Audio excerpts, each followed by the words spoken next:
Hello. Hi. Oh god, everything's so laggy. Oh my god, you're first.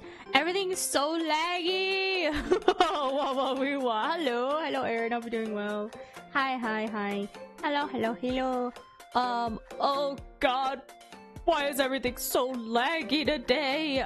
As soon as I hit go live, everything started to break. What is it happen? Oh, I launched the game, by the way. You can hear 2 sets of music now. Okay, I posted it before I went live, so there goes my social media, and you can hang out with Discord. That's where I notified you guys that I would be late today, because Grace, she's still in my bed too, by the way. She's just curled up on my bed. Here, since we hear this music, let me shrink ray myself and come over here. Wow, it's been forever since we played this game. Exactly a year in a few months change. Wow. Doing the what? The nature of flavor, return flasks and getting my flask money. What? You're like selling your flasks? I didn't even know that was a thing. Okay, do it. Get your bag. I didn't know that was a thing, huh? Like recycling stuff, or are you like donating? Or it's not donating if you're getting cash back. I didn't know that was a thing. This is interesting. Oh man, I missed this game.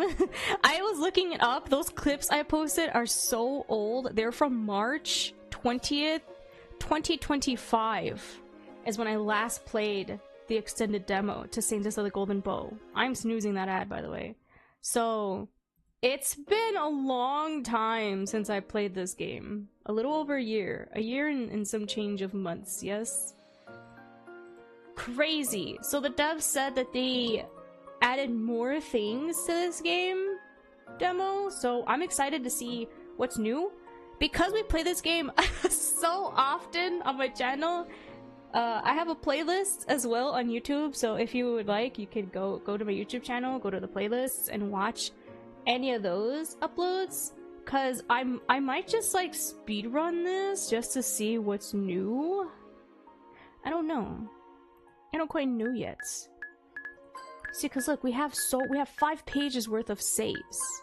6 pages worth of saves. Crazy. I really like Noah, right? Yes. Oh god, I forgot his name. I love George and I love Noah and I love Livy. I like all of them. I like all of them so much. They're all so good. Gosh, it's so hard to choose a love interest in these games. I swear to god. Oh yeah, this is like every time I play it. This is when I first played. And this is when I played the second time. And then I played the third time. And so on page 7 will be when I play now. I think we'll go like that for this. Yeah. We'll do that. Okay, so we'll just start though.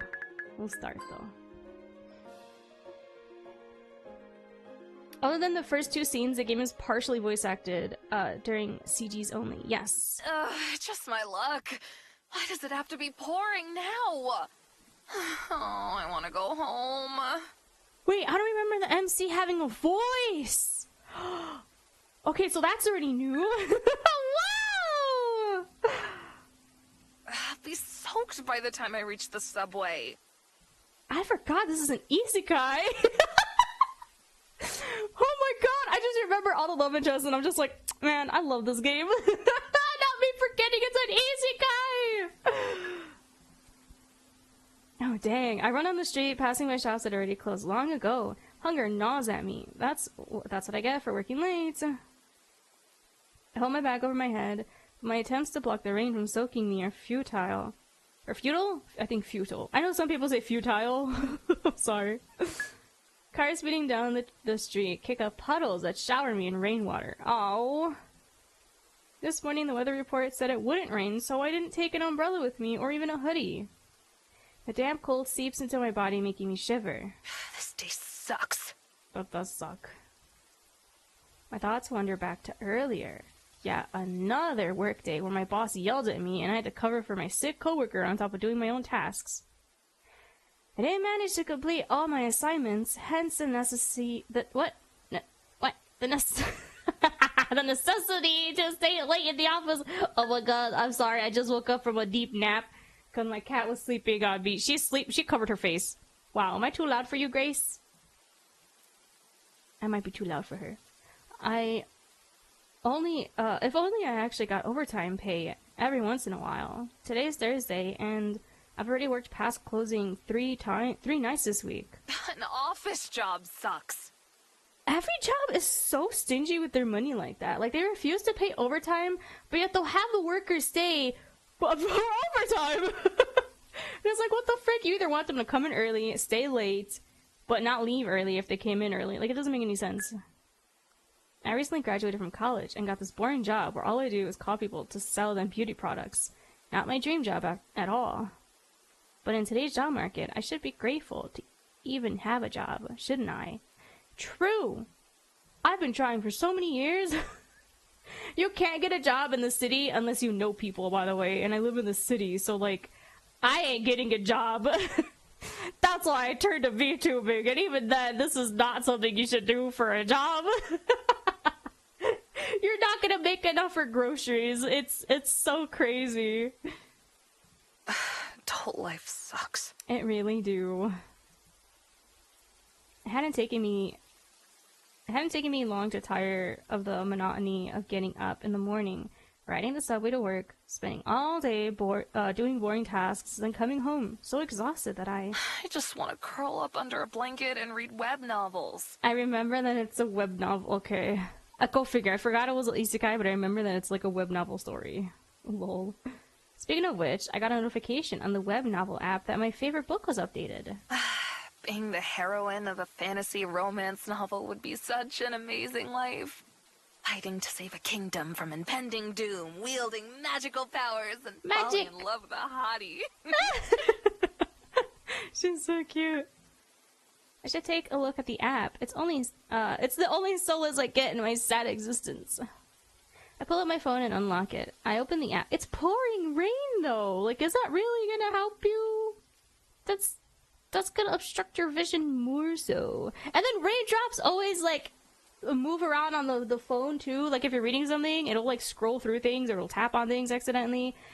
I never use my phone when it rains. I don't know how people could do that. Looking at all the updates, I don't care that droplets of water fall onto my screen. I just want to know how many new chapters are live. I've got so much to read on the subway. Wait, how many chapters get uploaded at a time for web novels? I've never actually read one. I still need to read the A Day with Death one. Because apparently the A Day with Death web novel is a prequel to the first game. And then, the second game is the second, and like after the first game, so... I want to read that. I haven't got around to it. I bookmarked it. 3 new chapters! And I'm almost at the subway entrance. Oh, just a little bit longer, and I'll be able to immerse myself in a much more interesting world than the one I live in. I run through the crosswalk. What? Uh-oh. By the time I look up to see the light is actually red, not green, it's too late. In the middle of the crosswalk with a truck. Oh, I'm in the middle of the crosswalk with a truck driving straight at me. Should I take a step back or run forward? Quick! Think, Celine! Take a step back. Oh, too late! You're too late, girl! Your isekai truck couldn't hit you. It hurts. The pain, it's excruciating. My whole body hurts so much. I'm dying, aren't I? The suffering is too great for me to handle. I need to make it stop. I need to let my life go. The next thing I know, I'm floating in a cotton-like substance. I feel comforted, safe even. Have I really died? Am I in heaven now? Ah, but I wanted to read the last chapter of my favorite author's web novel, or new web novel. It was this web novel that we got transported into, wasn't it? So, like, we know everything that happens, but we don't know the ending, question mark? Or do we already know the ending of this one? I don't remember. Oh no! Like I said, it's been a year and a few months, so like, oh frick. Now I'll never find out what happens to the heroine in the end. A chuckle escapes me, a loud sound in this quiet place. I'm pathetic, aren't I? I died, and now I'm just thinking of my hobbies, not my parents or my friends. Oh wait, it doesn't allow me to skip. What is that sound? In the emptiness, I can hear someone singing an angelic voice. It's calling to me. You must fight on. Is that the priest? I forgot his name. He's so cute. I must... But I'm dead. I don't have to do anything. Oh! Wait, this looks updated too. This looks so pretty. Suddenly, I feel a pull. My soul gets grabbed and yanked towards a golden whirlpool. I scream, but no sound comes out of my mouth. Close my eyes, the shifting reality around me making me feel dizzy. When my senses return to me, the first thing I notice is the fresh scent of a forest. I open my eyes and look around. Lush canopies of trees above me sway gently in a light breeze. There's something heavy on my hand. And when I look down, I see that I'm holding a simple hunting bow. We got shorter! Wait, oh wait, it's because we were an adult before, and now we got transported into like a young adult's body. That's so funny. I like how that's the first thing I noticed. Like, oh my god, we got shorter! My feet, clad in riding boots, sink into the damp green moss of the forest floor. I'm out hunting, I realize. Wait, how's this possible? I just died, and it's been ages since I handled a bow. The last time I practiced archery was in middle school, back when my parents could still afford to spoil me. I also hadn't put on such high boots today for work, or these fancy pants, or this jacket. She's so cute. She looks so confused. But she's so cute! The outfit looks almost like it belongs in a Korean webcomic. Where am I? What is this place? I spin on my heel a few times, taking a better look at my surroundings. Woods as far as my eyes can see. Peaceful forest. Take another glance look at my outfit and run my hands through my long violet hair. Who am I? Celeste? Where are you, Celeste? Oh, sweet baby boy!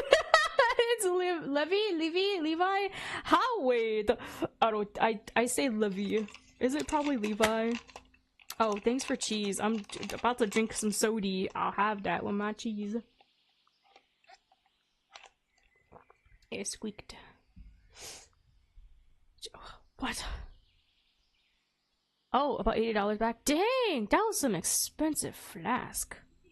Nice, you got that bag. I realize I'm supposed to be hiding. Hiding from what or whom? I don't understand. I only know I must seek cover. The urge to disappear from sight is so strong that I don't even question it. I find a thicket of bushes and dive into them. From my hiding spot, I observe the situation, holding my breath. A handsome man with red hair tied back in a ponytail runs towards me. He's wearing some sort of fantasy armor, and he has two thin swords on his hips. Yeah.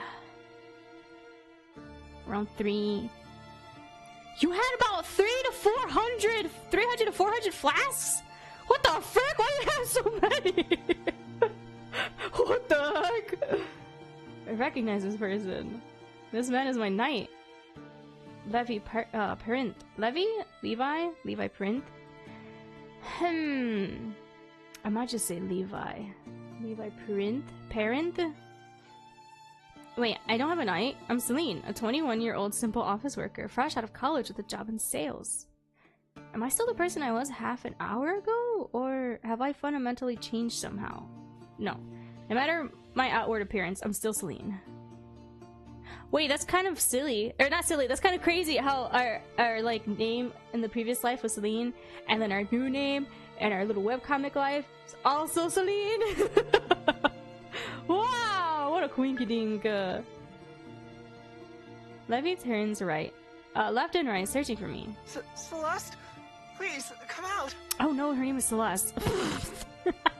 It's just Celine because, okay, that was before we like figured out her name. Gosh, I forgot a lot of little details, huh? Failing to discover me, he runs off. Good try. Shush you! I played this game so many times and it's been years, so like I don't remember too much of the small details, but I do know like the full story and everything. Dang, I didn't know that was a thing that you could do. That's crazy. I recognize this guy's looks from somewhere. The name Celeste is familiar too. No, I couldn't have. Did I get reincarnated here? Yes, Chokun got you. Out of all of the books or games that could have been the setting for my reincarnation, why did I have to end up in the BL tragic fantasy web novel? Why this one? Saint of the Golden Bow is the work's name. It was recently adapted as a webcomic. That's how popular it had become.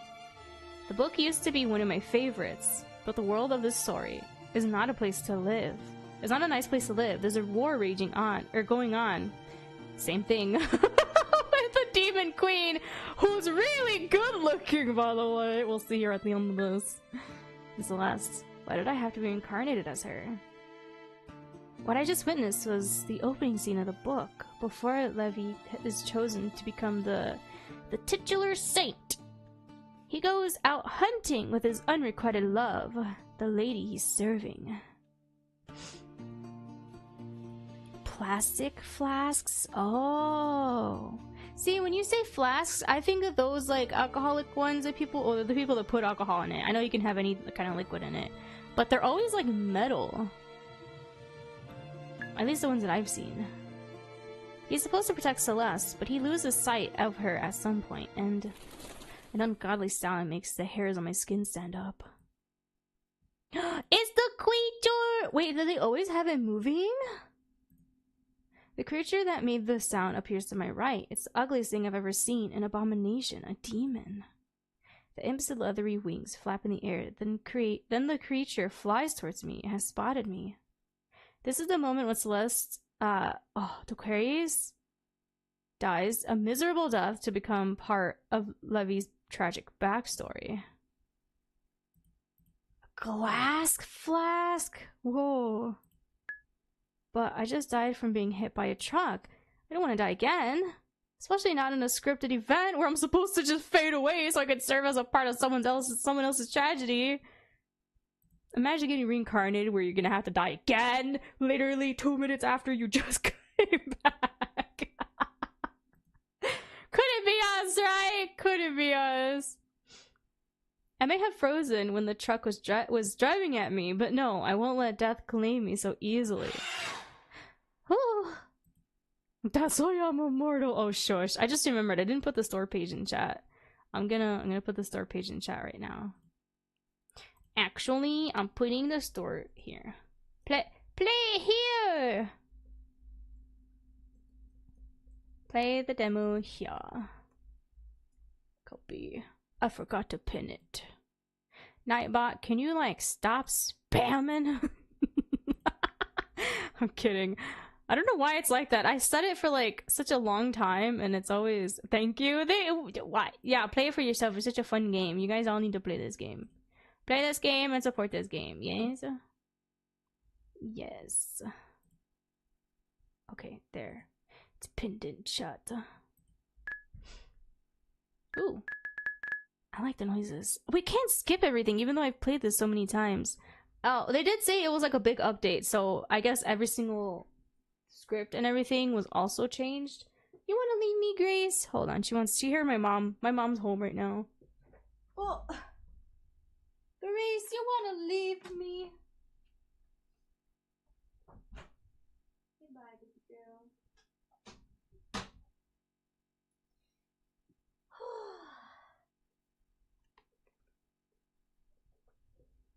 Oh my god, Nightbot, look at you go! Oh god, I'm sorry, my sinuses. We're about to die again, guys! Oh no! The imp is still far enough away for me to attempt to save my life.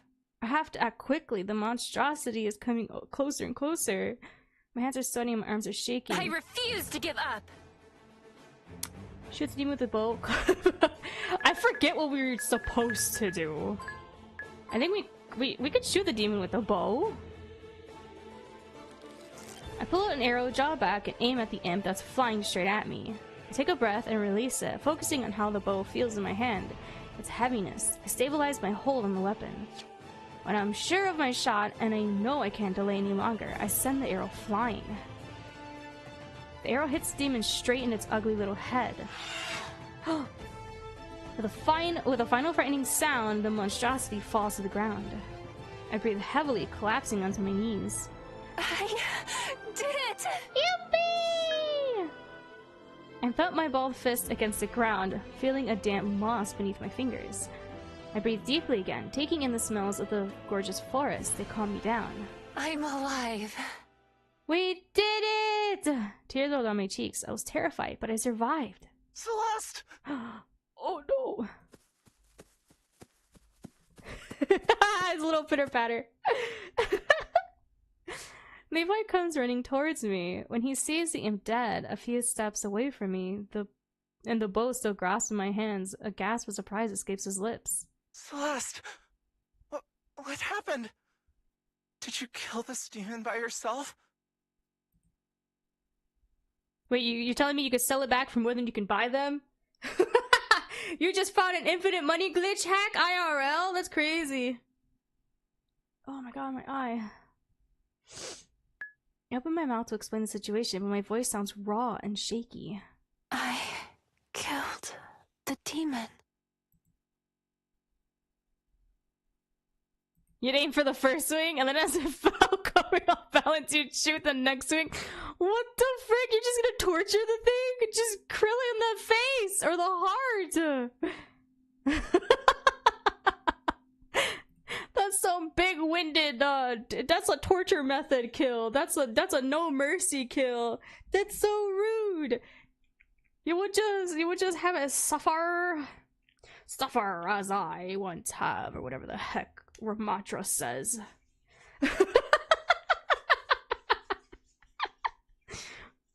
That's what it gets. But like, what if you were just— no, you weren't on its turf. The demons are the ones coming into the humans' turf out here. Sorry, I had to lotion my hand. My wrists feel so dry again. Oh god. Why are my wrists so— it's always just my wrists. Why does that happen? My sinus. No, you're fine, you're fine, you're fine. I'm also the one asking questions, so you're good. Especially if I was on its turf. Oh, so you would just initiate fights with the beasts. You're crazy. Ow! I accidentally cracked my fingy. That hurt. They will learn to love me. They can't love you if they're dead! What the?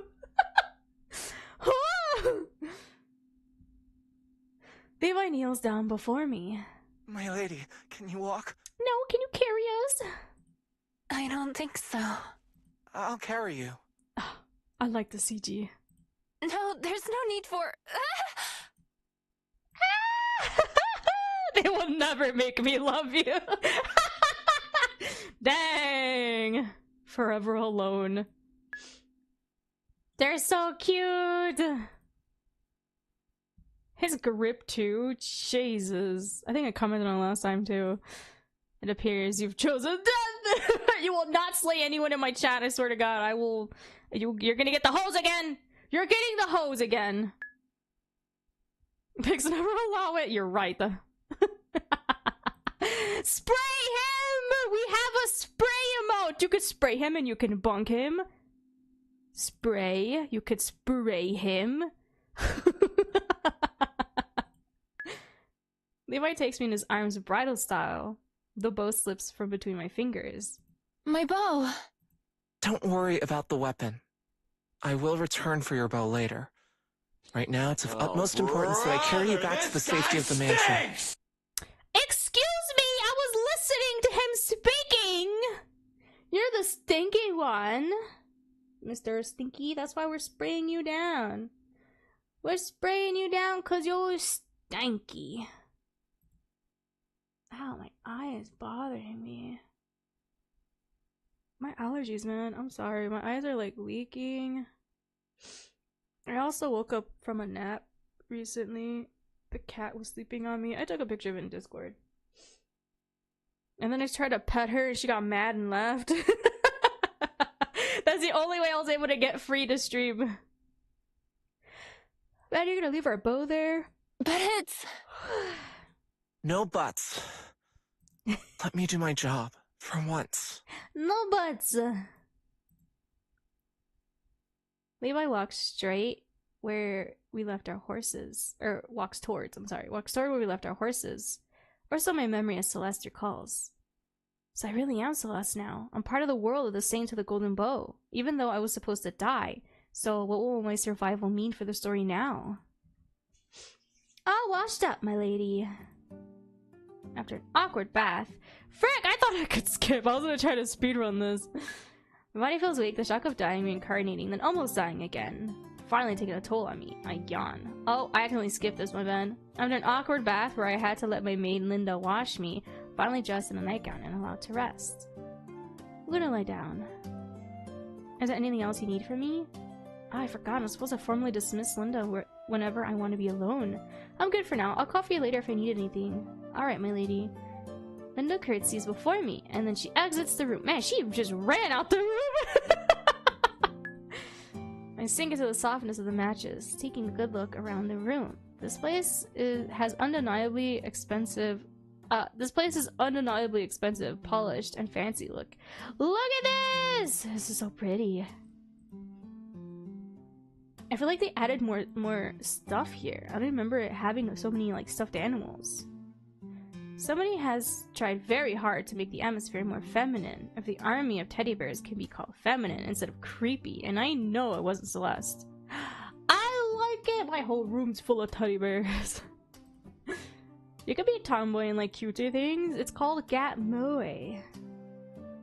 Or someone you wouldn't think would like cutesy things or be cutesy ends up having that gap. The gap moe. The Celeste the book mentions is quite the tomboy, caring little for girly things like dolls and decorations. She doesn't have good social skills, she lacks proper manners, and she dances like an elephant. Oh my god! It says she's great at archery, hunting, and riding horses. However, the society deems all of those activities inappropriate for a lady, and thus she doesn't have many friends. Oh my god, I'm sorry, my nose. Sounds so much like me in my past life. The only other two people who really like Celeste are Levi. Levi? Oh my god, I'm gonna say it in both ways. I'm sorry. Levi, who for some reason that isn't really explained in the book, adores his lady. And Celeste, are you alright? Ah, Eurydice, your sister. Celeste's twin sister, Eurydice. Oh no, I heard thunder. Guys, if it thunderstorms and I might get disconnected, I'm sorry. Oh my god, my nose. My nose. The book also briefly mentions Eurydice as part of Levi's backstory, simply describing her as the more ladylike twin who loves pink and romance novels. I feel Celeste's emotions for Eurydice in my heart though. Celeste really cherishes her sister. Celeste? I'm alright. Thanks for worrying about me. Can you guys see her? Ah, you can! Chat, your big old forehead's not in the way this time. She rushes over to my bed, fixing the pillow under my head and helping me sit up. Well, of course I'm worried about you. You're my beloved sister. What would I do if I lost you? I'm fine. I could have... Well, Levi was with me. Levi was with me. Oh! I forgot they said affection stuff is in the game now. Oh, wait, so if I would have called for Levi, would his affection have gone up then as well? Ooh. I'm going for Noah, by the way, this time. I went for everybody in the last updated demo, so this time I'm just gonna try to do one route, and I'm gonna try to go for Noah. Dang, I have a tired, but I think I chose George last time too, no? Or else I chose Levi. I did everybody's routes, cause that's such a depressing ending. Oh, spoilers, by the way. Levi was with me. Nothing bad could have happened to me under his protection. You think I don't know how you always run off from Levi during your hunts? Making excuses that you have to be alone because he's stomping too loud, scaring off your prey? Busted. I know that is exactly what Celeste has always done. I take a glance at Celeste's memories, wondering if she ever realized Levi was in love with her. If running off was her way of trying to avoid the awkwardness of his puppy-like adoration. I feel a touch of awkwardness, unsure of how to deal with the way Levi has always viewed her. The situation wasn't comfortable for Celeste at all. You got me. I like how I lied about it, and then I'm like, oops, tee. Did you split from Levi this time too, sister? I did. Figures. I really would like to know what happened today, though. Levi babbled something about a demon? I'd like to know more too, for the matter. Our father sucks, by the way. He hates us. He prefers that Eurydice becomes a Saintess because he has favoritism. Like every royal father, they always have that one favorite child, and if it's not a crowned prince, or a son, it's always gonna be the daughter that's more prim and proper. And because we're so tomboyish, then he don't like us. Father walks into the room without knocking, or otherwise warning us of his presence. Yeah, because he's the head of the household, so he gets to do whatever he wants. I'm sorry, I don't like their dad! The joy I felt at talking to Eurydice momentarily evaporates. What happened today that's left you so disheveled? I looked down at myself. I did get quite roughed up from diving into the bushes earlier. My hair tousled and my skin covered in small scratches. Linda fixed me up, though. For me, my daughter needs to be a slob like her dad. If she's prim and proper, she'll be sent to the dungeon. You're gonna send her to the gulag. What the frick, man? I was a tomboy, and I still say that I'm a tomboy, even though... Well, yeah, because I don't like girly things. The only girly things that I like is... Well, yeah, my Gat Moe. I have so many plushies.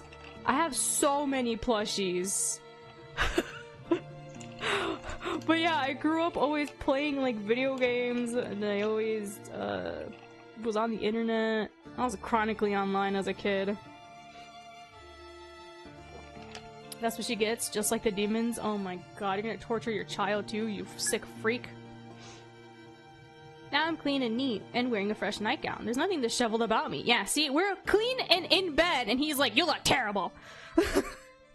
He's so bad. As you can see, I'm fine. Thank you for asking. Father huffs. I'm gonna sass him every time I get, by the way.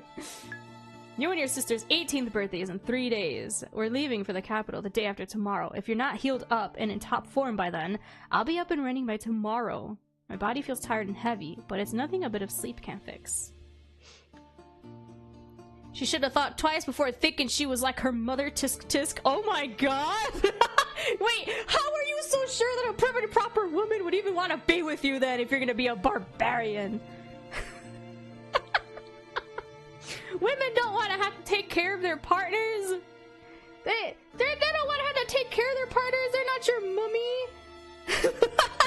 Both of you to assume you're gonna get someone like that. They're not your caretakers. Opposites attract, but also isn't anyone about taking care of me. That's what you sound like. I can take care of myself. I'm sure you can, little dude. I see Eurydice scoot slightly to the left as if taking a step away from Father's negative energy. You'd better be. I don't want you to ruin the golden bow ceremony for your sister. You're forbidden to leave the mansion for the next 3 days. Oh, I want to tell him off so bad. I'm not gonna antagonize him. What if I tell him off, actually? I have no desire to leave the mansion after nearly dying today. Don't you think that such an event would have taken a toll on me? 2 months ago, you had a run-in with a bear during one of your hunts. 3 months earlier, you fought a pack of wolves. Wait, you're smaller than me! I just shush. I'm smaller than everybody I know. Why should I think yet another encounter with a rabid creature would suddenly make my daughter timid? My mouth falls open. The memories of the encounters Father mentioned resurface. He isn't lying. You better cease your rowdiness and stay at home. Do you want me to prolong your house arrest? No, there's no need for that. Faceless Father won this round. However pained I admit to it. Sorry. I can't read today. Now tell me what happened. I killed a demon. Okay, we're not gonna antagonize him then. Oh, wait, that's a new... This is new too! Or do I just not remember loading the save? The graphics and stuff. Oh my god. Dude, am I actually remembering the small details? It's been a year, like I said, but like, I feel like I am noticing the small details that have changed so far. I like this. This is cool. The sight of a pig among guinea pigs. You're a guinea pig? Oh my god. I opened my mouth to tell him off, and my eyes landed on Eurydice. She shakes her head slightly. To honor her wishes, I decided not to agitate father any further. Alright. I nod. I don't feel like going hunting or horseback riding anyway. Someone would quickly notice that I'm not as good at those activities as Celeste should be. I'm still not sure how much of her skills I can access for myself. Oh, I'm the guinea pig, you're the pig? Man! I'm a cat. You're a guinea pig! Levi set me in front of- what? Levi set me in front of himself on the horse to return us to the mansion earlier, so I have no idea if I actually know how to ride a horse myself. Oh yeah, true. I only rode a horse once or twice with Celine when I was a kid, not nearly enough to match Celeste's experience. Well, expertise, same thing. I'll send you that reference later. Oh no. I'm worried. Now tell me what happened. I killed a demon. You what? Levi said you two had an encounter with a demon, but I assumed he was the one to kill it. I shake my head and smile. I shot an imp with my bow. What was such a monstrosity doing in the middle of Lokari Empire lands? We're far from the warfront. The imp was conveniently there to kill Celeste for Levi's tragic backstory. I want to tell the truth, but of course I won't. Yeah, you can't tell the truth. They're not gonna understand it anyway. Father and Eurydice would take me for a madwoman if I babbled about them being characters from a novel. Yep. I don't know, but the monster attacked me, so I killed it. Father sits down on the chair next to the entrance of my room and hides its face in his hands. I knew my daughter wasn't such a noble lady, but this... My sister and I share a smile. What do you mean? If the Saintess is gonna have the bow, then she's gonna have to know how to use it! This is a good thing! Father would have loved if you tortured it. No, our dad just hates us in general. It doesn't matter what we do, he's gonna always be, like, make us be ashamed of it. Where was your knight when the demon attacked you? I ran off on him again. I wanted to hunt on my own. Of course. Big yawn escapes my lip. I cover my mouth with my hand. Rest. Father gets up and gestures for Eurydice to leave. Eurydice nods and walks behind him out of the room. She turns back to me when she's in my doorway and gives me a warm smile. Get some rest. I'll be back later. I sink more deeply into the bed, making myself comfortable. It doesn't take long for me to fall into dreamless slumber. When I wake up again, the rays of morning sun pour into my room. I get out of the bed and stretch to make sure my body's working properly. I feel refreshed after my long sleep. Couldn't be me. I had to take a nap today, and then my cat was on me, and then I couldn't get up for stream. I feel refreshed after my long sleep. No more weakness in my limbs. Everything's in order again. I walk to the desk. And sit down. I take a fresh sheet of paper. I hesitate when I realize there's only a quill for writing, but I won't be stopped. I produce a few scratchy letters. My handwriting looks horrible. It seems I can't directly access Celeste's skills after all. That's quite inconvenient. I can manage to write with a quill, but not very well, and only in English. They're gonna know something's up. How the heck are we supposed to, like, learn everything?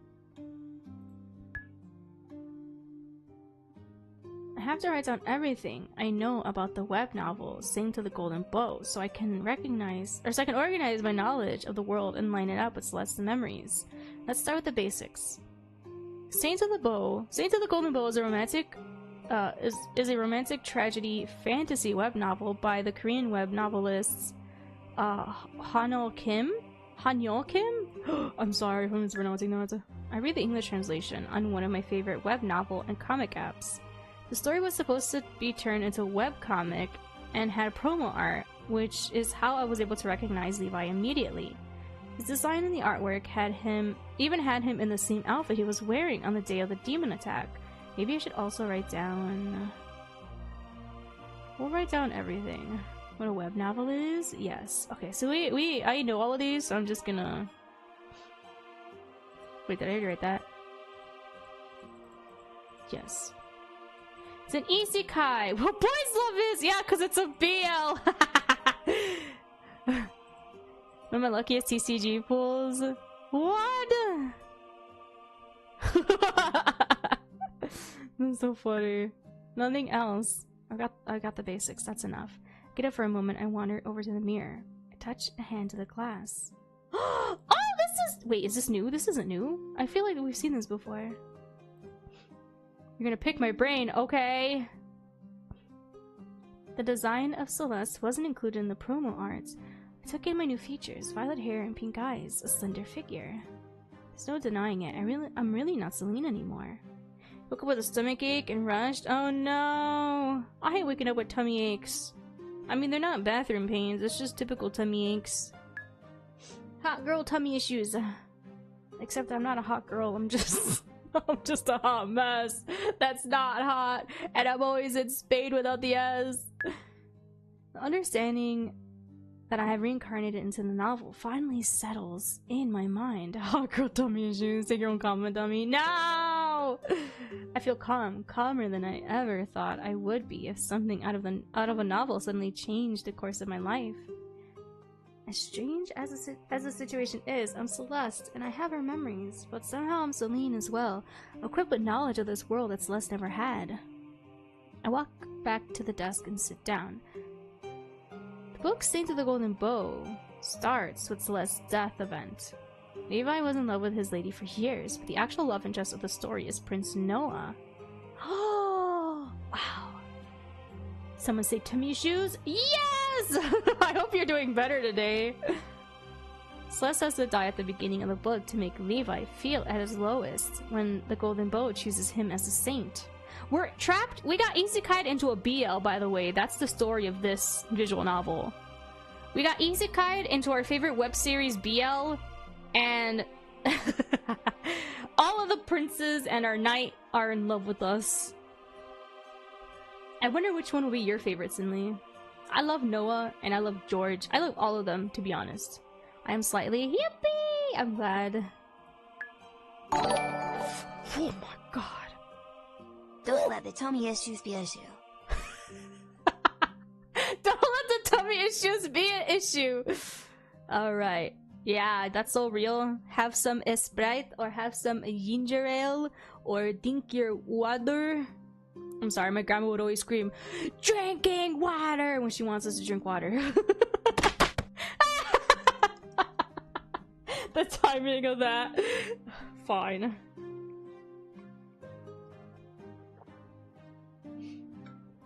You love that TTS voice? I love Bot Justin. If you can, it's on Steam Labs. Bot Justin is his name. I love Bot Justin. He has like the cutest voice. Bot Justin is their name. And with Steam your labs, take this. Whoa. Don't steam my labs. Shiz! Why didn't Celeste save herself? If she was said to be so great at archery, she was scared! You can be stun locked and not be able to do that. Your labs have been steamed. Steamed labs. I don't think that is PG. That's what I'm saying. That's why I said, whoa! So you call this Steam Labs despite it clearly being cheese. Scanner! The house is on fire! Oh, mother, it's just the Northern Lights. I'm sorry, I just thought of the steamed ham thing. Oh yeah, he is a pig, so you know what? That makes sense. Could have been more perfect with the hydrate redeem. I know! I literally was talking about how my grandma yells at us to drink water, and he hydrate redeemed me.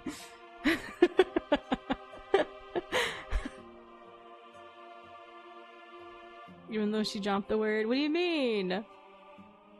I could read a lot of people's typos because I have dyslexia and I insert words randomly into sentences. Or I fumble my words. I just know things. Okay, I got a weird brain. Leave me alone, man. It's okay. I wasn't really taught grammar that well growing up. I get it. I get it. It was possible for me to use my mediocre skills to defeat the demon. She said, I don't think that is PG. You added your think. It worked in your favor. In your favorite? You are a genius. I am not a genius. Patrick, your genius is showing. Where?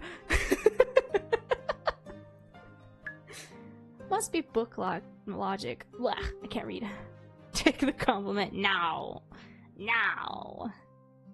Now. Go to the bathroom. Now. You're shitting yourself. Now. God, I just did like 4 references back to back. Let's go. She had to die for the story in the Saint of the Golden Boat to proceed the way it did. Soon after Celeste's death, Levi's quest to save the Lokari Empire from the Demon Queen begins. He doesn't go alone. Noah, as well as High Priestess Elijah, that's his name. The soft boy. The second soft boy. The second love interest. Both accompany him on the journey. The Lokari are the Empire. Noah and Levi fall in love. Elijah falls in love with Levi too, but Levi chooses Noah. And who am I gonna choose? Noah. We're going canon route, guys. When the final confrontation with the Demon Queen happens, the love Noah and Levi share is an important component of defeating the fiend. Through their love, the magic of the weapon becomes stronger. I'm foreshadowing, I'm sorry.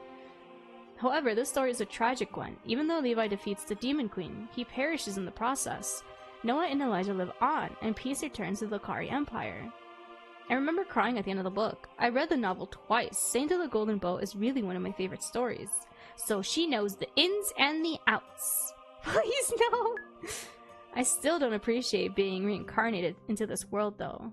Especially not as Celeste, who— oh frick, I forgot to do this. Oh frick, you know what else I forgot to do? Hold on. I always forget to put that I'm live on Blue Sky. Where's Blue Sky? I can't believe I forgot to put that I was live. I wish there was a way to just auto-enable it. We'll go until 7 today because I started a little bit late today.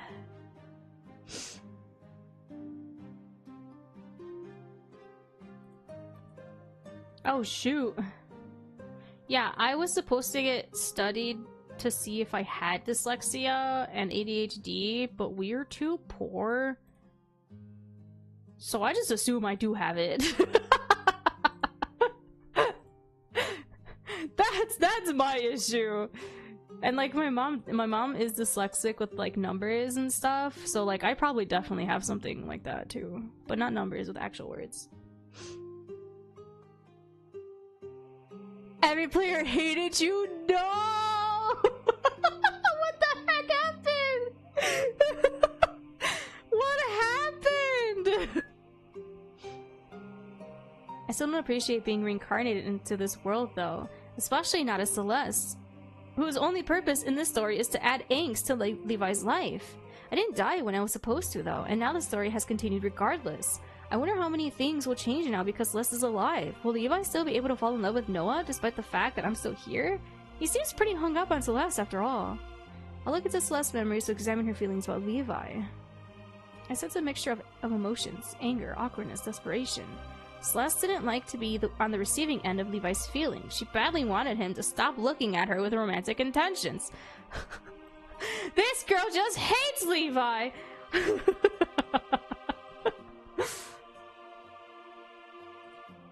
What the? What Celeste really needed was to have a friend in him, not a lover. As a noble lady, she especially found his feelings for her inappropriate. I can't quite hate Celeste for being cold to Levi now that I know how distressed— I was gonna say depressed— oh my god, distressed she was about his love for her. But at the same time, I do pity Levi. If Levi is so in love with Celeste though, why did he move on to Noah so quickly? It's the love on a battlefield. That's all it was. Have you met Noah? He's the exotic prince. Oh my god. His change of heart wasn't really explained in the novel, and I remember some people voicing their opinions on the forums about how unrealistic this plot point was. If Levi and Noah don't fall in love at the end of the quest, will Levi still be able to defeat the Demon Queen? I shudder. What if I've broken this story beyond repair by avoiding my demise? Oh, here it is! On the day of Celeste and Eurydice's 18th birthday, Father takes us to the capital to attend the Golden Bowl ceremony. Levi had his 18th birthday a few days ago as well. Wait, oh, I forgot they were all the same age. How the NC becomes the Demon Queen? No, we meet the Demon Queen and she's if evil, why hot? She's if evil, why hot, okay? Oh, are you serious? I can't stand when people are like that with roleplays. Like, roleplays are just roleplays. People need to learn how to chill out. They never separate character, what is it? Person from character, and that's just so weird to me. They shouldn't be roleplaying then if they're gonna take it that seriously. You know, oh yeah, see, you're multilingual. You know multiple languages, so it makes sense that your words would get jumbled up and such. So that's fine. Yeah, you know like a whole other language more than I do. I know a little bit of Spanish, but I'm still a no sabo kid, so like, it's still kind of hard for me with Spanish. Like, it's so hard for me to read it because I was never taught how to read it. Like, I was spoken it and such, but I was never taught to read and write Spanish, so it's really confusing. I know some things, like if it's written out, but I don't know how to write it down and stuff myself. Take this. Okay. Shut your mouth. Show me your ways. I know, right? That's crazy. Since he's a lower standing than the Count's family, Father got the approval of the church for Levi to attend our ceremony together with us instead of his own a few days earlier. Now Eurydice, Levi, and I stand in the middle of the chapel in the royal palace in Solus, Lucari's empire's capital. Behind us are the many other people who will be tested. Here he is! He's so cute! This is a soft guy. You're not a count in German? Whoa. It's so pretty. They revamped this. This feels more shiny and sparkly. Mine!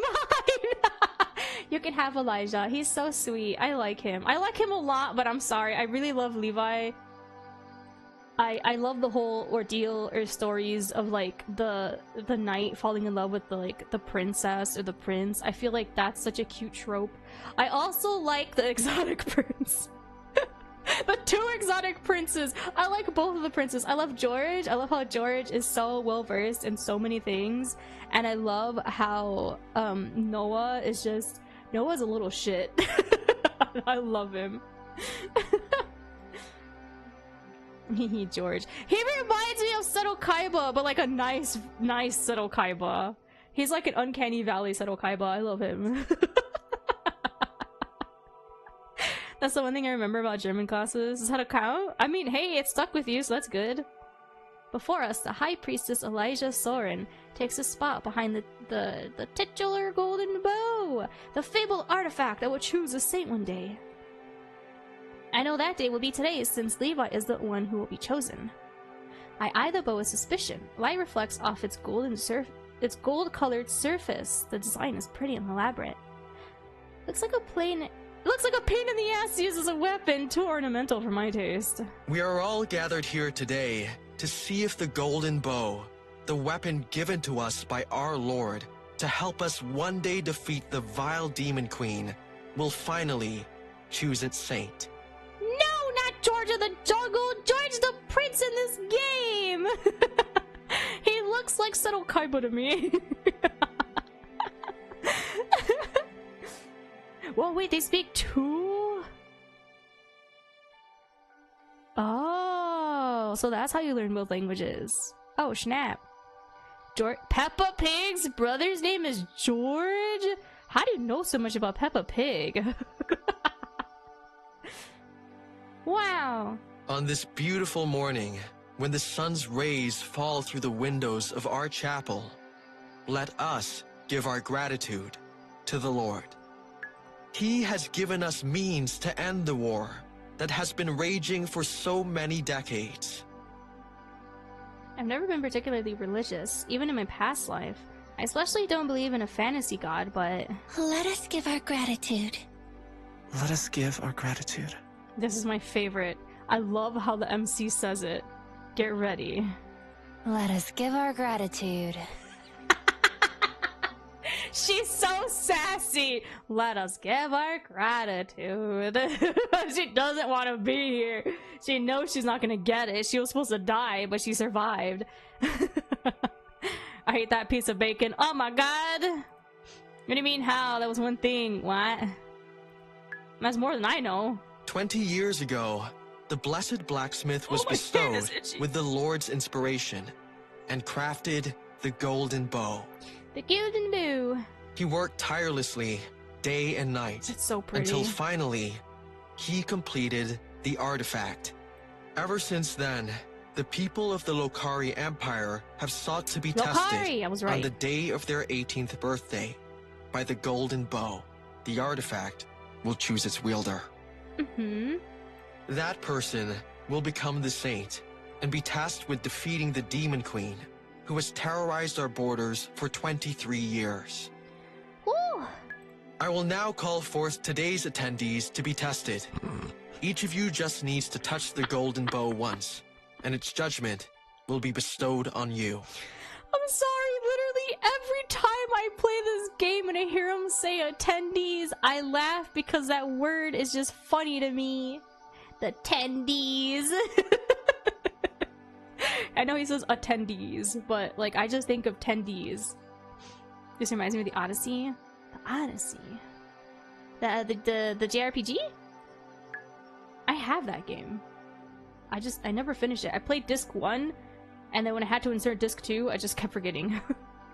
Homers? Oh! Or that one! I forgot there's more Odysseys, yep.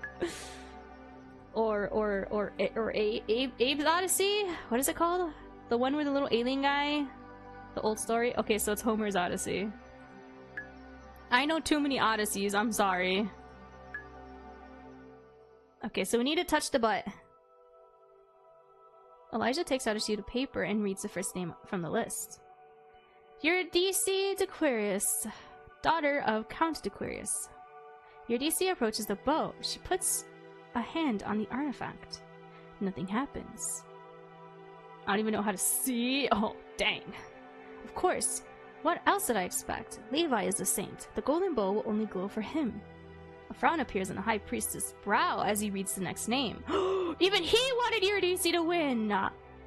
Touch the touche! Whoa! Celeste Aquarius, daughter of Count Aquarius. Oh, here it comes. I take a deep breath and step onto the podium, reminding myself I shouldn't expect anything. I put my hand on the weapon. For a moment, nothing happens, but then... the bow glows! It's like getting brighter and brighter with each second. Why did that sound like the dick? Not logo, the thing. Oh god, if you're not from the 90s, I don't know if you'll know what the yeah, dick. Right? It's DIC.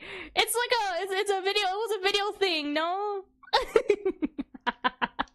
Or that reminded me of the PlayStation boot up sound. Yeah, but they said deek. It's dick. Either way, same difference. The light feels scorching hot. I close my eyes, worrying if I'll go blind if I don't. You must fight on. Wait, so that wasn't Elijah's voice. That sounds like Levi. Thanks a lot too, by the way, making me remember that. Oh my god, a core memory! I hear the angelic voice again. Was the bow the one speaking to me when I reincarnated? Or was it the god of light himself? The thought that I may have been addressed by a deity is frightening. No, gods aren't real. You're not religious, Celine. The golden bow. The burning light makes my skin feel like it's on fire, so I take my hand away from the bow. But my hand continues burning, the searing pain climbing up my arms and my chest. I scream. My head is spinning. The pain is too much for me to handle. I want it to stop! This is making me want to make a visual novel earlier than planned. Thanks a lot. Oh, do it! Do it, do it, do it, do it, do it. Do it, do it. One of my besties is making one. I need to finish theirs as well because they finally have it on Steam. It's also taking part in the Otome game celebration. I'm trying to get all of the Steam achievements and I haven't been able to play it. So I need to revisit their visual novel too because they added more voice acted scenes and everything. There's so much to play. I don't have enough time for all of these games. Stop, stop, stop! Lady Celeste! Sister! Darkness takes me into its comforting embrace. I can't draw. I mean, that's okay. You can do one with stick figures. It don't matter what your skill level is. Oh, I feel so groggy. Watch my art streams, you'll learn just like... I cannot draw! You shut your mouth! I don't know how to draw! So you agree about the stick figures? I can't draw stick figures, that's the problem. I'm not good at it. Too bad. No! I'm in the guest room in the apartment. Oh, they changed the guest room, I feel like. Yeah, this is different. Same, see? It's so bad. I can't draw stick figures. I can't draw art at all. I used to draw here and there growing up, but like I never like stuck with it, so it's so bad. I'm in the guest room of the apartment that was assigned to our family when we first arrived at the palace for the ceremony. Lady Celeste can't be the Saintess of the Golden Bow. The role is too dangerous for her. I turn my head to the left. Levi and Eurydice stand by the door. Neither of them notice I'm awake. Just imagining her going through dangerous quests to defeat the Demon Queen makes me terrified for her life. We have to stop the Church and Empress from declaring her to be the Saintess. Levi.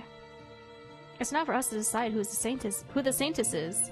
Neither is it the choice of the Church or the Empress. It's the God of Light who singled out Celeste to be the savior of our empire. This must be some kind of mistake. Levi, you're committing blasphemy here. You can't go against God's wishes. But Lady Celeste is...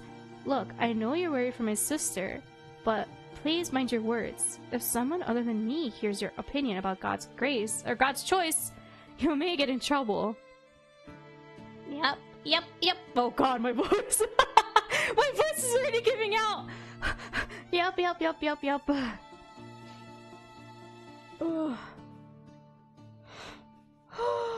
What? What am I in for a shock soon? I'm scared. So I really am the Saintess of the Golden Bow? Levi and Eurydice turn to me. Eurydice runs up to the bed and takes my hand in hers. Celeste, you're awake. How are you feeling? Fine, I think. Just a bit tired. You really scared us in the chapel. You screamed like someone was tearing you apart. The light of the bow entered my body. Entering my body felt like it was burning me. That sounds horrible. I squeeze Eurydice's hand, trying to comfort her. Can't be the Saintess. It was supposed to be... I cut myself off when I realized I almost just said that Levi was supposed to be the chosen as a saint. Why me? I don't want to be the Saintess. I'm sure you'll do fine. You're excellent at archery. See? You see? It's because she's good at archery. I'm not as confident about my fighting skills as Eurydice is. Celeste may have been good at wielding the bow, but I can't access her full abilities. Judging by my handwriting, I can only manage the bare minimum of what she could do. I'm not proficient in any of her skills. What's gonna happen to me now? The Empress has summoned you for an audience 3 hours from now. What does the Empress want with me? To congratulate you, of course! She didn't say, but we think she intends to personally congratulate you on your new role. Alright, I suppose I should get ready then. Yup. No! My voice was fried! That sounded like a freaking pubescent child. I don't even know if it picked up on the mic when my voice, like, broke when I said, yeah. And I was like, oh no, my throat's giving out! And then I tried it again and then it worked. You'll see. Oh no! First, High Priest Elijah requests to check on you as soon as you woke up. Check on me? Don't me. Don't me. You're gonna get the hose again! You got the hose again. With his light magic, he wants to see if your body and your mind are alright after being touched by God's grace. I would really prefer to be alone now, but there's no time for me to mull over what has happened. Okay, you can tell the High Priestess I'll go bring him here. Levi turns around and walks out of the room in long strides. Oh god. This is where that clip comes from, where I go freaking long people and their long legs. Or tall people and their long legs, taking their long strides. 2 steps and he was out. 1 step and he was out.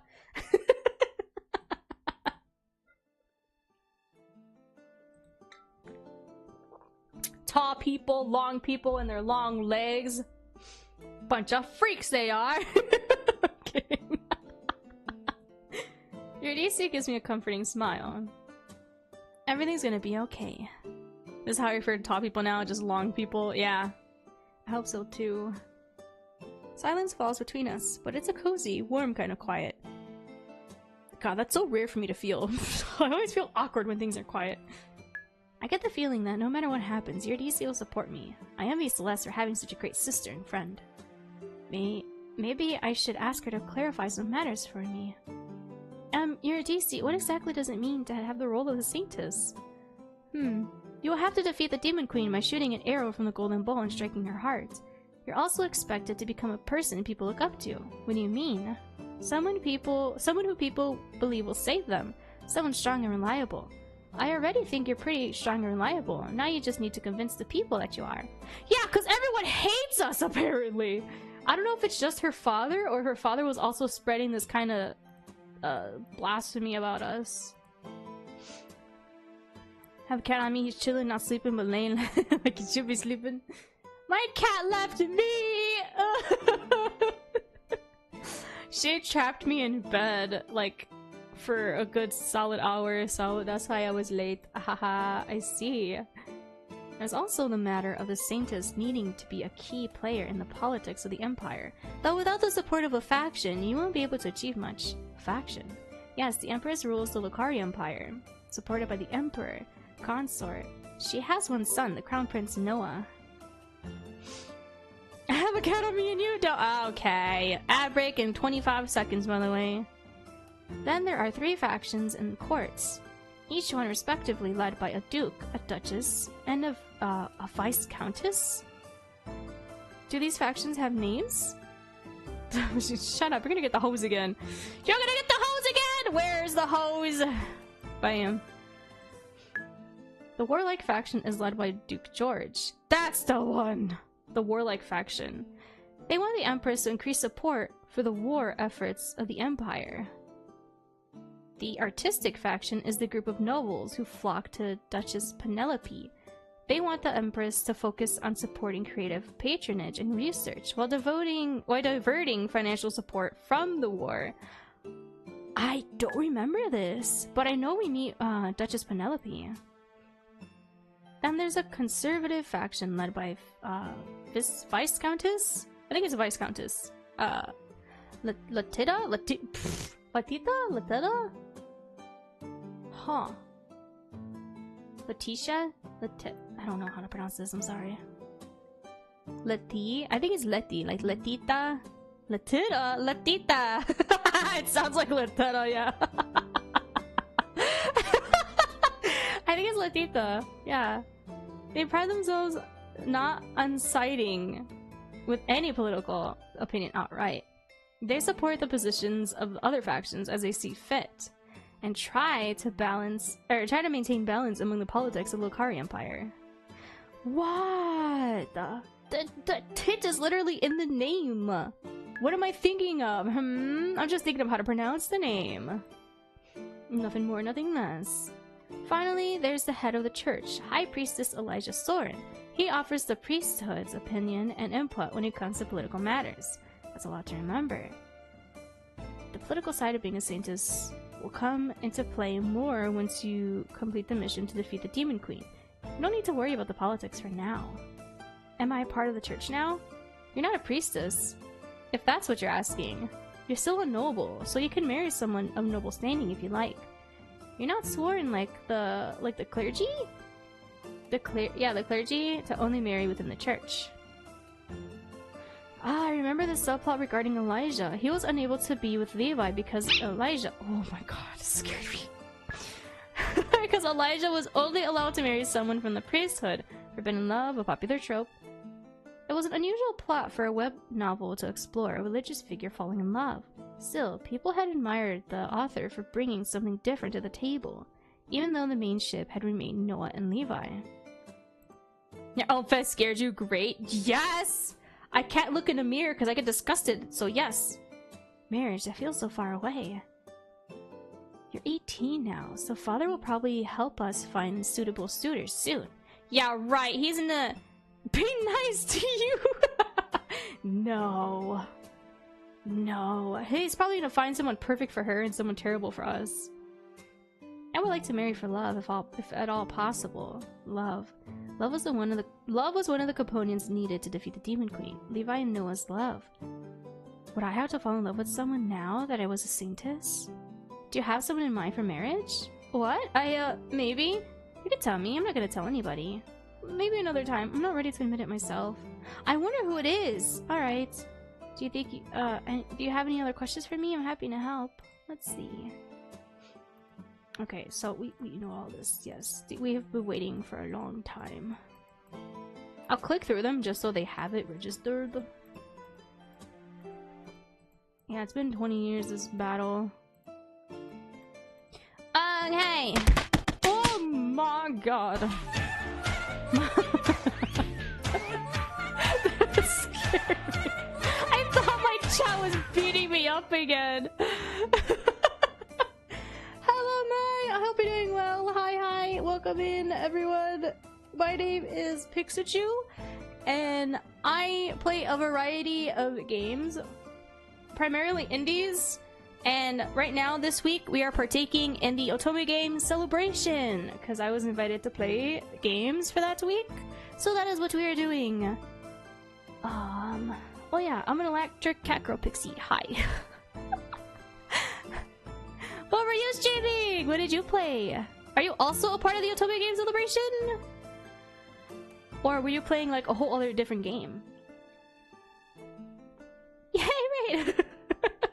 I know, I always fumble my intro because I'm not used to getting raids. I'm sorry if I'm very awkward. I'm awkward and I have social anxiety and I'm an introvert, so I'm sorry. New one!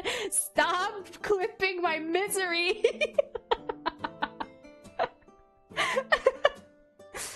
Feel free to raid and run, to lurk and run. I totally understand, that's fine. Take care of yourself. After stream care is just as important. Thank you so much for everyone that came with the raiding party. I do appreciate it so much.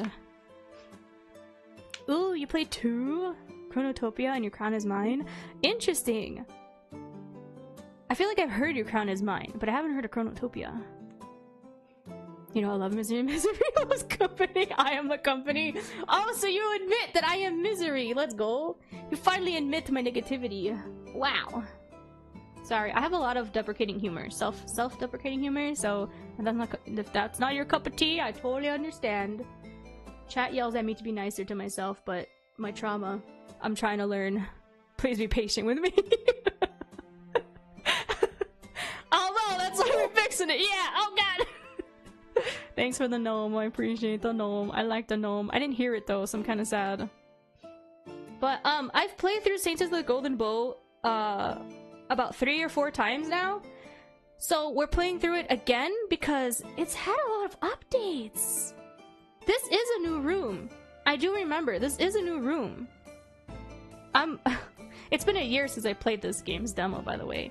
So it's kind of hard for me to remember things here and there, like small details. But I feel like I am spotting new details. I think the beginning always had that voice actress, the new one, the MC. So I'm loving this. A lot of the CG areas in the beginning of the game is voice acted, so that's super helpful for me, because my throat already gave out once. And we're only an hour in. I'm nervous. This is an isekai romance as well, where we got teleported or transported into our favorite, MC's favorite BL, that is now... that's now just... it turned into a heterosexual game now, or story, because now everyone's falling in love with MC, and she plays a character that was supposed to have died in the beginning, but now she changed the course of the story because she survived. Hello, Pally, I hope you're doing well. Welcome, welcome. So this is like super funny that this is how things are going down, and she also has a twin sister who's this Eurydice, this person. I'm really moved by Eurydice's dedication to me. Oh, High Priestess Elijah and Count Aquarius have arrived. Oh, why is our father here? He doesn't care about us. This is our father's favorite child, by the way, is our twin sister. Can you be a twin sister? I don't know, can you?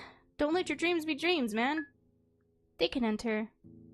Elijah, God, he's so cute, look at him. Our father sucks, he's so angry. That's it? What? I'm telling you, you can be whatever you want to be! Why am I getting cheesed? Elijah comes into the room, followed by father. Levi closes the door behind them, remaining in the living room of our apartment to guard the entrance. And Levi is our guard, by the way, that is deeply in love with MC. I don't know, can you? When my gaze meets father's glare, I don't know if I should laugh or cry at the fact that his disposition towards Celeste hasn't changed. Even now that she's become the Saintess. Cause he wanted his favorite child to become the Saintess, and she didn't. Hi Davey, hope you're doing well. I decided not to say anything to father while Elijah's around. I don't want him to witness a fight between us, and I doubt I can hold my tongue right now. May I sit beside you? Here comes another good CG, guys! Sure. Elijah approaches and sits beside me on the bed.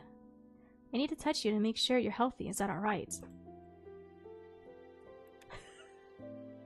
I like how that's always my reaction when he does this. Whoa! Yes, sir. Consent is sexy. Feeling a bit better today. That's good. Is that how light magic works? As someone who reincarnated from Earth, I have little knowledge about magic. I don't remember a scene like this one with the High Priestess in the book. Or the High Priest in the book. Sorry, I forgot it's a BL that we got transported into. True. Come to think of it, Levi didn't faint after touching the golden bow. He must have had a stronger resistance to the pain than I do. Celeste doesn't know much about magic either. BL Boys Love! Yeah, this was a BL webcomic, but now it turned...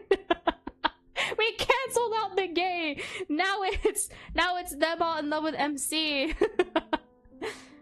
You know, chubby. He got chubby cheeks? You think he got chubby cheeks? He looks so, like, smug. He's so cute. I really like him, too. I like all of the love interests. I think they're all so great. Celeste doesn't know much about magic either. She has no magical powers of her own, after all. Nobody in the Aquarius family does.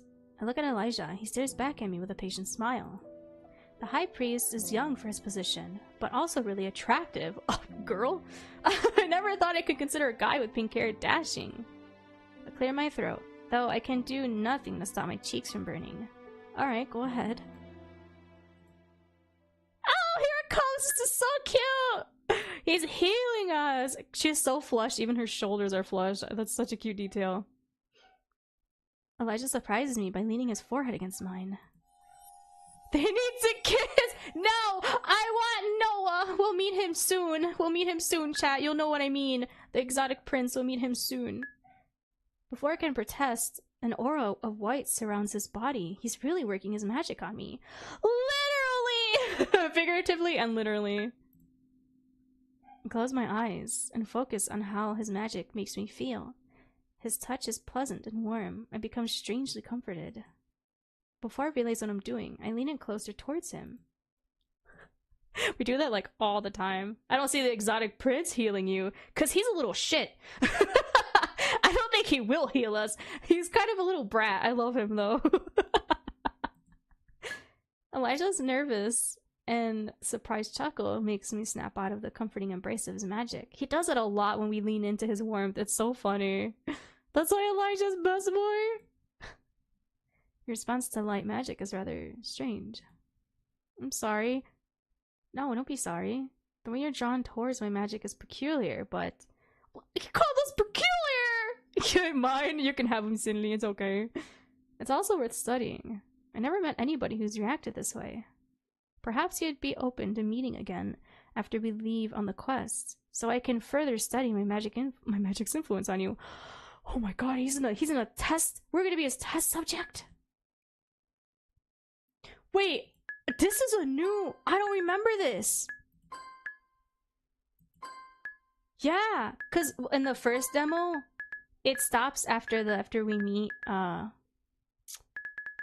Noah in the garden after the tea party.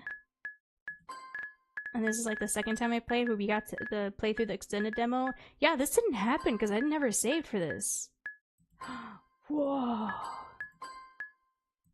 That's crazy. Yeah, sorry. I play this game a lot. Just cast answer. He'll learn true love.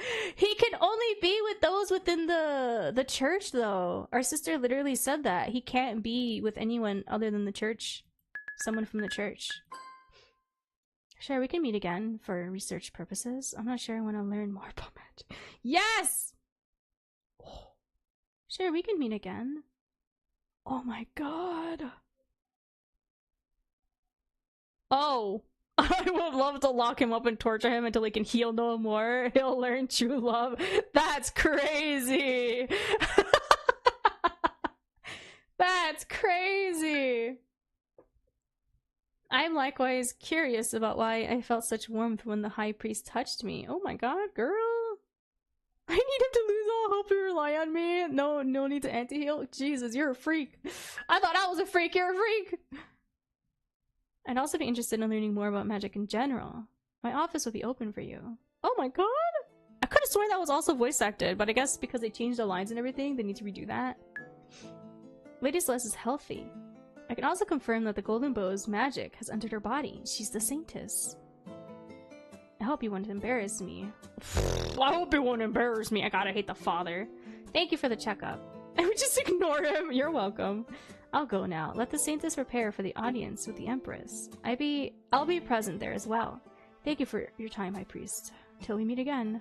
When Elijah leaves, Father turns to your DC and Levi. I would like to speak to Celeste alone. Don't leave us alone with him! I hate this man! Oh, excuse me, I burp. Your DC and Levi give me worried looks, but can do nothing else but leave me alone with Father. No. So you've gone and done it. Like, oh my god, this guy. Like it's our fault? Done what? Made yourself the center of attention again. First you fight the bears and wolves and a demon, and now you scream like a madwoman in the middle of the chapel, the grand chapel. You know what? Can't we just set her father on fire to know the pain that we felt? Can't we just set him on fire to know the pain that we felt? It'll be a tiny fraction of the pain that we felt. God, I hate this man. When you wake up, the High Priestess confirms you're the Saintess? Ha! How could you possibly carry such an important role? An immature person like you could never become the saint, the savior of humanity. I didn't want to become the Saintess. And now you're actually admitting that you didn't want to be chosen by God? Are you a Saintess who rejects being a Saintess? Where's your faith gone? Well, you kind of just punches to the ground, sir. Of course she doesn't want nothing to do with anything. As much as you're a bad fit for the role, you should still carry it with dignity. I hate this man. I'm not sure what Father wants from me other than another opportunity to belittle me. I have to wonder why he hates Celeste so much. Celeste's feelings don't supply me with a direct answer. But, oh, it's because he thinks that we killed the mother, no? Which makes no sense considering that we have a twin sister, but as I continue to tap into them, a wave of resentment towards Father suddenly washes over me. And now you're mute? Oh my god, I'm gonna stand up to him. Now I can't let him belittle me. Maybe Celeste gave up long ago on interacting with Father, but I can't let him assume he has the right to abuse me. I may not be the best choice for the Saintess, but I'm going to do my best at fulfilling the role. Just watch me. Father laughs, a mean, unamused sound that chills my bones. You're going to further embarrass this family as you struggle with being a key player in the Lucari Empire politics. Do you think being the Saintess involves only shooting the bow? What about bringing hope to all of humanity? What about displaying excellent propriety to earn the favor of the political factions of the Lucari Empire? The role of the Saintess is wasted on someone as useless as you. Jesus Christ, man! He even calls her useless? His words correspond to fears that have already bloomed in my soul. What if I really can't fulfill the role of the Saintess properly? What if Father is right? Get ready for the audience with the Empress. And when we're in the throne room, do your best not to demean the Dequirious name. All they can do is nod and watch him leave the room. Kick him out! I know, I hate him so much! A moment later, Linda appears in the doorway, ready to prepare me for the audience. What if I let his words go? Much like Celeste did before, I too decide to ignore Father's bullshit. I tell myself his abusive words don't hurt me. They're directed at Celeste anyway, not at me, Celine. Even though I don't know anymore who I really am. Oh, okay, and then he says the same thing. Oh, wait, you can't. Nah, I like sassing him. I like that I sassed him. Okay! 2 hours later, I follow a step behind Father. We walk through the corridors of the palace to the throne room where the Empress and the Emperor Consort are waiting for us. We walk in silence, the mood sour thanks to my earlier conversation with Father! That's fine, it was always gonna be sour. It's him. He's just a negative man.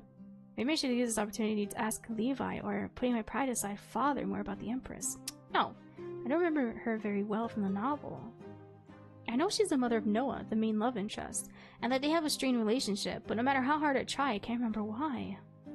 Why would we ask our father? Ask Levi.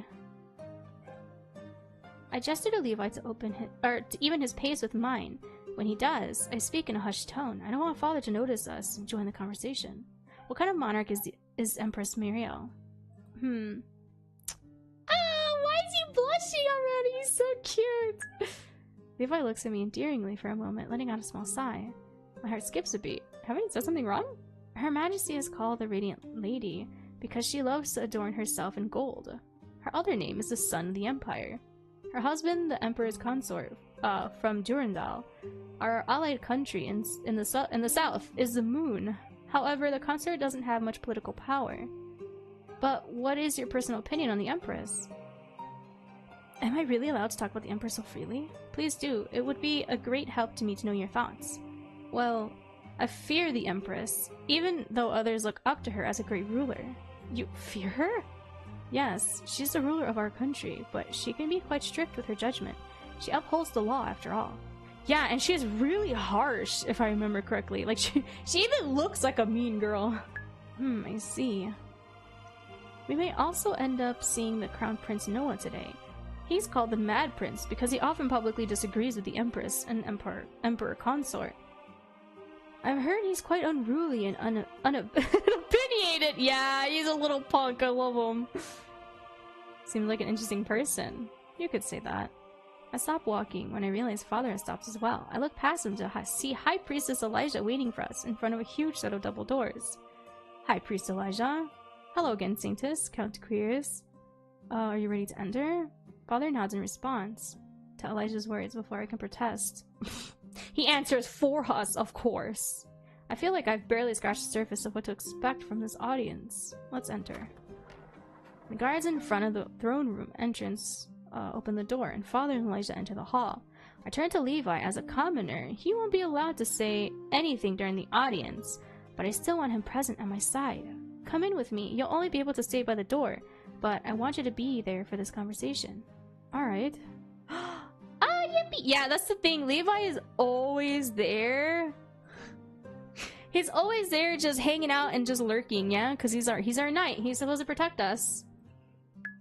Enter the throne room as well now, leaving Levi following behind me. Yeah, this is the same. Oh my god. It's so pretty. It's so fancy. From what? No. You saw him.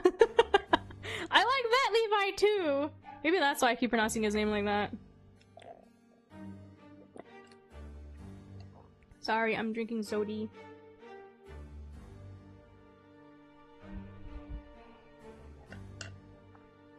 No. Not that one. This guy is like the polar opposite from that Levi. He's very soft and yeah, spooky. No, that Levi's a little shit. This Levi is very soft. That Levi is brooding. This one's a soft and caring and loving man. You just saw him blushing when the moment he looked at us. The Empress is sitting on her throne, and the Emperor Consort is lounging in the small chair next to her. The smaller chair next to him. Or next to her. Oh my god, I can't read. A man stands in front of the pair. His clothes are no less colorful than mine, but I feel like his outfit is a simpler design than those of the men I have seen in this world so far. The embroidery on his vest is beautiful, though. A tangle of vines and flowers. Don't talk over it! I love Levi, but he's a little shit! He's a punk! He's like the hard exterior man with a soft-shelled center. He won't tell you that he cares, but he cares. Tangle of vines and flowers. Is this how commoners of this world dress? When our group moves in closer, I notice tremors have overtaken his body. He clenches his hands at his sides. Your Majesty, I beg of you, please help me. What? Oh! Oh, they already have an audience? Oh. Uh-oh, this is awkward. We just walked in. The Empress smiles, freezes the blood in my veins. She stares at the man with such contempt, and I quickly realize what sort of ruler I'm really up against.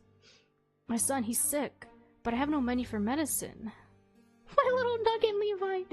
Please let me use the magic of the priests for free of charge. Elijah's mouth falls open and takes a step towards the man, but Father grips his shoulder. He shakes his head and says in a low voice, "You don't want to antagonize the Empress." Elijah nods and mouths back. "I will seek out the man later." Why would I grant you, what preferential treatments? Begone. I have more important matters to address. The Empress's gaze lands on us, and she beckons with her finger for us to approach. Ignoring the man's protests, the two guards drag him out of the throne room. There they are! Dang! Yes, this is the Emperor's consort. Empress's consort. What is it? Emperor consort, they said? This is the Empress. She's the one that rules the kingdom, and then her freaking father! When we come closer to the monarch, I can clearly see why the Empress would be called the son of the empire. Oh yeah, true, sun and moon. Yeah. He's wearing dark colors and she's wearing the bright colors. Well, yellow, gold, because she likes gold. Her gold dress and crown glisten in the sunlight, falling through the floor-to-ceiling windows of the throne room. But no matter how beautifully dressed the Empress is, her smile makes me think of a mouse in front of a lion. She looks so evil. She looks so evil, it's terrifying. At last, the prophesied Saintess stands before me in the flesh. I smile and make my best attempt at curtsy, following Celeste's memory. The wince on Father's face tells me I failed to move properly. Father and Elijah make smooth bows. Thank you for the chance to have an audience with you, Your Majesty. Grace to be in your presence again, O radiant lady. Of course, how could I not? How could I not gaze upon the chosen heroine with my own eyes? The Empire has been awaiting for her for over 20 years. No, I'm surprised her daughter is the one who turned out to be the Saintess, Count Alaric? A nervous chuckle escapes my father's lips. She indeed possesses an affinity for archery, Your Majesty. Oh, now he's complimenting our archery skills? He hated that about us. So I've heard. Your daughter doesn't act much like a noble lady, does she?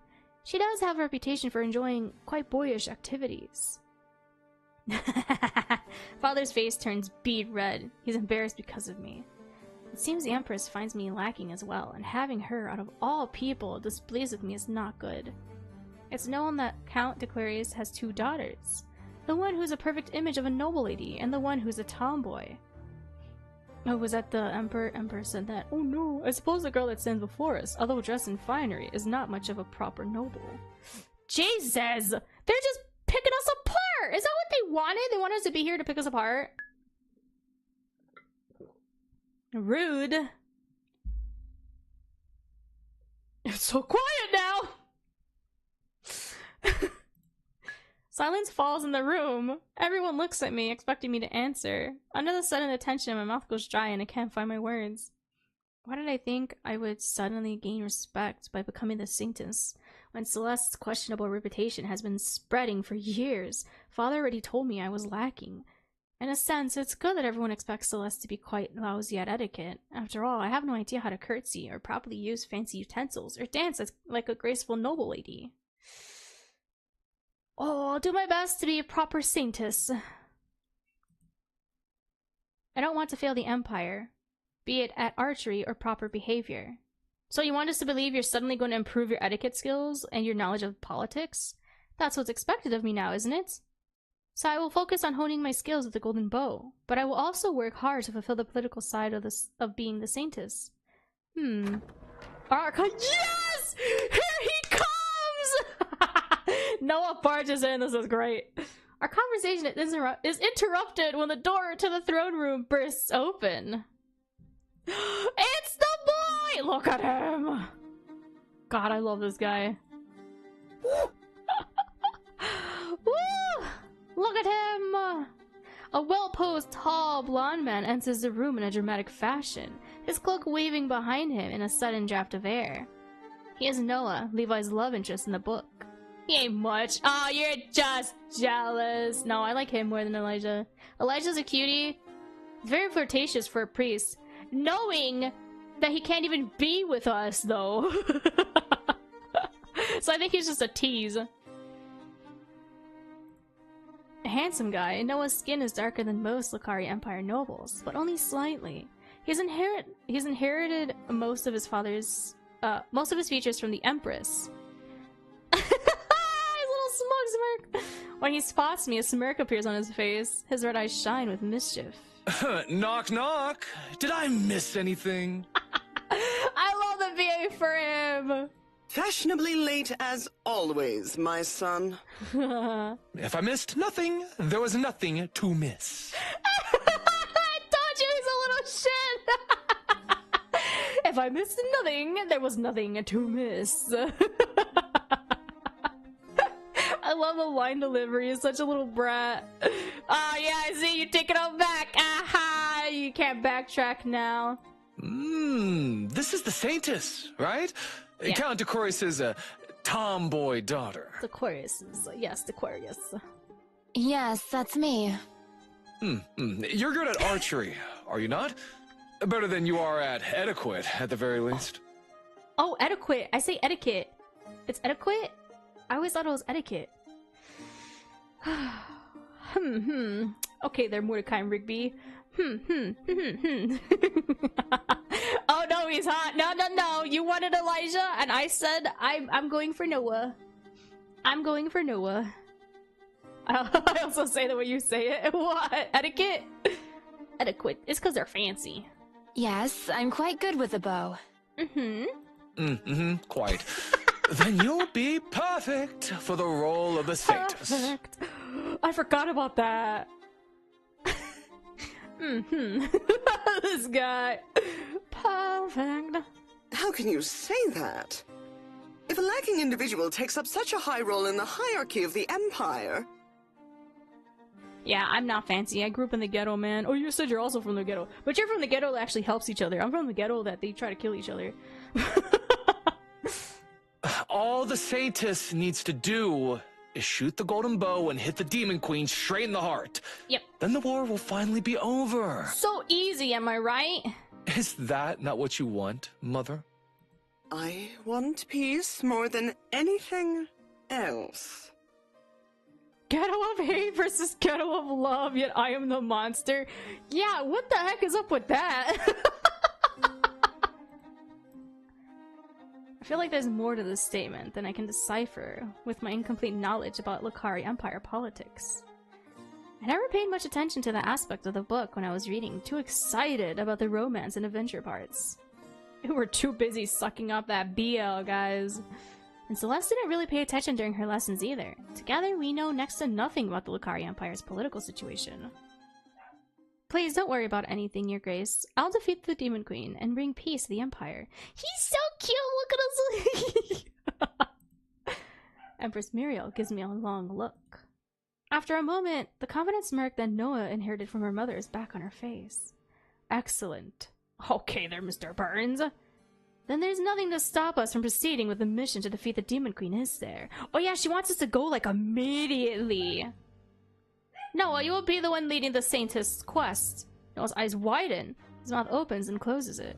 But you will lead the Saintess's quest, and you will take the 20 best men from the palace guard, the mage's tower, and the church to accompany you. Wait, a new Star Wars movie? Huh? Oh yeah, today's Revenge of the 5th. Or Revenge of the 5th? How the frick does it go? I don't know. I'm sorry, I'm not a Star Wars kid. W ads! Oh! Dang! The one-timer ads were actually good for you guys? Let's go! Welcome back, welcome back. I'm glad you had a fun ad there. Wow! Wowee! You will leave in a month. In a month? So soon? Shock makes my heart beat erratic. With my current archery skills, I'm nowhere near ready to defeat a powerful enemy so soon. Well, that reminds me. Oh yeah! The ad changed? They heard your pleas. Is there a problem? You said you're great at using the bow, and that's all you need to be successful Saintess, right? That is not what you said, and that is not what I said. Can't deny her words, and neither can Noah, after all. We're the ones who just made those claims to her. I mean, yeah, I'm good at the bow, but like, we also said about being a good Saintess as best as we can. Or be, yes, to the best of our ability. So it's not just being good at the bow. I simply thought we'd have more time to prepare. There is no more time. Now the Demon Queen's army closing in more and more on the capital in recent years. I think you and the Saintess are ready enough. But, do you question the Empress's judgment?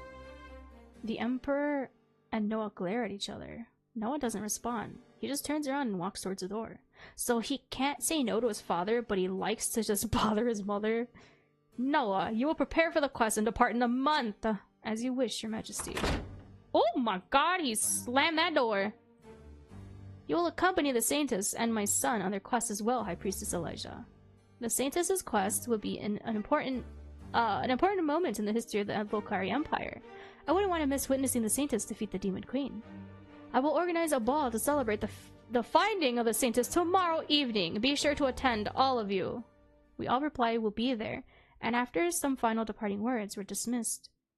After the audience, I ask everyone to give me some time alone. Too overwhelmed by the recent events, I need some time to think. I take a sheet of paper and quill and begin to scribble down my thoughts. I survived my death event, the demon attack in the woods near the Aquarius mansion. That's why Levi is likely to follow to continue to love Celeste and not become interested in anybody else. Whoa, excuse me, I burped. Whoa, frick, I meant to right click. Oh, I thought there would be like a meter for everybody for like love, the love meter. I mean, that's okay if there's not. It's typically not in the game, so I'm just remembering yesterday's game how I can check that. Cause like we haven't been able to interact with a lot of them. Maybe we can like raise that stuff as we go? Of course, right? That's how this works. I'm not really the Celeste Levi loves, though. I have her memories and a portion of her skills, but I'm basically Celine in Celeste's body. I'm not just Celeste recollecting a past life. Instead, I, Celine, have taken over Celeste's body at a pivotal moment of her life. Does that mean Celeste is really dead? I don't sense her presence living in my body, which is a relief, truth be told. I prefer being alone with my thoughts. Imagine if when you think you hear their thoughts instead of your voice. I had the yelling one saved. I read about it one day. Oh yeah, you're gonna show everyone, but you might get in trouble, no? Oh, hello! I hope you guys are well. Those are the devs, guys! There will be a meter screen for the full game, just didn't make it into the demo. Oh! Okay, well that's cool to know. That's cool. Nah, it'd be a reaction. Oh, true. Reaction content. That's the loophole. Still, the idea of her passing is sad, even if I'm conflicted about her treatment of Levi. What were the two components needed to defeat the Demon Queen again? Cut game got me yeah, it made him want to make a visual novel. It's so good! I told you guys, this one is a personal favorite of mine. I told you. This one's great. I like all the little additions and changes too. This flows so much more seamlessly. I feel like I'm going through this a lot faster. than all the other times that I played. She's doing great. Am I really? I always feel so cringe and embarrassing. The first one is firing an arrow imbued with the Golden Bow's light magic at the Demon Queen's heart and actually hitting the target. So I'll need to practice both archery and accessing the bow's magic. I suppose training with the bow will just take time, though I have little to spare. As for wielding its magic, that's something Elijah will know more about, given that he's a light magic user. You want me to choke? You want me to choke? Is that really giving me what?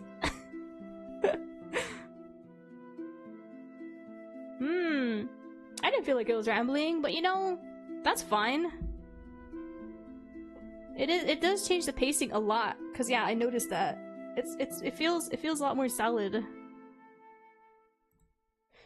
I scribbled down that I'll need to talk to Elijah about the golden bow and its magic. Yes, we did tell him that we would come back. Oh wait, no, the foreshadowing that I kept talking about. Oh god, sorry, there's something in my eye. There is also a second component to defeating the Demon Queen, one that follows a story trope more than practical magic. Noah and Levi's love makes the magic of the Golden Bowl stronger. I'm scared. The situation isn't just a story in a book anymore, it's my reality. Levi, Elijah, Noah, Eurydice, Father, the Empress, they're all real people. That's right, Pix, take that thing out your eyes. I can't tell if it's cat fluff or if it's just a random fiber from my shirt or if it's just an eye. It's not an eyelash because eyelashes typically like burn. And it's not a cat fur because that also kind of burns. So it might just be like a clothing fiber, either from my hand towel or my shirt. It's air mites. Stop. You know those little gnats that always fly around in the summertime? Those always go for my eyes. And my family likes to joke that they just like my eye juices. I hate it. It's so weird to me. They aren't acting accordingly to script either. They're trying to take you out. Yeah, I've had to pull multiple gnats out of my eyes before when we would like be out late at night or at my like family's what do you call those, fire pits? We would hang out at night and then little gnats would fly in my eye. I'd always have to actually physically pull them out. It's so gross. It's eye-eating bacteria. Probably. Oh no, guys, I'm gonna lose my eyes. I'm the only one, by the way, of my siblings that don't have glasses. My siblings both wear glasses, but not me. Go figure. Why am I the special one? Oh my god, happy Wednesday, Aaron! It's still Tuesday afternoon for me. It's still Tuesday in it. Which eye is your favorite eye? You can have a favorite eye? I don't know. I don't have a favorite eye. They aren't acting accordingly to script either. Well, yeah, because you changed the course of the story. The plot of the book has changed. It's a real world now with unpredictable consequences. Quite good to know. I'm scared you're gonna poke my eyes out. I'm at the center of this new story. Levi dies at the end of the book, despite defeating the Demon Queen, despite Noah's love for him. So this was always foreshadowed, and I just never really paid attention to it. Gnats consume! No! Not the gnats! I die again soon, too? Or will I die again, too? Stop with the chase. If I have to fall in love with someone, who should it be? Levi, who blindly adores his lady? Noah, who has been burdened with leading the mission to defeat the Demon Queen? Elijah, who is a priest and can't marry someone unless they're part of the church? Or should I pick someone else entirely? Wait, so I have to pick between Levi, Noah, and Elijah? But I like George! Oh no! I said I was gonna stick to the canon though for this. I'm gonna try to choose Noah for everything. I'm gonna try to get on his good side, even though I know he tries to go for our throat after the tea party. Or was it after the dinner party? I forget which one. The next evening, Linda gets me all dolled up for the grand ball the Empress is throwing in my name. At the ball, I find myself sitting at the table, staring at silverware I have no idea how to properly use. I only know the soup spoon because it's the big round one! Celeste's memories aren't helping me much. Yeah. The servant puts a salad in front of me. I pick up one of the forks. No, isn't it like the smallest fork? There's an offended gasp from my left. I look at the noble lady sitting next to me. Isn't this Penelope? She's almost purple in the face, staring down at the fork I'm holding. Wrong piece of color, then. I put it down and take another in my hand. I steal a sideways glance at the noble lady. She doesn't seem to be offended anymore. This one must be the right fork, then. I like how that's how we do it, process of elimination, based on her facial expressions. When everyone starts eating, I dig into the salad too, but it tastes like paper to me. Salad is kinda lame. I'm nervous, my hands are clammy. So you've become the Saintess, Lady D'Aquarius. It's him! This guy single-handedly makes it so hard to choose who to go for. That's him! Look at him! I also really love his fit. I like winter stuff. You guys know my favorite what is it? Season is winter? Frack. Now you see what I mean? That he's like a I made this joke on stream last time and it ruined him for some people. That he's like a freaking... Okay, he ain't much, unlike Really? You don't like George? My little freaking subtle Kaiba prim and proper man? He's like the opposite of Kaiba. Maybe that's why I really like him. He's got the looks, but he's got the better personality. It's like someone I one shot. What the frick? He's literally a warlord. He's a war veteran. He's gonna get you. The man to my right, Duke George, if Celeste's memory serves correctly, strikes up a conversation with me. And I'm a demon lord. Yeah, you ain't got nothing on him. No, stop. Stop. He's a young duke and a powerful player on the battlefield of the Lucari Empire's politics. See? I have to do my best not to say or do anything strange. He's really funny, though. He's a really fun person. Yes, despite my surprise, the Golden Bow has chosen me. And he's such a sweetheart! And he's winter-based. Fire melts that. Oh, shush. Well, now that you carry such an important role, do you plan to improve your knowledge of etiquette? Oh, see! Offers you help! He points at my salad. Oh, come now. What am I doing wrong this time? The Duke smiles, but his expression isn't unkind. You have no idea what you're doing wrong, do you? This is my favorite voice line, because he's holding back laughter. This is so good. I don't. May I? He extends his hand to me, and when I don't protest, he touches my hand gently to modify the way I'm holding the fork. And he's so gentle. You think he'd be rough, but oh, he's gentle. Oh, come on, George. Yeah, Penelope. You're spoiling the fun. Oh, so did she trolled us that it wasn't the correct fork? The lady to my left has a cruel smile on her face. Shoots, I really was eating the salad wrong after all. How do you eat a salad wrong? You just stab it with the fork. I can be gentle too. No, you just said you're slob. My cheeks heat up from embarrassment, and suddenly I find it hard to breathe. Now that I'm the Saintess, I will be watched closely. The nobles are all going to be laughing for weeks about the way I ate the stupid salad. I just know it. Oh god, our trauma. Excuse me. So you remember? You said it not too long ago!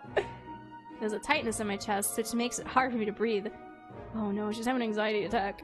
My heart is beating so quickly I can't be here anymore. I have to get some fresh air. Are you okay? Duke George calls after me, but I walk quickly to the terrace. Once I'm away from the throne room, I run into the gardens. You're made from hell, fire, I doubt it. Actually, they say that hell is actually cold, so... I think that's only in Supernatural where they say that. Where Lucifer is like, did you know that hell actually runs cold? I don't know if anyone else even watched Supernatural, but like, I remember that quote because I thought it was so funny. I stop only when I reach a small pond. Here, I put my arms around my frame, trying to control my breathing. Breathe, Celine, in and out. in and out. Don't cry. Don't cry. Actually, you ruined the makeup Linda spent hours putting on you to make you look like a real noble lady. Didn't think I would run into you here. Here he is, my boy! Turn around when you hear the voice. It's Noah. He's drawn his sword, and his usual mocking demeanor is not present. He's completely serious when... He suddenly puts his sword against my throat. The heartbeat. You don't need to know. That's how we also trick George and get him. Shut up. Actually, yeah. I want to get that emote because I've been actually a lot more often than I ever have, and it's so funny to me. My heart beats so loudly that it feels like it could jump out of my chest, this time from fear. Does no one want to kill me? I wish I could just kill you and be done with it. Well, there goes our suspicions. He just told us. Yeah, you need to watch Supernatural and Doctor Who. I stopped watching Doctor Who, like, the season before the woman doctor appears. Doctor Who? Which doctor? Which doctor do you mean? It does, but why? Suddenly I remember the scene. I fangirled over it when I was reading the novel. This is the scene where Noah puts his sword to Levi's throats. It's overly dramatic, and most of the readers of the novel interpret it as a romantic interaction. But now I think this setup is just ridiculous. I could take a step back at any time from the coldness of steel, and my neck would be safe. I give Noah a long stare. He's looking at me seriously, as if he's really pondering if he should harm me. I don't believe he actually will. I will entertain his antics for a while longer, just to see what he has to say to me. I want to know how much the scene changes with me here instead of Levi. Why do you want me dead? Because you're the reason I have to go on the mission to kill the Demon Queen. He just so doesn't... soon. Oh, I'm sorry. He just doesn't want to do anything. If anybody less capable than you had been chosen as the Saintess, Mother wouldn't have told us to leave within a mere month. No, he just wanted to take his time before they went out. That's what it was. Which doctor? Lazy? No, it's not that he's lazy. It's just that he didn't want... Well, I guess lazy. He just... Oh my god. Why am I getting cheese? Give it to him. He's the cheesehead.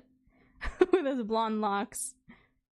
I'm glad he thinks so highly of my archery skills, especially considering how little the nobles think of my etiquette skills. But he's wrong. I may not be as great at archery as you think. Ooh? That fact would change nothing at this point. Mother is now convinced you can defeat the fiend. Yep. This is a suicide mission. None of us will come back from the quest. Ja, too late. You already spoke your truths, even if they were lies. Even though I remember this line from the book, my eyes widen.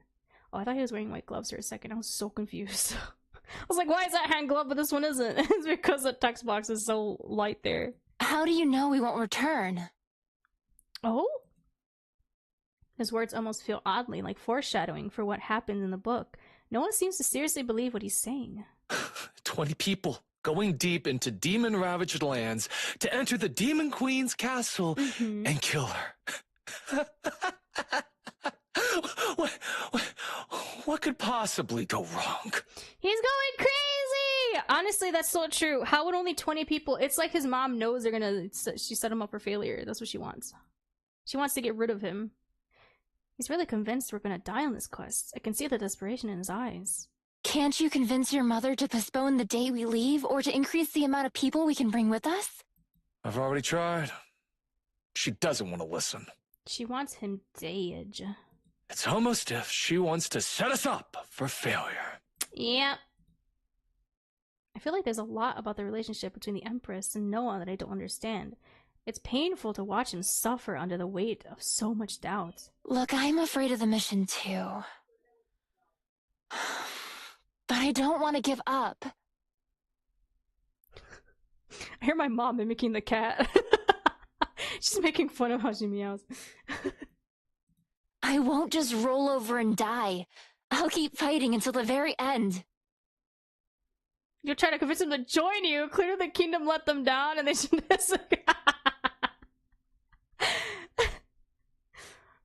my god.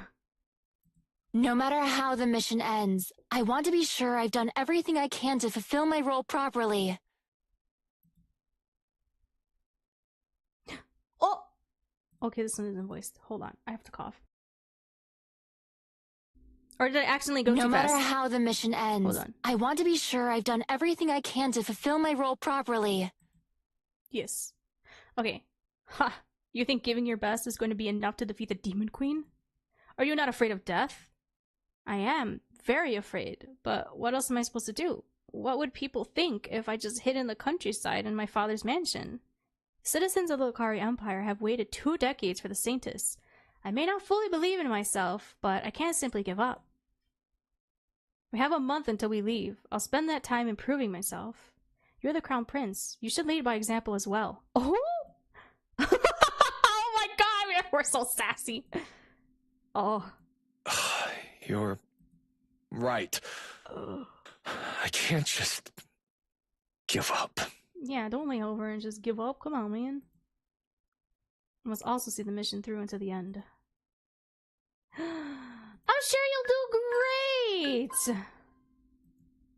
I'm sure you'll do great on the quest. I hear you're an impressive fighter. I'm not sure as we'll succeed as you are. Oh, I'm not so sure we'll succeed as you are. Okay, thanks for the backhanded compliment, but you've given me something to think about. I don't want you to die, Your Highness. Please don't dwell on failure so much. Wait, is that good? I'll try. Just Noah is fine. We're teammates now, I suppose. I like the sound of that. I'll continue trying to get Mother to delay the deadline for us to leave. I would appreciate more time to train. Right. Time to go back to the ball, then. Without sparing me another glance, Noah walks past me to the terrace. I look out at the water of the lake and take a few deep breaths. I really hadn't expected Levi's scene with Noah to play out for me. I also didn't end up responding the way Levi would have done. Our encounter didn't turn romantic at all. Oh, man! Oh, hamburgers! Wait, okay. What if I tell him, are you feeling better now? Oh! Okay! Does that mean you're feeling better now? Are you not considering killing me anymore? That's what makes his affection go up? Interesting.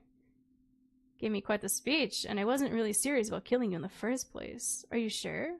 Why did you have to be so dramatic about the situation? Dramatic is practically my middle name. Oh, true. They call me the Mad Prince, you remember? But to answer your question, I don't want you to die, and I myself want to live too. I'm glad. Don't die, Your Highness. Just know it's fine. We're teammates now, I suppose. I like the sound of that. Okay, yeah. Okay, and then it's the same thing. Time to go back, then. I really hadn't expected... What? What? His real name is Hamlet? Stop! What the... I really hadn't expected Levi's scene with Noah to play out. Okay, yes. Well, it wasn't romantic at all. The Mad Prince! Oh! Yet my heart is beating quickly regardless because I'm still scared about so many things. The stress is catching up to me. I fall to my knees on the soft grass. Can't hold back my tears any longer. I'm tired, I'm terrified. I want it all to stop. Tears overflow. Looking into the lake, I allow myself a moment of weakness. Why is this happening to me? I don't want to be Celeste. I never wished to be the Saintess. What's she afraid of? Hello? She's about to go to her death! Of course she's scared. She just got isekai'd into this world where it was her favorite BL, and now all of a sudden she needs to... She survived it, even though she was a character that was supposed to die immediately. So round 2! Oh my god, do you know? After a while, I realized no matter how much I cry, this new reality won't magically change for me. The sooner I accept my fate and put my energy into the few things I can still influence, the better. I can't die, can relate. Oh my god. With renewed purpose, I get up and walk towards my room. I walk back towards my room. Screw the ball, I'm not going back there only to be ridiculed further. I don't want the whole Imperial Court to continue watching how terrible I am at being a noble lady. I'm walking down the corridor towards the apartment when I hear someone running behind me. Levi! Celeste! Levi calls me by my first name, like he always does when it's just him and Celeste. It's something the two of us agreed to do when we were younger, before Celeste grew to avoid him. Levi stops before me and looks me up and down, checking for injury. Where have you been? I didn't notice you left the throne room. You're not supposed to go anywhere without me. Father's orders, I know, I just forgot.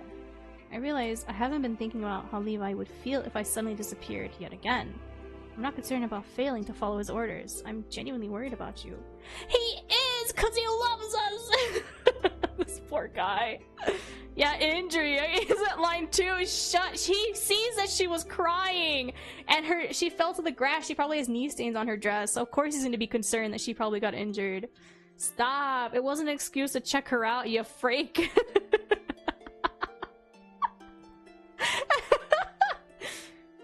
He blushes and looks away. After a moment, he looks back at me with a worried expression, then looks me up and down again. You're alright, are you not? Focuses on my face and frowns. You've been crying. You must notice my smudged makeup. I was, but I feel better now. Yeah, I'm not gonna lie to him. Oh yeah? Why he blushing like that then? Cause he loves her. I was, but I feel better now. What made you cry? When I see the sincere worry on Levi's face, I want to tell him the truth. I'm just overwhelmed by suddenly becoming the Saintess, by having to carry the burden of saving the whole empire. I look down, tears welling up in my eyes again. Celeste. He's so cute! God! My knight in shining armor! Genuinely? Oh, I love this next CG too. I look back up to see Levi staring at me with love and adoration. I'd one-shot him. Oh, shut up! Shush! It hurts being on the receiving end of such feelings, knowing that they aren't really for me. No matter what happens, know that I'll always stay by your side. I'm sorry to drag you into this quest with me. He would have been caught up in this mess anyway if he were the saint, but now he's coming along anyway as Celeste's knight. Don't say that. I swore to always protect you, did I not? Back when I became your knight, remember? I recall Celeste's memory at that time. Whoa. Oh, ad break in about a minute. They were both 14 back then, and Levi took a knee in front of her and swore he would protect her until death did them part. Oh my god, that's practically being married! Yet I'm not the one whom he swore to always stay beside. That person was Celeste. Wait, that's her knight? Okay, I ship them. Yeah, you see? The knight and the freaking the noble person trope. That's so good. I like that trope too. So he should be free of the oath since Celeste is kind of dead. The knight and the girl. Or boy, who knows if it's a prince too? I can't tell him the truth though. On the spur of the moment, I gesture towards Levi. Lean down, please. You're too tall. Too tall for what? Here it is! No, based on how you said it. What? I said the noble person. Inclusive! Levi gives me a puzzled look, but complies to my request, or with my request. I press up on my toes and kiss him on the cheek. Not as Celeste, but as Celine. Scrabble for words! Because I fumble my words a lot! Because I genuinely feel grateful to him and don't know how else to express myself right now. Look how cute! Oh yeah, take care. The VOD will be here. True, true. I hope you have good sleep. Thank you so much for stopping by. I appreciate it. Celeste? He's so cute. Oh man, the face is so good. Levi blushes a deep red and gets flustered. Freaking tall people and their long legs though. She still has to scoop his... She scooped it. I never noticed this detail. She scoops his collar to pull him downward and kiss his cheek. Oh my god! Whoa! Dang. Like when I lean back and smile at him, do I realize I shouldn't be doing something so intimate to a man who loves a woman who once inhabited this body. I might be sending him the wrong message, especially after our earlier conversation. I'm sorry. I just... Don't be sorry. He likes it! I just wanted to express my gratitude. I let out a sigh. You always do your very best to protect me. Thank you, Levi. He wishes they're lovers, but for Celeste's character, that's not MC right now, she actually is very uncomfortable with how, not forward he is, but how obvious he is with his crush with her. But MC, like, knows, so, like, it makes MC a little uncomfortable because it's not really, it's not MC he loves, it's the actual character who just no longer exists. But, like, still, this is so sweet. You're welcome, but it's my job to take care of you. Yeah. I know you're not doing it just because it's your job. Oh, she called him out! I turn around and start walking towards my room before Levi can reply. Let's go, Levi. We need to rest. She's what she do, though! Training starts tomorrow. Here we go! This was like extended demo part 1. The next day, I begin training with the golden bow on the palace training grounds. Much as I expected, due to its elaborate design, the bow proves difficult to use. I send arrow after arrow flying at targets, but I only hit once out of every 10 times. Not only are my bow skills rusty, but the weapon isn't cooperating either. Oh yeah, we're practicing with the golden bow. Finally, too frustrated to continue, I give up. I'll try again tomorrow. I make my way to my room with Levi following behind me. This is a suicide mission.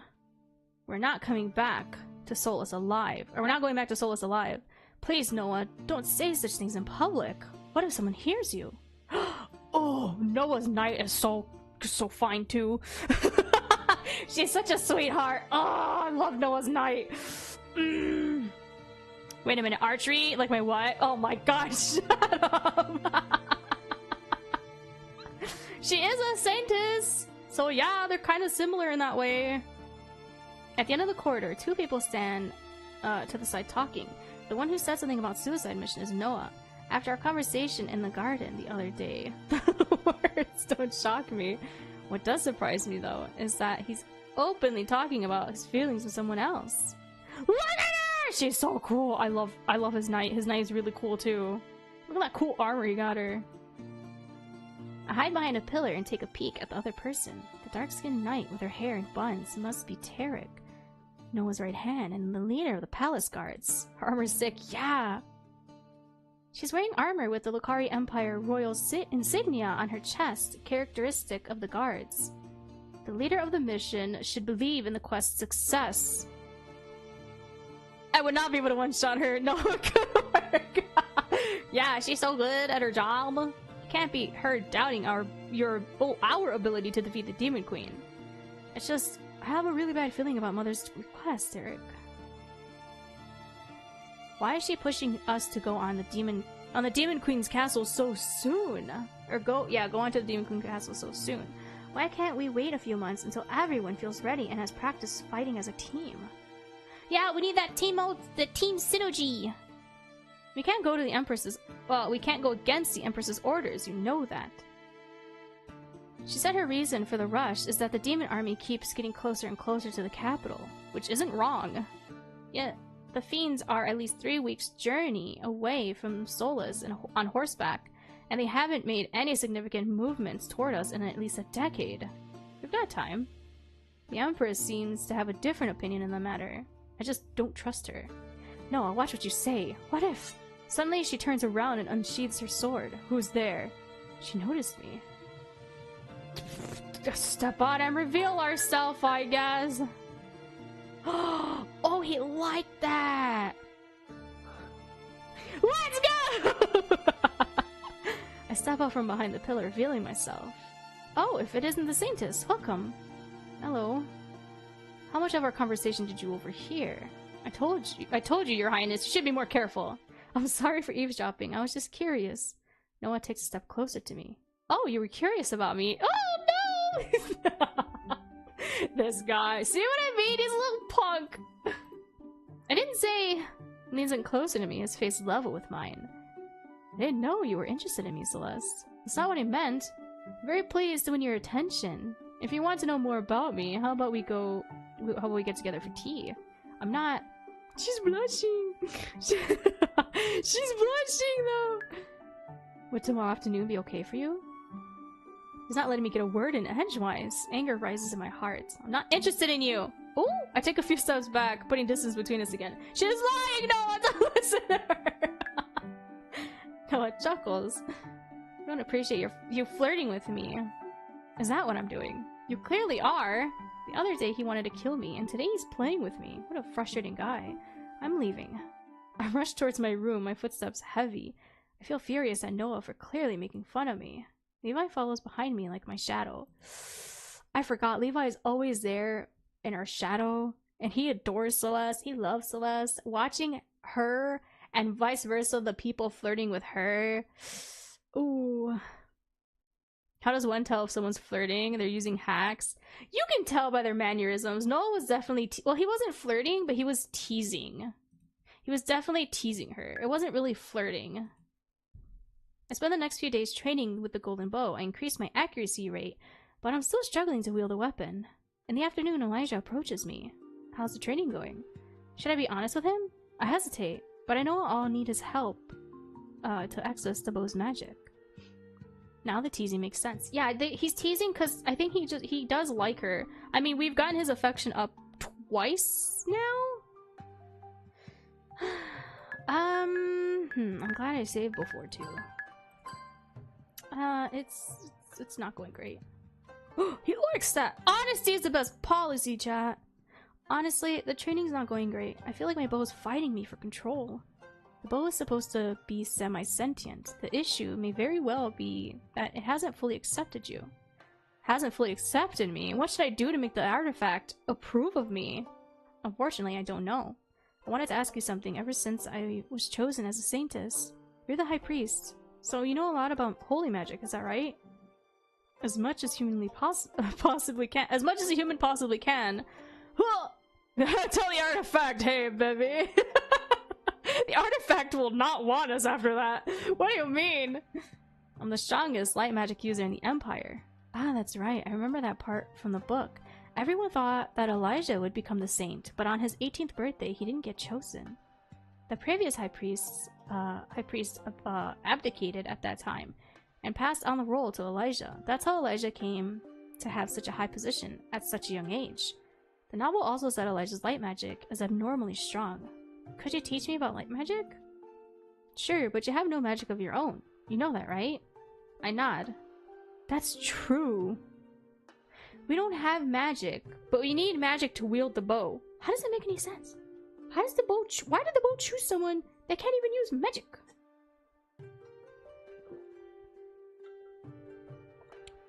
Yeah, they say that at the beginning of the game. She doesn't even have magic. She's gonna be the Demon Queen! From the main story, it was supposed to be, the audacity of humans. It was supposed to be love between her and her travel companions in order for the bow to, like, help her, you know, use the magic to slay the Demon Queen. Well, it was supposed to be Levi, too, that was supposed to be the priest. Or the saint. But, because we survived, we became the Saintess. Now you understand why everything's being rewritten and why it's so much harder? GL now instead of BL? We're gonna swoon with a Demon Queen, yeah. I like that route. I nod. Celeste was never a magic user, and that fact didn't change when I took over her body. But I have to defeat the Demon Queen with the Golden Bow's magic, right? So is there a way for me to access it? Ah, yes. Artifacts like the Golden Bow do carry their own magic. You don't have to have a magic affinity of your own to use their power. Although, already being trained in wielding magic would help you understand more easily how the bow's magic is used. I can at least explain the basics to you and then with practice, I'm sure you'll catch on. Please teach me what you know about using an artifact's holy magic. Sure. Elijah moves behind me, touching the hand I'm using to aim the golden bow. Close your eyes. I will pour some of my light magic into you so that you can understand how magic flows through the human body. To access the golden bow's magic, you have to pull some of the magic towards you and let it enter your body. Be open to it. Don't struggle against the power. I close my eyes like Elijah commands. I feel his grip on my hand growing firmer. Ooh, oh my god, it's happening! He's standing behind me, his chest pressed against my back, so I could feel the heat of his body touching mine. Oh my god! The contact is quite intimate, and makes my cheeks flush with embarrassment. Then I feel Elijah's magic enter my body. It's a gentle stream, Not as strong as when he examined me for injuries a few days ago. Still, I can feel the magic coursing through my veins. Relax against him again. Will he like that? Alright, we're sticking with this one. The feeling is so comforting that my body relaxes against Elijah's, leaning back against him more. Ah, so cozy. I hear a chuckle behind me, and Elijah lets go of my hand, taking a step back. No, don't take that pleasant feeling away from me. The loss is so poignant. I almost want to throw myself in Elijah's arms to feel his closeness again. Oh my god, girl. We're just gonna throw ourselves at him. It's like his presence and magic have filled a hole in my soul that I didn't even know was there. Now that the completeness is gone again, I feel hollow. You're quite susceptible to light magic, I must say. Elijah's smile brings out the haze I was left in by his magic. I blush a deep red. I realize I wanted... What exactly did I just want now? To throw myself at him? I barely know him. But it was only his magic making me feel drawn to him, right? Oh, is he warping our mind? Oh no! What if he... I think he just likes us too. But he can't be with us because he can only be with people of the church because he's a part of the church. Dang, that sucks. Forbidden love, right? My sudden yearning for Elijah certainly had nothing to do with him. Only his magic, I think. My throat is giving out. Did you hear how he said certainly? I almost went, certainly. My voice is squeaking. Ah! Gosh. What happened there, Goofy? Or Mickey? Maybe he changes his mind and will make magic. Oh my god! Gosh, indeed. I'm sorry. Don't be sorry. You couldn't have done anything to control your reaction. Oh, I chose to lean in, but okay, we won't tell him that. Though I would like to know the source of your interest in my magic. Ah! Cheese! It's nothing, Elijah, it's just cheese. Did you notice how my magic flowed through your body? I did notice. I noticed too much, even. Yes, I did. You must convince the golden bowl to let you access its magic. Then pull the power towards yourself and let it course through your body. Only by doing so will you be able to aim the magic with your arrow. And strike the demon queen with the time cubs. Oh no! Whee! Sorry. I use my staff as a way to store more magic, even though I have magic of my own within my body. I can only use more powerful spells with the staff's help. That's young, you got lucky I cheesed you already. Maybe it's because you cheesed me. Maybe my body just knows when I get cheesed I have to yawn. Oh god, my nose.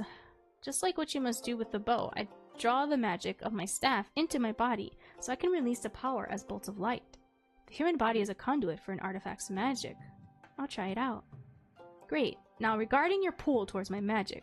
Oh no, does he not like that? Elijah takes my hand in his. For a moment, through our joined hands, I can feel the flow of his magic again. I lean towards him. It's really peculiar how you're drawn towards my power. He just likes us leaning on him. This guy's afraid.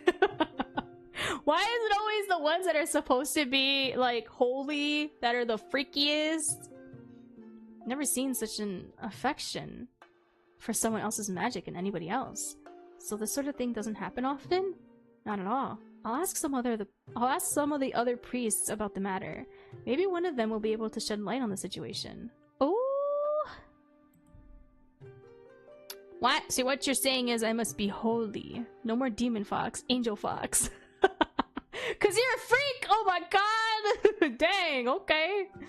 In the meantime, there's something I'd like to ask of you. Instead of training, could you come to the priest's wing tomorrow? I'd like to explain it to you more. I'd like to explain to you more about your duties as the Saintess of the Golden Bow. Hello, I like how you put it together. Cause you're a freak! You're a freak and you wanna let your freak flap fly, so you're gonna be a angelic fox. Oh my god. I mean you can, but like you can't be family friendly anymore.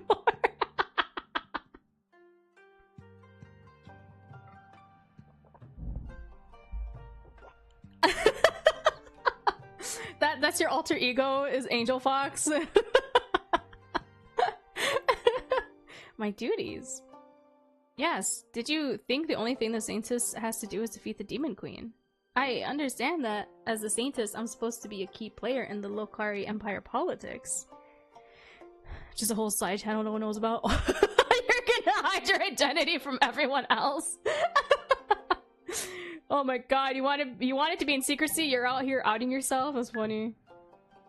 Well, it's a little time before we leave on the quest. I don't want to start taking part in the politics of the country just yet. I know now. That's what I'm saying. We all know now. We know. Voicing your opinion in court is only part of what it means to be Saintess. Oh, excuse me, hiccup burp. The people of the Lokari Empire have been waiting for the processed heroine for 2 decades after all. Therefore, you're expected to show them you're a proper Saintess, so their hope for the Lokari Empire can continue and grow. I'm gonna bring it up next stream. Oh no! His alter ego. Hope. It's such a fragile feeling. One has to take care of hope and nurture it if the fire dies out. I will believe! Come on now. Elijah trails off, a faraway look of melancholy on his face. The expression makes me wonder what he's thinking of. I have no courage to ask, though. What do you mean I'm next? And you're gonna get hosed. You're getting hosed. Get hosed. How should I show the common folk that I'm a proper Saintess? And I got cheese? You fighting back, huh? It would be best if I explained everything. Why am I getting hosed? It would be best if I explained everything to you tomorrow. Come to my office at 9 in the morning. Bring the golden bow. Alright, I'll be there. After Elijah leaves, I return to practicing archery. I try to pull the bow's magic towards me like he instructed. But I can't replicate what the high priest did. Even so, I keep trying. There's too much at stake for me to give up so easily. The next morning, I walk down the corridors of the palace towards the priest's wing. Levi has been a tremendous help by showing me where the church's part of the building is located. Gosh, I can't read! Now turn right. How do you know where the priest wing is, Levi? Came here with another knight who was injured during training so he can get the priest to heal his wound. Ah, that makes sense. We should be close. Take another turn right and walk down a corridor until we end up at the most impressive door in the hallway. This should be where High Priest Elijah works. I'll wait for you by the door. Alright. Oh, I forgot, I really like this office! The office is so pretty. Oh, do we meet the other two that are here as well? Because this is Elijah's desk, and this is another person's desk, and this is another person's desk. I knock on the door, and after hearing a faint come in from the other side, I enter the lavishly decorated room. To the left, numerous cabinets support a shelf. Shelf upon shelf of thick-spined books, while a large, beautiful painting hangs on the opposite wall. What if the office liked you? You ever think of that? Yeah! Look at them, they're so pretty. Look at them, they're so pretty! Oh my god. Maybe we should join the priests. Just so we could be with someone from their group, right? 3 people sit behind desks. Yeah, I like the red-headed one and the green-headed one. They're both very nice. Right? I told you. Yes, they are. They're part of the clergy. Yes, yes.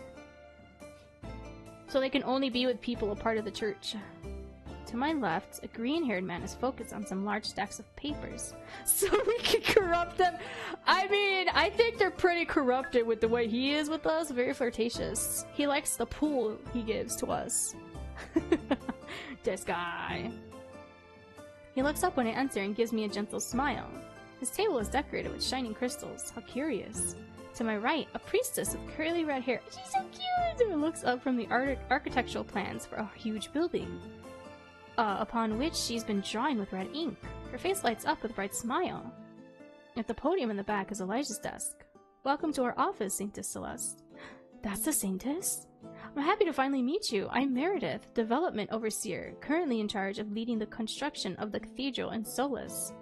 I didn't even know there was a cathedral being built in the capital. Further evidence of how little Celeste cares about anything other than hunting and horse riding. Welcome, Saintess. I'm Gareth, the financial administrator. K-Smart! Damn, you had me named Meredith. What does that mean? Because of red curly hair? Gareth and Meredith. Gareth and Meredith! Wait, I just realized their names kind of go together. It's an ugly name! No, it's not! I don't think so. My trusted confidants. Confidants? I don't know. Together we take care of most important matters concerning the Church of the God of Light. Pleased to meet you both. I'm Celeste Aquarius, the Saintess of the Golden Bow. Today we'll talk about what it means to be the Saintess of the Golden Bow, and I'll show you some of your duties. We'll go to the east side of Solus. Was that a... I wasn't paying attention to chat, but was there an ad break about to happen? Because when the ad break happens, I'm gonna go pee, because I have to pee. I've been drinking so much more water today. I might go pee when the ad starts. If it starts. And I'll show you more of your duties. We'll go to the east side of Solus. The journey will take around an hour. I just drank a sip of water, man.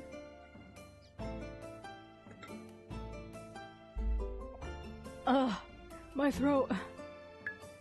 I have to pee so bad. I'll go pee in the next ad break. Oh shush.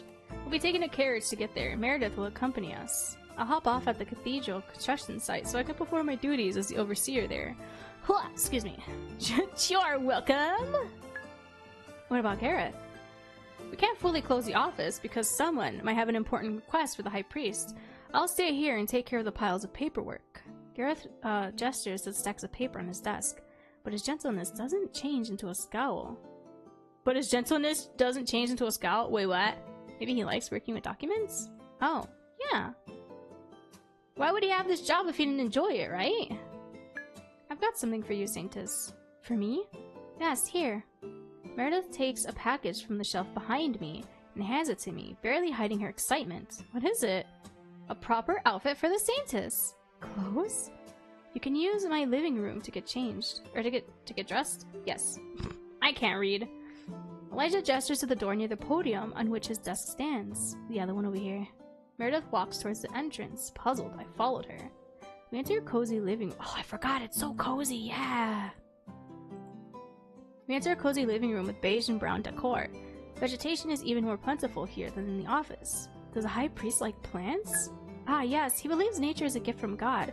That's why he surrounds himself with plants and takes good care of them. Do you not think the same way about plants? I believe everything that's around us has been created by the light of God, or by the God of Light. But I don't attach a special meaning to plants. What? For example, the cathedral we're building in Solus is a way for us, the faithful, to prove to God we're using the abilities he has given us so we can accomplish amazing things. Hello, Chrissy. Hope you're doing well. The cathedral, once built, will be the largest building in the capital. It'll be proof of what we can achieve with our hands and minds. It sounds wonderful. Gareth, on the other hand, is enamored with the rarer and more beautiful creations of the God of Light, especially gems and jewels. He's a little treasure goblin! That's why he surrounds himself with gleaming items, as you've seen on his table. Also, he's constantly looking to establish new crystal mines on behalf of the church. The crystal mines that belong to the church are the source of most of our wealth. Oh, so the church is really rich because of all the gems and stuff they mine? So to sum up, everyone in the church sees different creations of the God of Light as signs of his godhood. I can't read! You can find your own way to worship God as well. Oh, frick. The MC is not very, especially in this era. Yeah, I guess. You made me feel a lot of respect for worship. Oh! Nice. You made me feel a lot of respect for the different kinds of worship. Never thought there could be so much to having faith in the God of Light, aside from praying to him in the chapel. I'd never been particularly religious on Earth, so I was never interested in following the religion of a fantasy world god. However, now I can see how faith in the God of Light is now an important part of Elijah's, Meredith's, and Garrett's lives, all in different ways. I respect how devoted they are. I'm glad we can express our faith to you so well, Saintess. I'm sure you'll find your own best way to worship the God of Light. In the meantime, we'll continue showing you signs of our faith, leading you by example. But I've been talking way too much. The High Priestess is waiting for us. Or the High Priest is waiting for us. Open the package, please. Oh, so she's gonna help me get dressed? The light, the sun, praise the sun! Yup. I ripped the package apart to reveal an outfit very similar to Meredith's, reminding me of a nun. You want me to wear this outfit? Yes, you're going with Elijah to the east side of Solus on behalf of the church. It'll be a good sign to the people if you show up in public wearing an outfit befitting a saintess. Alright, but what is it? I thought I wasn't part of the church since I'm the saintess. You're not, but this is about symbolism. Are you uncomfortable with wearing the outfit? No, it's okay, I'm just surprised. It's gonna be fine. I'll help you get dressed. Meredith helps me put the outfit on, and we leave my hunting outfit behind in a neat pile on the armchair. Look how cute! It's like in the cover art, guys, on the thumbnail. I look down at myself and feel like I'm finally starting to play the part of being the Saintess of the Golden Bow. I truly do look like a proper Saintess in this nun robe. Hello, Noah. Hope you're doing well. I think I now understand the symbolism of changing into a church outfit. After all, I'll be meeting people who need me to bring them hope. We leave Elijah's apartment and enter the office again. I don't remember us going out like this, though. Interesting! I thought we only do this when we go, like, out on the journey. Oh! Elijah's eyes widened. Oh my god, he's falling for us! When he sees me in the Saintess outfit, I blush, embarrassed by his scrutiny, and suddenly feel self-conscious. No way! Your birthday's June 5th? My birthday's June 10th! My birthday's 5 days after yours! I won't be streaming that week, though. Probably. Because I'll be going away for the weekend. I mean, I'll try to stream on my birthday. But I don't know if I can. There's a lot of stuff happening these next couple of months for me, so... I'm gonna try to do stuff. Maybe we'll do community games. We haven't done that in forever. Would you guys want to play Jackbox? Would you guys want to play Pokemon? I don't know if you guys have Pokopia. To do like the funny, whatchamacallit stuff together. Excuse me, the prop hunt. Maybe we could do Overwatch with you guys again. I don't know. Ad break in 24 minutes. 24 minutes. Seconds! 20 seconds for Twitch chat. And then I'll pause everything so I can go pee as well, because I really have to pee. Do I look strange? No, you look wonderful. It'll be easier for you to get into the role of the Saintess this way. You'll soon see. Oh, okay. Elijah picks up 2 large leather bags and gestures to the door. We're ready to go. We'll be back in the afternoon. Good luck with the paperwork, Gareth. I'll be okay. We leave the priest's office, making our way out of the palace. We board the carriage with a symbol of the sun on the side. Levi takes a spot next to the coachman at the front. This is new! After half an hour of traveling, we stop in front of a large construction site. Meredith calls it her stop and hops out of the carriage. We continue traveling for another half an hour. We've reached the eastern gate. Excellent. Stop just beyond the gate. I want to give the Saintess a good tour of Eastern Solus. Understood, sir. Or did we? I vaguely remember us traveling with him, yes, but... The carriage stops and Elijah opens the door. He walks out of the carriage and extends a hand to me to help me down as well. I take it and get out. When I see what Elijah has so, enigmatically, I've been preparing me for, my mouth drops open. This is new. Wait, this is new? An ad break? I have to pee. I'll be right back.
Hello, I'm back.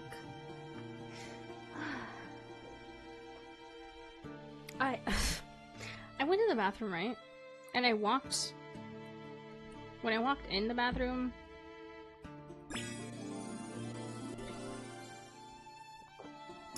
Grace was in the tub. I like how you waited. Grace is in the tub, just sitting there. Like she's in timeout. I don't know what's her deal. Why is she in the tub? Hello, Pinky. Hope you're doing well. Let me drink some more water.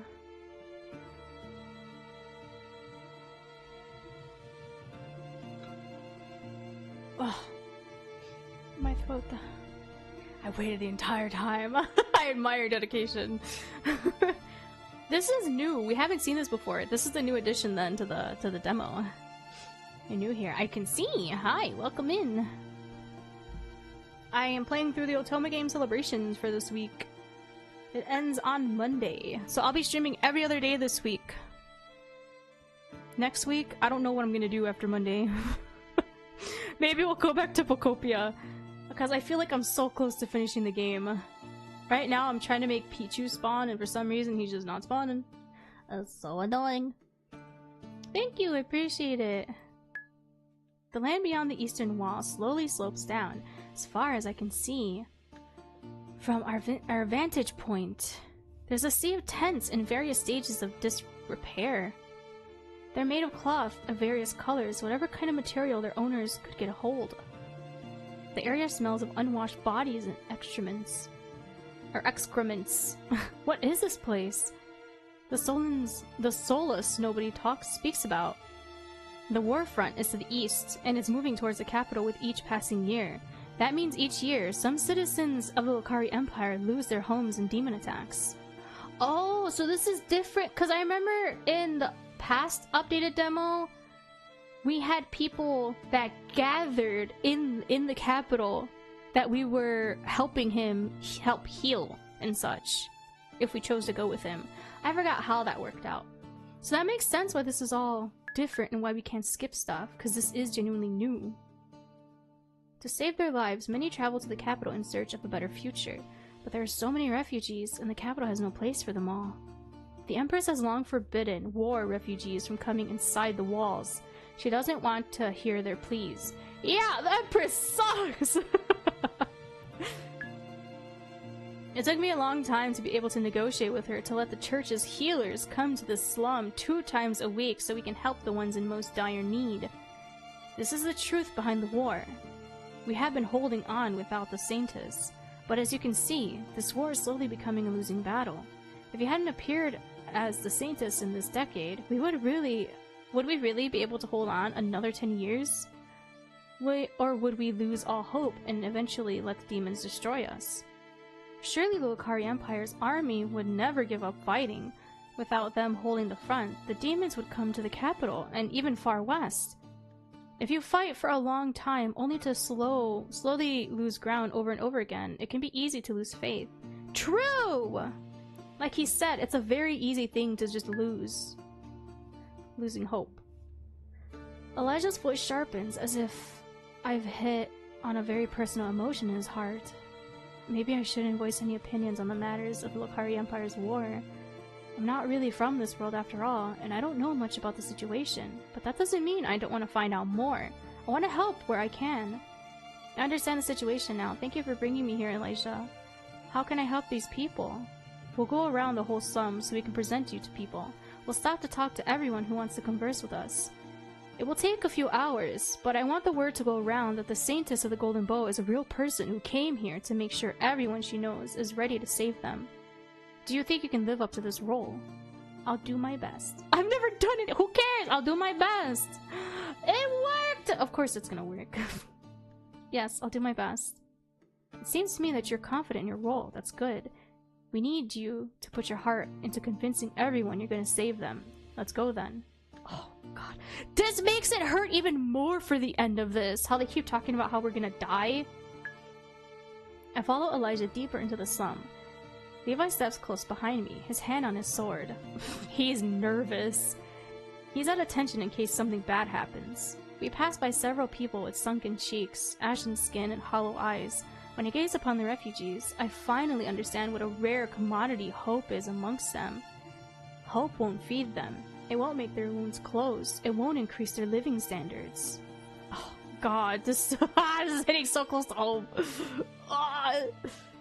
But at the same time, when Elijah approaches a skinny, sickly woman and channels his holy magic through a staff, the relief she feels after she becomes healthier again brings a smile to her lips and some light to her eyes.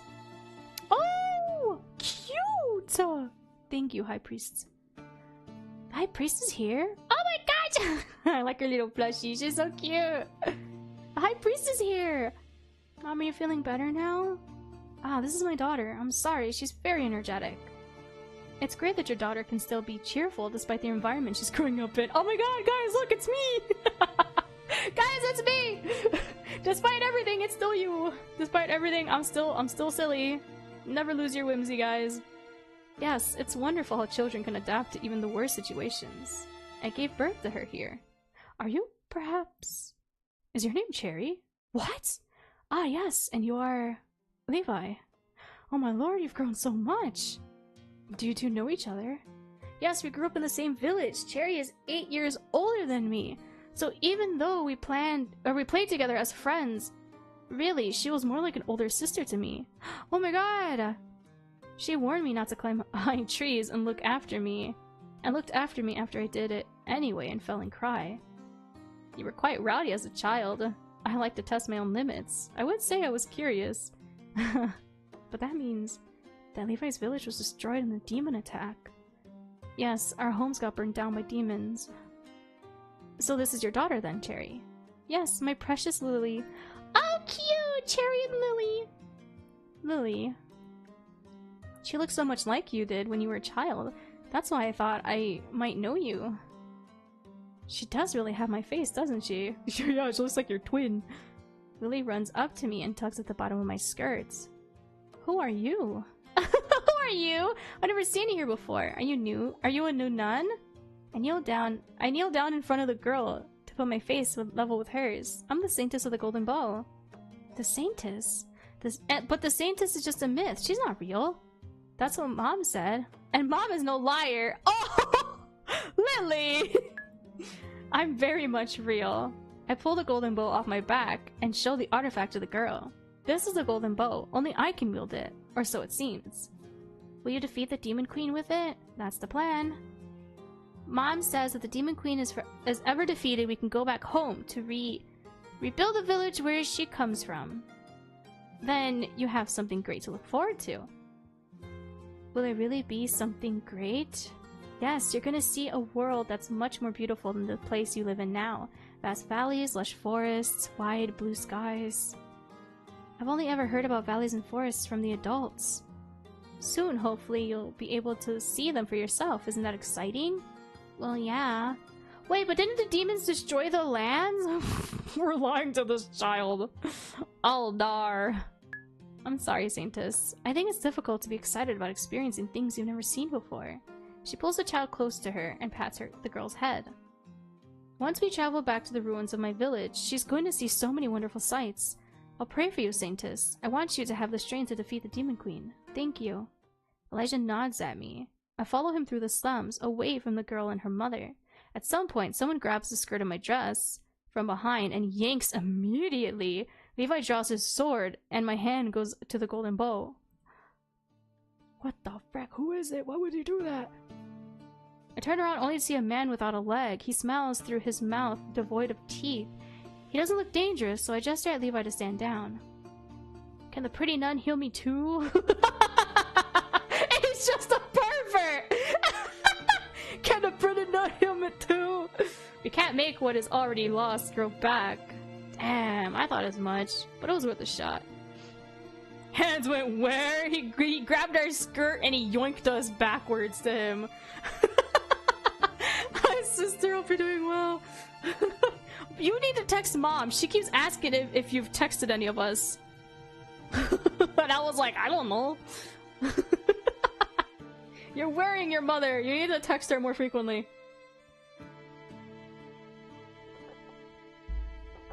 It's okay though. This guy wants us to grow his leg back. That's not how that works. Oh wait, yeah, you did this morning. You did. True. Yeah, you were stuck in bed because of cat, and I was stuck in bed because of cat. What's with these cats? I kneel in front of the man once he's let go of my dress. I wouldn't be able to heal you anyway. I have no healing powers. You don't? I thought all nuns and priests can heal. I'm neither a nun nor a priest. Why'd you wear a nun outfit then? I glance over at Elijah and he nods at me. Having him and Levi here as support gives me confidence. Yeah, I'm dealing with allergies too. My throat really hurts. And my nose was in so much pain today, but I'm better now for my nose, but now all the pain's in my throat. Probably because I'm reading a lot. See the weapon on my back? That's the golden bow. Yeah, my allergies have been aggressive. I feel like I'm getting sick every day when I wake up, but I know it's not. My ears feel itchy too. Oh, excuse me, hiccup. No way! This guy's so weird, man. The man's loud exclamation gets the attention of other people in the nearby area. I know, I want to beat my allergies with a stick. That's how I woke up today. Yeah, I've been waking up today with an aggressively sore throat. And it sucks. My nose hurts. Sniffling every so often. I haven't needed to blow my nose that much today though. It's just throat pain I have. I haven't gargled with salt warm water. Maybe I should do that after this to help out the throat pain. Because that helps sometimes.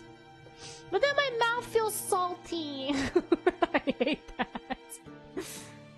The man's loud exclamation gets the attention of other people in the nearby area. Men, women, and children approach us. I feel the burden of what I'm going to say. Oh no, but I want to bring some hope to these people. You've misplaced your allergy meds? You better get those. Find those or get new ones.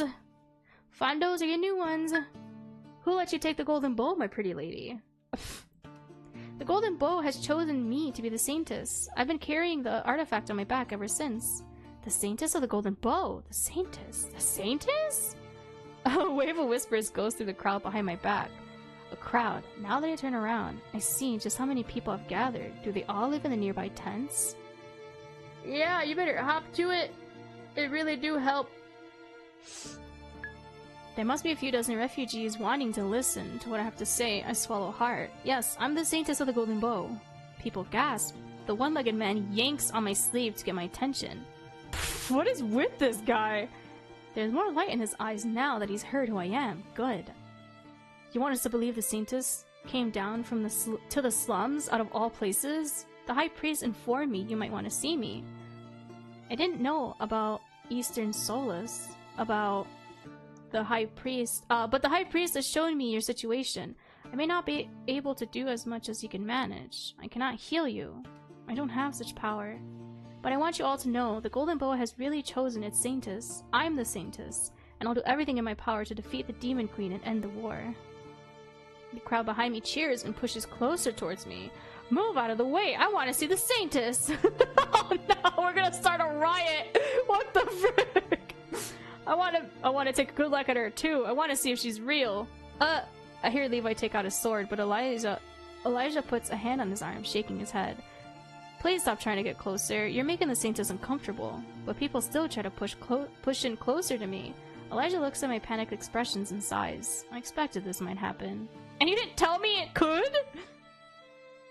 Don't you want to bring hope to people regardless of the desperation? See how lively they all became.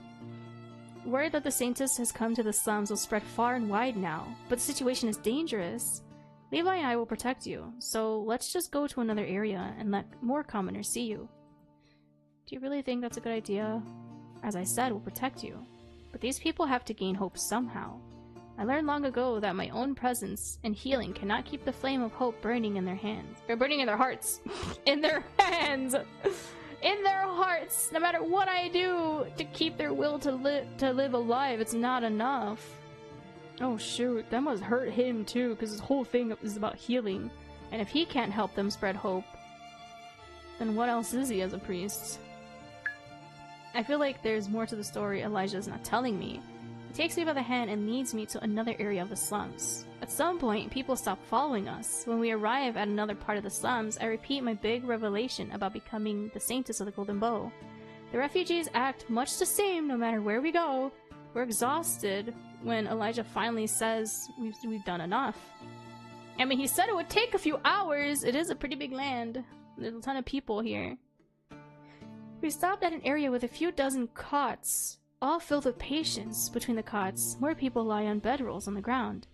The injured groan and cry in pain. It's a cacophony of despair that tears at my soul.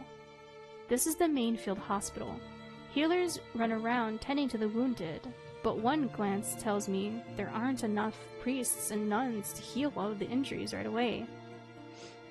Elijah stares at the scene in front of us with a look that tells me nothing about his thoughts. Elijah, what do you think about Eastern Solace? It's a cauldron of those who are desperate to live and those who have given up already. This place swallows you whole when you step foot inside. And then, once you become part of it, it never lets you go. I may have brought you here to reignite the hope in the heart of these people, but be mindful not to become too attached to these individuals. Attachment in such a place will bring you nothing but pain. Elijah's expression becomes even colder. He walks towards the first person on a cot, and after a cursory glance, puts his staff to the patient's stomach. The injured man's whole body shines with healing light. He lets out a groan of relief. I walk towards Elijah. Even though he told me to not get attached to the individuals here, attachment is not the same as caring, is it? It's kind of, because you feel attachment when you care, yeah? I care about all the people in Eastern Solace. I'm just not supposed to single them out as individuals, because when they die, I will suffer. That's what Elijah wanted to teach me, right? Yeah. You've been helping out in Eastern Solace for a long time, have you not? Not that long, only since I became the High Priest. 2 years. And yet, it feels like I've spent decades here. Oh, I thought he was much older. Whoa!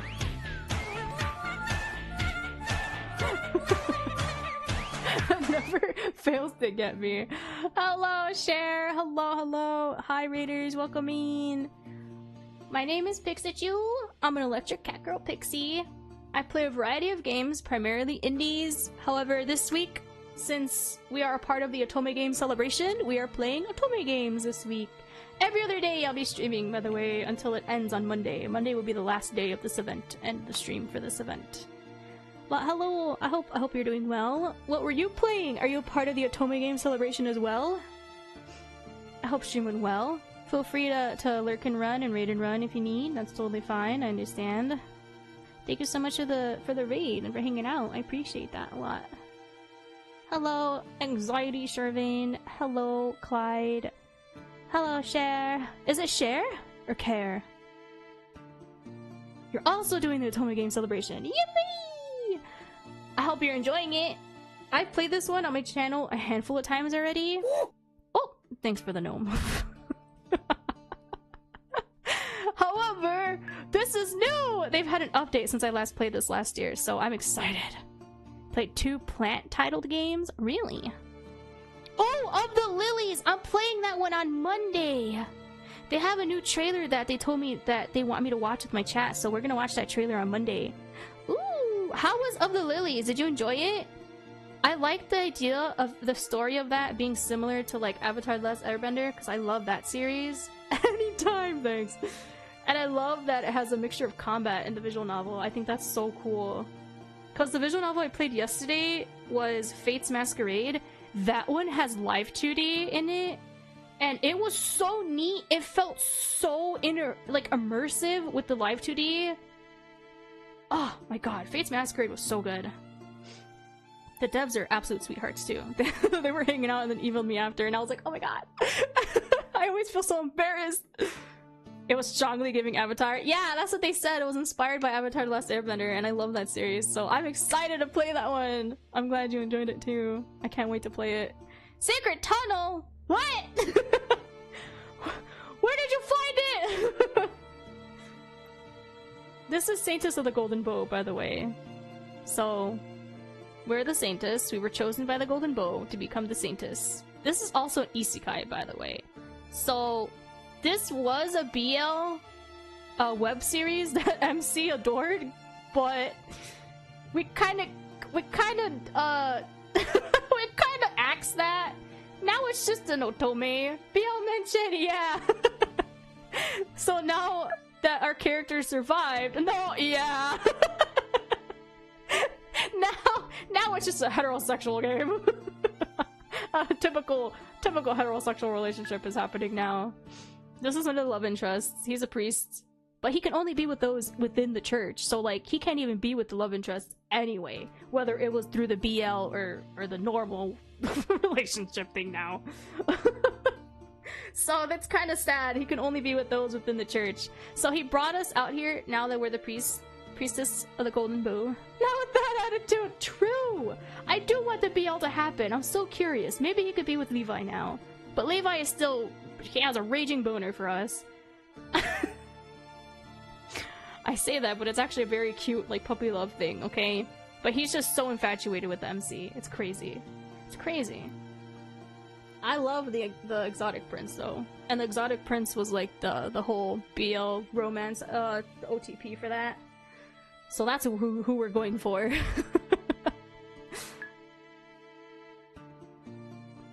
Thank you for bringing me here, Elijah. I'll do as you said. I'll be the beacon of hope for these people. For as long as you have strength to help, please do so. Dang, so he was giving us a lesson of help out the commoners. Give them hope. Even though you don't have magic and you can't heal, you can still give them something worth holding on to, having meaning for, you know, and it's just give hope. He's so right, though, about hope being so easy to lose. This one's crazy. This whole thing hit close to home a lot of times for me. I was like, oh, frick.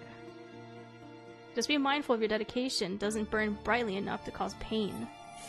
Wait, does that happen for him when he heals with his magic? Does he feel pain? No, I know, I wish it was. We've played a few BL on the channel, though. Okay, we have. We've played a few BL on the channel. I like the In-Between. If you never played the In-Between, that one's a good BL. Oh my god, that one's so good. That one has a lot of mystery in it, too. And then I played, it was a toxic BL, Yandere BL. Frick, what was it called again? Fear Bonding? That was a good one, too. That's a very short demo if you want to play that one. But thank you for hanging out with me, for sure. Take care. Go have some foods. I appreciate it. Writing these down. Yes, the In-Between. The in, like a double N. I-N-N in. The In-Between, that one's a pretty lengthy demo. It's about 3-4 hours long. And then Chara's looking specifically for Yuri games. I've got you for Yuri games too! Let me look at Steam, hold on! I got you for that too! Toxic Yuri. Toxic Yuri is a good one.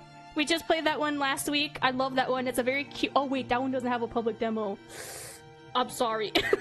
I forgot that one's... They pick and choose people for that one. Wishlist it though, it's good. Trust, trust, trust, trust. Frick, where's the other Yuri one I have? Where is it? Stop! I can't find them! I have so many... I'm sorry, I'm scrolling through my Steam. Frick, where is it? Devil's Liminal! It's a dark Yuri. Devil's Liminal is a dark Yuri. It's so good. It's lightly voice acted as well. And the voices are very quiet though. But that one's a really good one. Devil's Liminal is a dark Yuri. That one's super good. Comet Angel is another Yuri. That one recently came out. What's another good one that I played? There's so many on my list. Oh wait, where's that other one? It Gets So Lonely Here is a free Yuri. That's also a dark Yuri. It's so crazy too. That one I played through that one 100% completion, by the way. There's like 4 love interests, 3 love interests, and 1 secret one if you play through everyone's route. Gravedigger-chan is my favorite. She's the cutest thing ever. I'm not biased because she's wearing green. It's so good. Oh god, what's another Yuri one that I played? I played a handful of Yuri ones on my channel too. The VODs are all on YouTube. Yuri! Yes, I love me some Yuri. Oh, Cage of Roses Cage of Roses came out last year. I still haven't finished it. That one's, if you like vampire Yuris, that's a vampire Yuri, and it's beautifully drawn. I don't know if you know the VTuber, Feliconku, but their art is by the person who did Cage of Roses. So, immaculate art. And that's their first live 2D as well. So that's just baffling, because their rigging is so good. But yeah, that's another good Yuri. Whoa, yeah. It's so good. I love the art style for that one. I played so many different, you can also, okay, Magical Warrior Diamond Heart is a part of Otome Game Celebration. That one has love interests that are non-binary, trans femme, women. So you can make a Yuri. Sadly though, the routes that are available are just the two guys. So right now it's just Otome, but you can still get affection for the other members of that cast. And that one's also really good. That one's super long too. It's like a good 8 hour plus for the base game. The dev just doesn't want you to go past Liam's route. I think chapter 4 or 6. They don't want that to be streamed because it's just for patrons only. I don't know if it's actually available to the public. I kind of got a code to do that as well for the DLC. Because the DLC will be the routes of each individual character. One is almost complete, and then the second one's being made. There's also Toxic Yuri in that too. That one just has so much going on. I love it. Totally not biased because my bestie's a dev, but I dish it out whenever I can. You have to play Magic Warrior Diamond Heart. I always say that one too. That one's a good one. If you like inclusivity too, that was a real fun one. Okay. Hold on. I think those are all the Yuris I have. No, I want to double check, but I feel like that was. I have so many things just downloaded or just claimed that I haven't downloaded that I want to play. So forgive me if I missed any. But yeah. Oh frick, I'm sorry if anyone's calling that ad jail right now.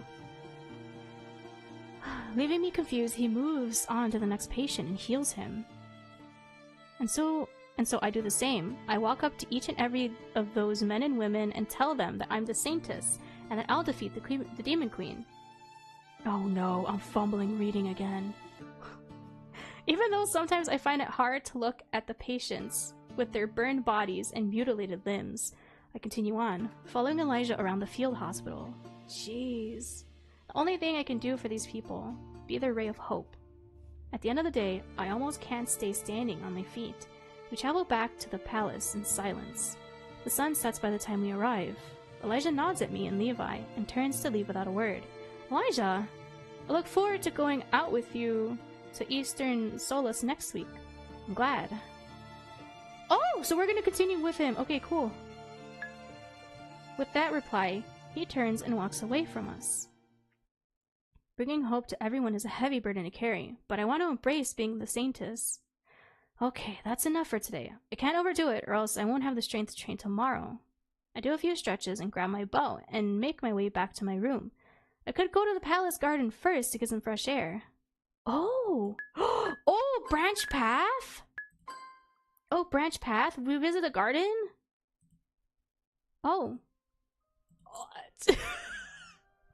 It's my man's! Let's go! Greetings, Lady Celeste. Oh my god! I make my best attempt at a curtsy. Your Grace? Are you doing okay?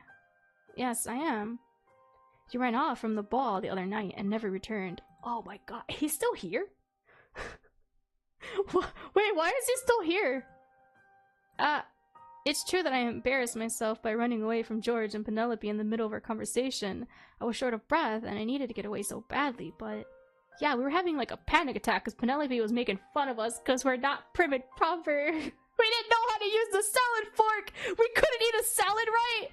What do you mean you can't eat a salad right? You don't win friends with salad anyway.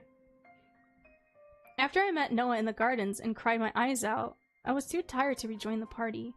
I didn't want to be amongst people anymore anyway, especially nobles who were just waiting for me to make a blunder. I've been worried for you. Oh, He's so sweet.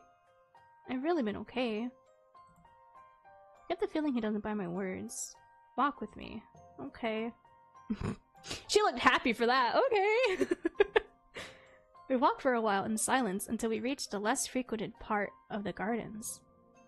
I've been meaning to ask you about something, but the dining table during a ball didn't seem like the right place. Could you tell me more about the demon that attacked you? Yes, of course. It was an imp, if I recognize it correctly. It was a small flying creature with a scorpion's tail, long horns, and sharp claws. Yes, that's right. It had reddish-gray skin and red wings with some symbols tattooed on them. They come in various colors. Do they? Yes, imps are aplenty at the war front, but they have a cruel nature, seeking to play with their victims rather than outright killing them like other monstrosities. Though they're relatively easy to kill with magic or arrows. Ah, so that's good that we're good with archery! If one can keep up with their swift movements. Thankfully that one's slow. They know how to dodge attacks well. Demons are more intelligent than humans give them credit for. You know a lot about demons. I'm not sure how much you know about me. I used to be the general of the Lokari Empire's army, and I fought on the war front for years. The general? Yes, the highest ranking officer on the field.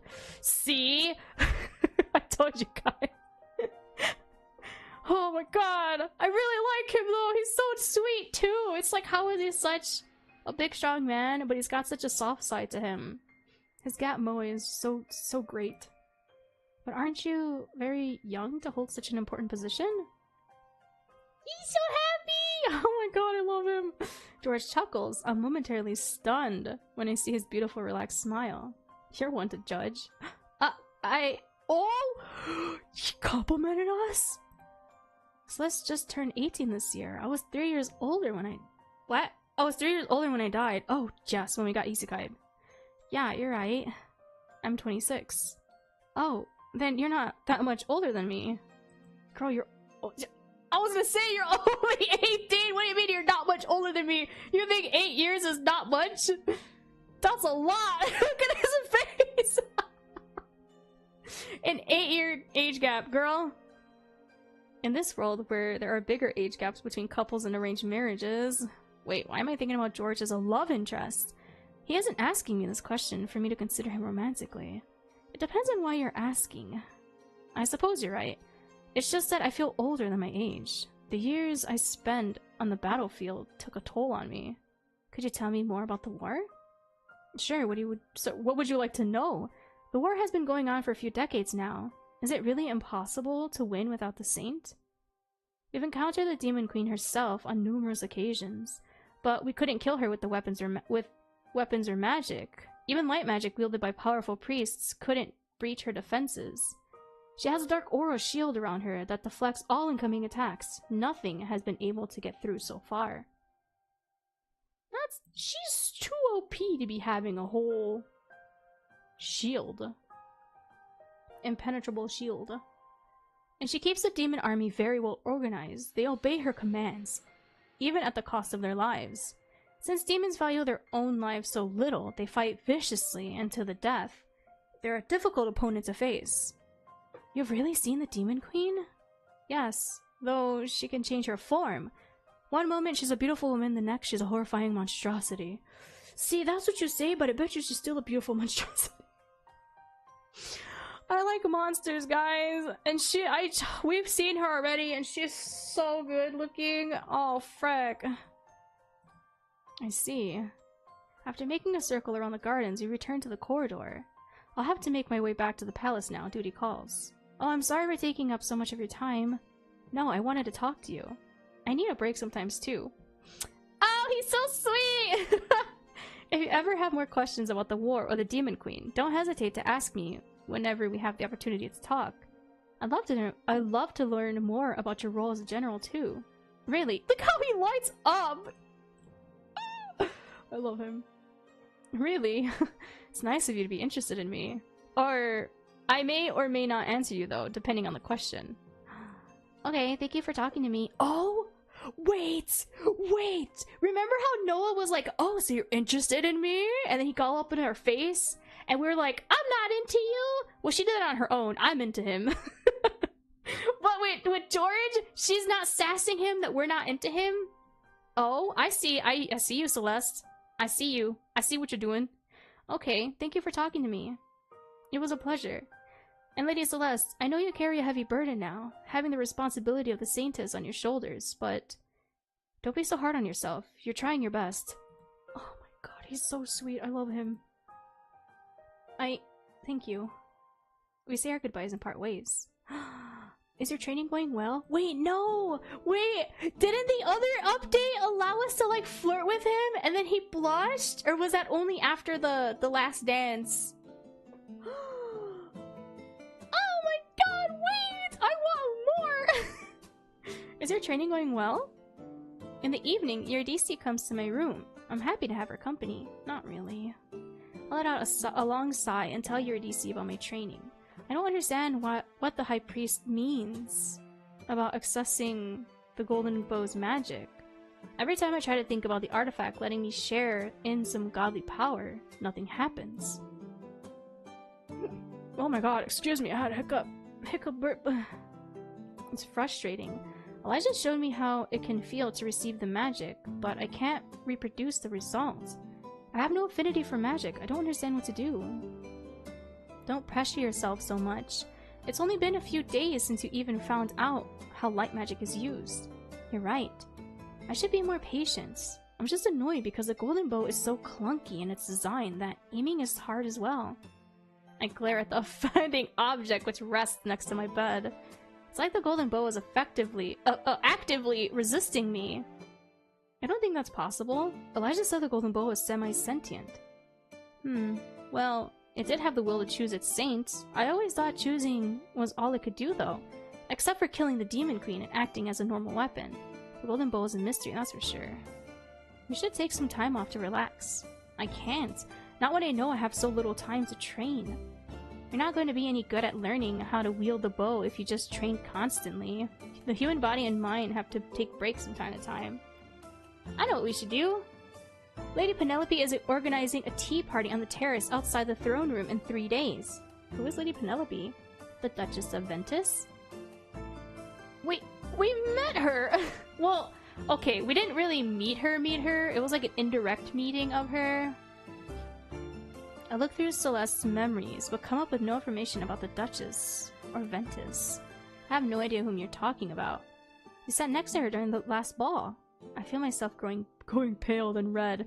Duchess Penelope was the one who wanted me to embarrass myself further during dinner. Yep, she's the bully.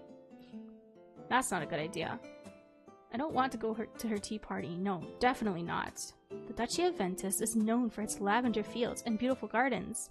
They also make the best honey in the Empire. Yeah, Penelope was the one for the flowers and such, no? Oh, I forgot what the like greeneries she's in charge of or something. I forget what the term is, I'm sorry. Now that you're the Saintess, the Duchess invited us to her tea party. Many other important people will be there too. All the more reason why I shouldn't go. No, but we make a friend there, don't we? We make a friend with a really pretty woman. Yes, Lady, Letitia. Oh, it was a typo. Remember, I was like Lady Letita. In chat, you thought I just said it for boobs? No, it's Letitia. It's just they typoed her name and when they first mentioned her. Okay. Lady Letitia asked me to convince you to come. Viscountess Letitia is a friend of your DC. Her family, I know. Yeah, she's a cutie. I love her. They own vast fields, and the people working for them produce the major of grain in the Empire. Majority of grain in the Empire. I can't read. I can read, I promise. Letitia is kind and compassionate. She took your DC into her entourage 2 years ago, elevating your DC's status in society. Lady Letitia said that now that you have such a high standing in society, you should partake in the politics of the Empire more often, Celeste. Wait, doesn't Noah crash the party, if I remember correctly? You're going on the quest now, but once you return home, you will still be the Saintess. You have the chance to be very influential, if you use your opportunities correctly. Nothing bad will happen with myself and Lady Letitia around. please, Celeste? Your DC begs me like when your DC begs me like this, I find your pleas hard to refuse. I don't want to go, but she has a point. I am planning to survive the mission. That fact means I'll have a future life beyond just fighting against the Demon Queen. I will return to the palace, and then I'll have to hone my manners. I don't want to end up an important player in the politics of the Empire, but I also don't want to become an embarrassment to both myself and my sister. Alright, I'll go. With a heavy heart, I agree to your DC's request. Really? Yes, really. Don't ask me again, or I might change my mind. Your DC grabs my hands and jumps up and down, squealing. Now you're the one acting like a... now you're the one not acting like a noble lady. Oh, come on. Don't pretend like you care about acting prim and proper now. Thank you, Celeste. We will become the Demon Queen. Yes, we will be her other queen. I have a bad feeling about the tea party now that I've agreed to go through it. Now that I've agreed to... Oh, I can't read. Now that I've agreed to go through, I'll have to keep my word and do so no matter what. Aim and release. Demon Yuri. If only. I spend the next 2 days practicing archery with renewed purpose. The threat of the Demon Queen's army feels more real to me after having witnessed the plight of the refugees in Eastern Solace. This war isn't just part of a story anymore. It's really happening. Ugh. I miss. Again. The Golden Bowl doesn't want to listen to me. I feel like it's actively fighting me. Aim and... That idea is ridiculous though, isn't it? It's just a bow with magic. It couldn't really be sentient like Elijah said. Or could it? Release! Yet I'm living in a fantasy world. So isn't everything theoretically possible? Yeah, kind of. I know there are some bounds to magic, but I haven't been thoroughly trained on the topic, so I'm not sure of the specifics. I miss again. Stupid bow. Even so, I don't give up. I aim and shoot again. I miss again and again. Sometimes I hit the target, only to miss over and over again once more. Ouch, ouch, ouch! At some point, I pull the bowstring wrong, probably because I'm tired from making the arrows fly like crazy over the past few days. And it slaps my arm. My forearm looks terrible. There's a long cut there, and when I touch the skin around the bleeding wound, I feel even more pain. This is going to bruise. I try to use the bow again, but the pain is too much for me to handle. I can't continue with practice like this. I'll bleed out if no first aid is applied. Come to think of it, even if I do get this bandaged, I still won't be able to practice. Wielding the bow will hurt too much. Oh my god, now we can't defeat the Demon Queen! Oh no! Just go to Elijah. I need magical healing as well. Healing magic is still a strange concept to me as someone from Earth. Yet holy magic would indeed close the wound quickly and allow me to continue my training. I look around, trying to find Levi. I see him engaging in mock combat with one of the other knights. Oh, won't he like it though if we have him help us? Aha! I approach Levi.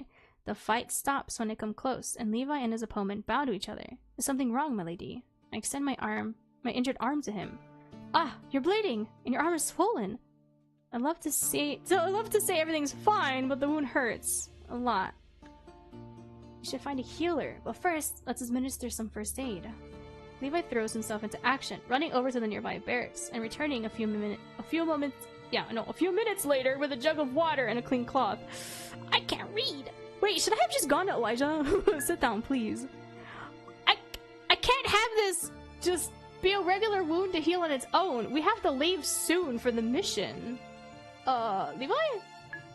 I sit with my back to the building and raise my arm towards Levi. He takes my hand and looks at the wound, angling my arm left and right. Kiss the boo-boo, Levi! Do it! You know you want to. Should really stop practicing for a while. You know I can't. We're leaving for the quest soon. I need to be ready to defeat the Demon Queen. Then there's nothing else we can do except rely on magic to heal you quickly, but first, this is going to sting. Is he gonna clean the wound first? Oh. Levi puts the cloth into the jug and taps my wound. Ouch! He cleans my injury and then bandages my arm with another dry cloth. Good, that'll do. Let's go to the priest wing now to fully heal. I can't read. To heal it fully! I follow behind Levi, who's outpacing me with his long strides. Freaking long people and their long legs. You have to walk in short steps for the shorties, okay? The amount of times I've been left in the dust because of people with their long legs. I can't do this anymore! He notices I'm not quite keeping up with him and slows down. Oh, thank you. That's a very rare W for a tall person to do. More tall people need to notice that and help. So walk slowly, man. It feels good to have someone care so much about my pain. We follow the long corridors of the palace to the priest wing. The healer's room is here. Just as Levi is about to open the door, Gareth comes out of the room. He quickly halts before colliding with Levi. Ha! I'm sorry, Priest Gareth. No, it's quite alright. I should pay more attention to my surroundings. Get your head out the book, yeah. But I was thinking about how much paperwork I have to do today. The pile of documents is never ending? Yes, as much as I enjoy the work, I feel like the constant stream of pleas and reports never stops. This time a large group of refugees came to solace beyond the wall. What? The Crown doesn't care about the registering migration. Hasn't for years, but Elijah does, and so the church has to keep track of every citizen who arrives in Eastern Solace. And by the church, I mean me. It's only him?! Then every refugee is allowed to submit requests to the church, and there are priests in the field responsible for writing the pleas down. Those requests end up on my desk as well. But if you didn't come here to listen to me complain about my job, what brings you to the priest wing and the healer's room at that? My lady, she injured her arm. I take a step closer to Gareth and show him my forearm. Oh my, too much archery practice? I might have overdone it with shooting the bow. But since the date we'll leave for the quest is fast approaching, I don't have the luxury of pacing myself with my training. So you want me to heal your arm, with the full knowledge that you will immediately return to working on your archery skills and probably injure your forearm again. As your healer, I would advise restraint. He clocked us! We don't have time for this, Gareth! We need to train!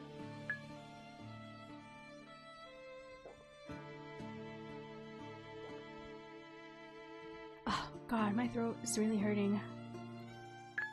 Despite his reservations, Gareth takes my hand in his gently. It's not Elijah that heals us, it's Gareth? An aura of white surrounds my injured arm. Gareth's magic is much cooler to the touch than the warmth I've come to expect from Elijah's magic. But the feel of his power is not unpleasant. I like the cool touch. I like cold. Wait, I like... Dang, Gareth, are you another love interest? There, please don't overdo it with practice again. Thank you. I need to return to my desk. If there's anything else you... Wait, why were you leaving the room? Wait a minute. If there's anything else you need, I'm sure the other priests can assist you. Alright. Thank you so much for your help. No problem at all. Be sure to pay the offering for the healing, though. The offering? You may be the Saintess, but healing in the Lucari Empire is not free. That's how the church's expenses are funded, so please, pay the price for our service. Alright, I will. Good. Dang, okay. He's like, and give us your money. Don't forget, you need to pay us. Dang, sir, can I just give you a gem? Would you want a gem, sir? He likes pretty gems. Gareth walks away. Once he's out of earshot, I turn to Levi. I'm confused. About what? I can't help but remember how freely Elijah used his healing powers in Solace beyond the wall.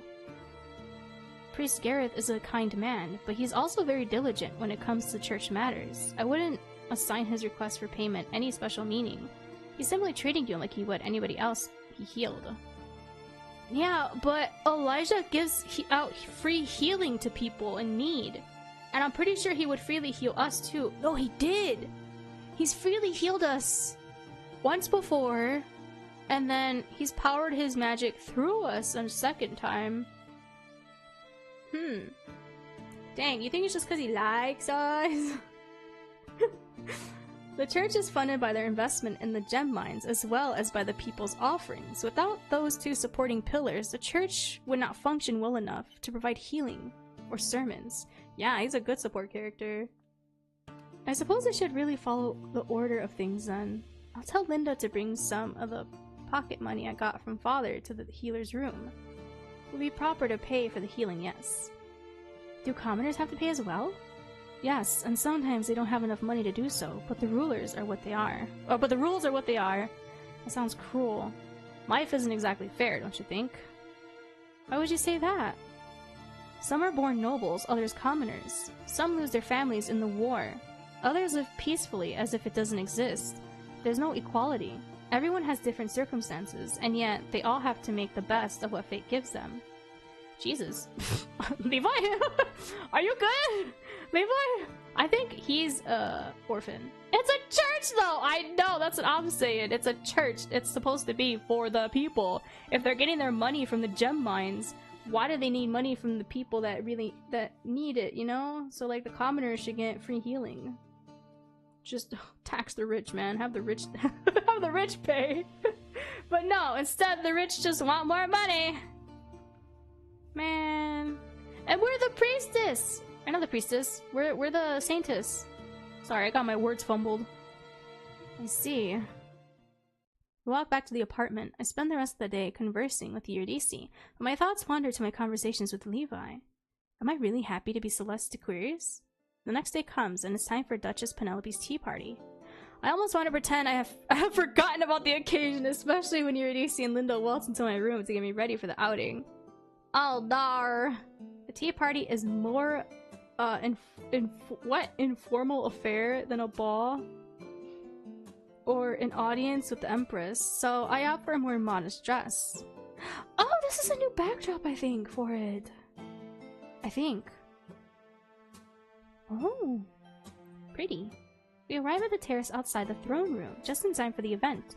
Tables are set up in Latin with so many kinds of colorful cakes that my mouth waters. I want cake!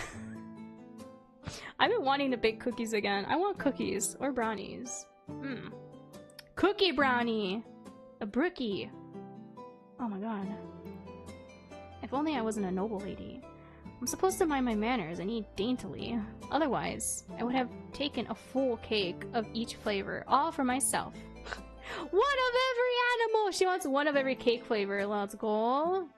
This girl's just like me for real. Considering how physically demanding archery training was, I could use some extra calories anyway. That's Duchess Penelope. Let's approach and greet her. Cake! Yeah! The war is nothing. What? It's so far away and doesn't concern those of us who are in the capital. Why should we worry about something that will never bother us? You're right, Lady Penelope. Are the demons even real? I hold back a long sigh. Listening to Duchess Penelope only makes me side even more firmly with George's beliefs. He isn't here today, though. This tea party seems to be a women-only event. Well, yeah. Even if it weren't, though, I doubt Penelope would have invited her nemesis to her private gathering. I mean, have any of us ever even seen a demon? What if they're nothing more than a myth? Girl, what are you on about? What? Eurydice gives me a look, clearly telling me to hold back my comments. Yet, I can't stand by and listen to the Duchess's stupidity any longer. I have you know. Have what? I've seen a demon! Have what? Girl, don't cut me off while I'm talking. Penelope looks between me and Eurydice. Her cruel smile from the night of the ball returns, and my blood freezes in my veins. Well, if it isn't the daughters of Count Aquarius. Eurydice and the Saintess Celeste, was it? That's right. Hello, Lady Penelope. Thank you for inviting us to your tea party. I thought it would be entertaining if we got to talk to the Saintess, considering her reputation. So tell me, Lady Celeste, what makes you claim that demons are real? It's because I fought against one. It had long claws, leathery wings, and a scorpion tail. Duke George confirmed it was an imp. Oh, did he now? She hates Duke George! Look at her face! Yes, and if demons aren't real, like you're saying, why would the war have gone on for so long? Why would people have waited for the Saintess to come for 20 years? It's because nobody else but the Saintess can defeat the Demon Queen. So the soldiers have to continue standing their ground against the demons until I'm unable to defeat the fiend. What? So I am able to defeat the fiend. I said unable. Oh my god, I'm sorry. My brain. If, as you suggest, money is pulled from supporting the war efforts, don't you think wave after wave of demons will close in on the capital, eventually sweeping you and your followers' comfortable lives away? Who are you to tell me what I should believe and how I should lead my political faction? Alright, that's enough for now. Look at it's Leticia, she's so cute! It is Leticia. I forgot that was her name. Yeah, the first time they mentioned her name, they forgot that second I. That's why I was confused earlier. My bad. How will we get the tea party properly started?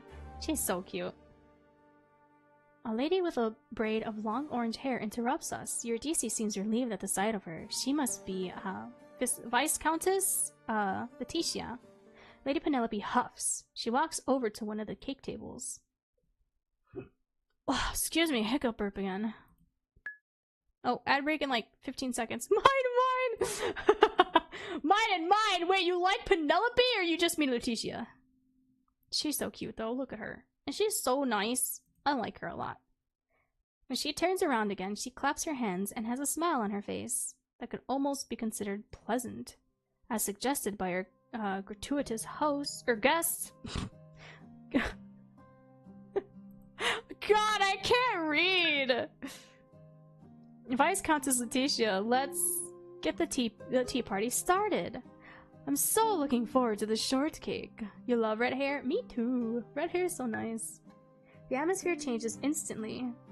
Excited chatter ensues as the ladies make their way over to the cake, taking a little bit onto each of their plates. Servants are nearby, but we're supposed to choose cakes for ourselves today. Eurydice sits down with Lady Leticia's entourage. I'm not sure where I should sit. I don't recognize anybody else except my sister and her favorite lady. Sit down with us. Look at her, she's so sweet. She wants us to sit with her. Relief washes over me. I take a seat next to Eurydice. There's one more free seat next to me, but nobody takes it. Of course. Amongst small talk, we dig into the cake. The talk at Viscountess Leticia's table. Vice? Is it Vis or Vice? I think it's a Vice, right? Viscountess? Leticia's table is much more pleasant than any conversation with Lady Penelope. I relax. At some point, Lady Leticia gives me a pointed look. You really should be more careful about what you're saying, Lady Celeste, for your own good. But what Duchess Penelope said was just stupid. The ladies give me a startled looks. Leticia lets out a long sigh. That's what I'm talking about. It's fine to have your own opinion. Nobody will force you to agree with her. But you're the Saintess now, an important person in the political climate of the Lokari Empire. You may not feel like your role has changed, especially since your reputation still follows you. However, people are listening carefully to everything you say or do. You're a public figure now. I'm sorry that I'm so inadequate. Duchess Penelope doesn't believe the war is important. Duke George has the opposite opinion. If you wish, you may formally join the side of either of them. I was gonna do that anyway. Or you may choose to stay politically neutral, like I am. You're focused on the quest to defeat the Demon Queen now. But a time will come when you will return from your journey and you will still be the Saintess. Think carefully on what you do, or what you want to do. Right. It may be that the demon army will disperse once their leader is slain, or we may have to fight the remaining demon hordes for decades to come. The debate between Penelope and George may become unimportant, or it may grow into the most heated topic in the court. Ah! The gnomes are invading too! Be mindful of what impact your words have and choose them wisely. Thank you for your advice. The Viscountess has really given me something to think about for the future. I've been so focused on my training that I haven't thoroughly considered the politics of my situation. Lady Leticia is right though. The Saintess is more than just a tool to end the war. I'll think carefully about what you said. What's with the long faces? It's Noah! Someone slides into the seat next to me. A man. What's a man doing at an all-girls party? I love him. I love him so much. Gnomes the invasion, right? I turn around and see Noah sitting next to me with a wide grin on his face. Noah, what are you doing here? I was taking a break from work and decided to go for a walk in the gardens. I saw you having a fun tea party, so I figured I'd crash it. Just like that? You'd figured you'd crash it? Huh. Perks of being the crown prince. This table is talking about such serious matters, though. Why don't you ladies enjoy yourselves more? Especially you, Celeste. I hear you're training really hard. I am. That's good. I like women. I like women who know their way around weapons. Oh my god, and now he's flirting with us? I blushed at the implication of what Noah just said. He's flirting with me again, making me embarrassed, and this time he's doing it in front of a table full of wide-eyed noble women. Noah, why are you teasing me so much? Why? Please stop teasing me. It's really bothering me.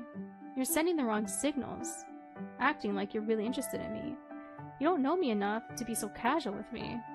I shouldn't be this casual with him either, but his words set the tone for this exchange, and now I can't hold back the bite from my voice. Oh, ooh? What if I have a good reason for teasing you? What good reason? I'd rather enjoy seeing you both blushing and mad. Oh, you see, he's a punk! I love him. I love him. You're a great distraction from organizing the party for our quests. Oh, yeah. Besides, you know I can be serious when needed. I can't help but feel mad regardless. I don't want to be your distraction. Please stop teasing me. Noah throws his head back and laughs. There you are, getting all mad and flustered again. That shade of blushing pink looks lovely on your face. Oh my god, stop! Noah! Prince Noah, this is supposed to be a women-only tea party. Duchess Penelope approaches us with a frown on her face. I've had my fill of Celeste's expressions anyway, so I'll be going. Noah, people will get the wrong idea. Have you ever seen me care what the court says about me? Oh, true! He's someone that we should... we should be the same, but just because we're the freaking Saintess, now everyone's on our case about being proper and prim. How come he can be a chaotic prince, but we can't be a chaotic Saintess?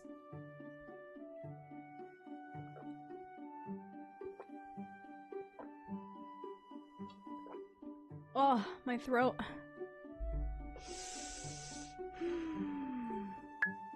I hadn't. They call him the Mad Prince, though. And he was really living up to his name right now. He's not a Mad Prince, he's just a little brat. Bye, Celeste. Good luck on the training. Goodbye, ladies. The cake was excellent. He managed to snag a bite of cake during our conversation, and now he loads a bunch of cakes onto a plate before finally walking off. He stole more cake slices! Stop him! So guards! Stop that man! He stole our cakes! You can't do that! I wish I could act with so much freedom, yet Lady Letitia just told me I can't act how Noah does. A shame, really. It's because I'm reading so much. This week is gonna fry me. Oh gosh. This week is gonna fry me. That was, let's continue the tea party. As the party continues, I notice the ladies from Penelope's entourage whispering behind my back. Whenever they think I can't hear, or maybe they don't care if I hear them. Have you seen how she acts around Prince Noah? Could it be that there's something between them?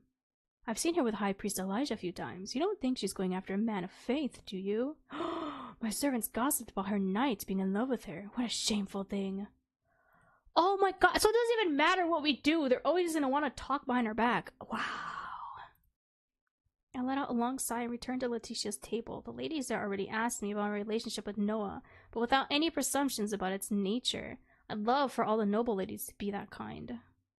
For the rest of the tea party, I focused on not embarrassing myself any further. 4 days later, while I'm hanging out in the living room of our apartments, Eurydice approaches me with a spring in her step. Celeste, you received invitations to another ball. Oh no. I think this is like part 2 of the second extended demo.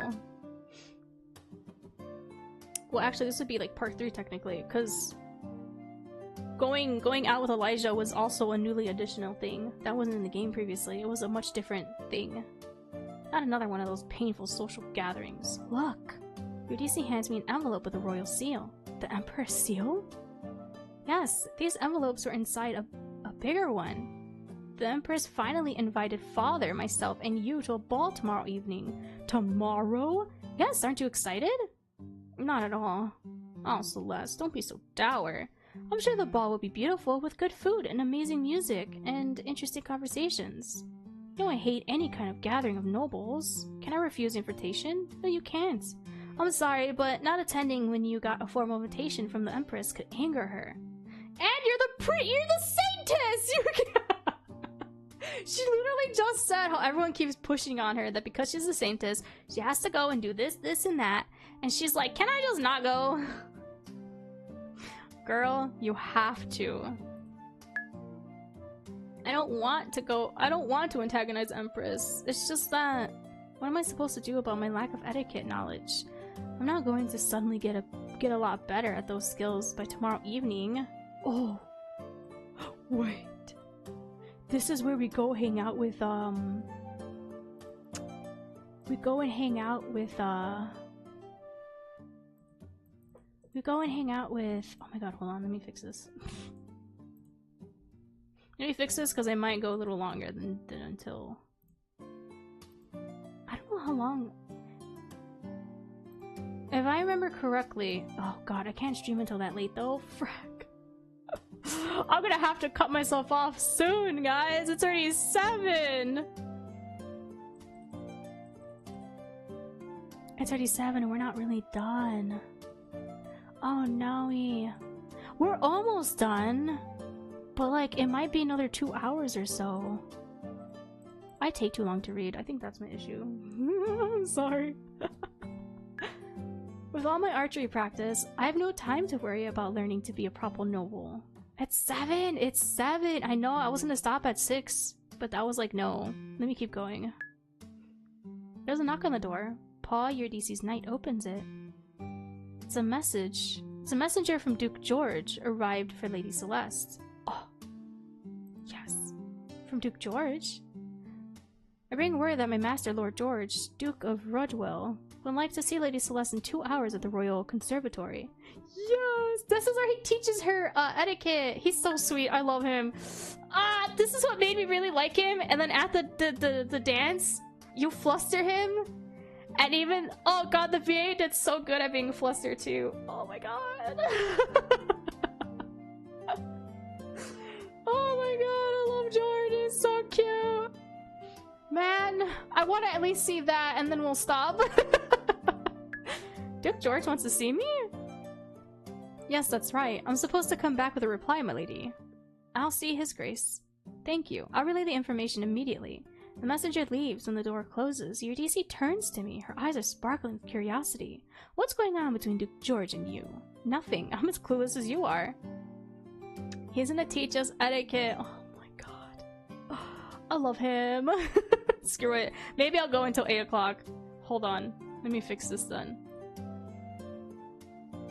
Why is it so slow to edit too?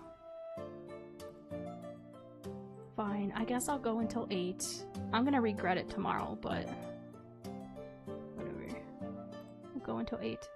I don't want to stop. It's so hard to stop playing this game. I always end up playing it for too long and then I regret it the next day because I feel so dead. Or like after even, because my throat is so dead. But you know what? That's why I said I'll stream every other day so that way I can have a break. Cause my throat. I'm really excited to play Thursday Love Limit. Cause that's a rom-com kind of dating sim Otome game where you're gonna date an alien, guys. We're gonna be with an alien man and he looks so cute. He looks so cute. Oh man. Okay, but first George. Oh, we don't speak much so far. This is another typo. He's a kind man, but I know very little about him. Duke George? Kind? He is! He's always come off as a cold and very closed-off person. Huh? That's not how he acted towards me. I'm curious. See, and then that made me, like, be super sus of George, but I think George is a sweetheart, and he knows a lot about the battle and such, so I feel like he'd be a great ally, too. If not a love interest, you know? I wonder what he wants from me this time. No way to find out except going to see him, I suppose. I'll call Linda and let you get ready in peace. I'll send word that we're going to the ball. Ugh, if we must. I'm afraid we have to. Alright then, do your worst. Laughing, your DC walks off to her room, and I enter mine. Oh my god, excuse me! Oh my hiccups! Look at her dress, is so pretty too. I really like this. Linda spends the next 2 hours getting me ready to meet Duke George. It's almost like preparing for a ball, considering I've been summoned by someone so important.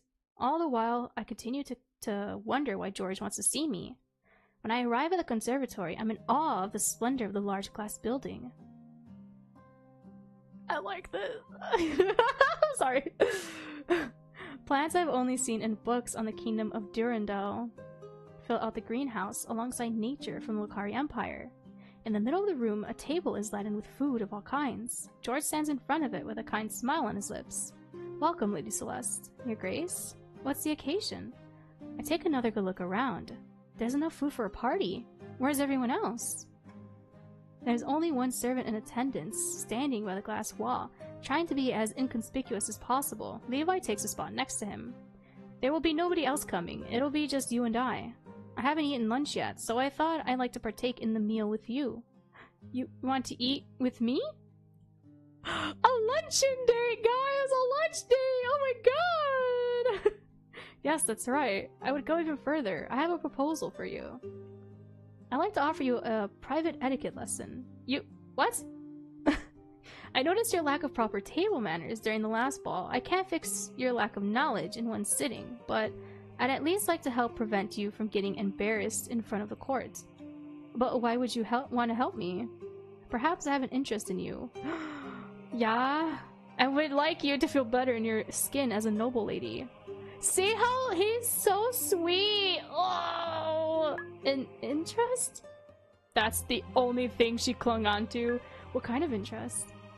Nothing suspicious, I assure you. Now, will you accept my offer of help? George is offering me exactly what I need right now. With tomorrow's ball coming up, I'm already stressed about my guaranteed poor performance at the table. If you can help me feel more at ease during the ball, maybe I'll actually be able to tolerate the social gathering.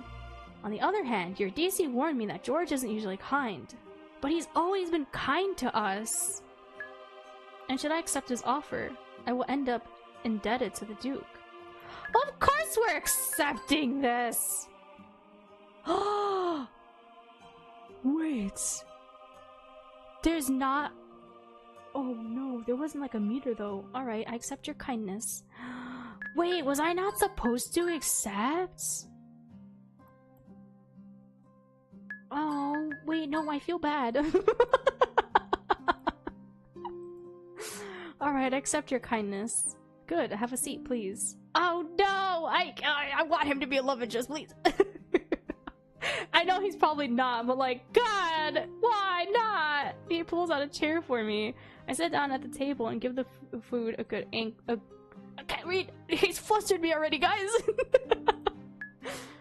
I sit down at the table and give the food a good look. I notice George glancing at my hands. The first manner to address is that you should remove your gloves when eating. Is that so? I didn't know.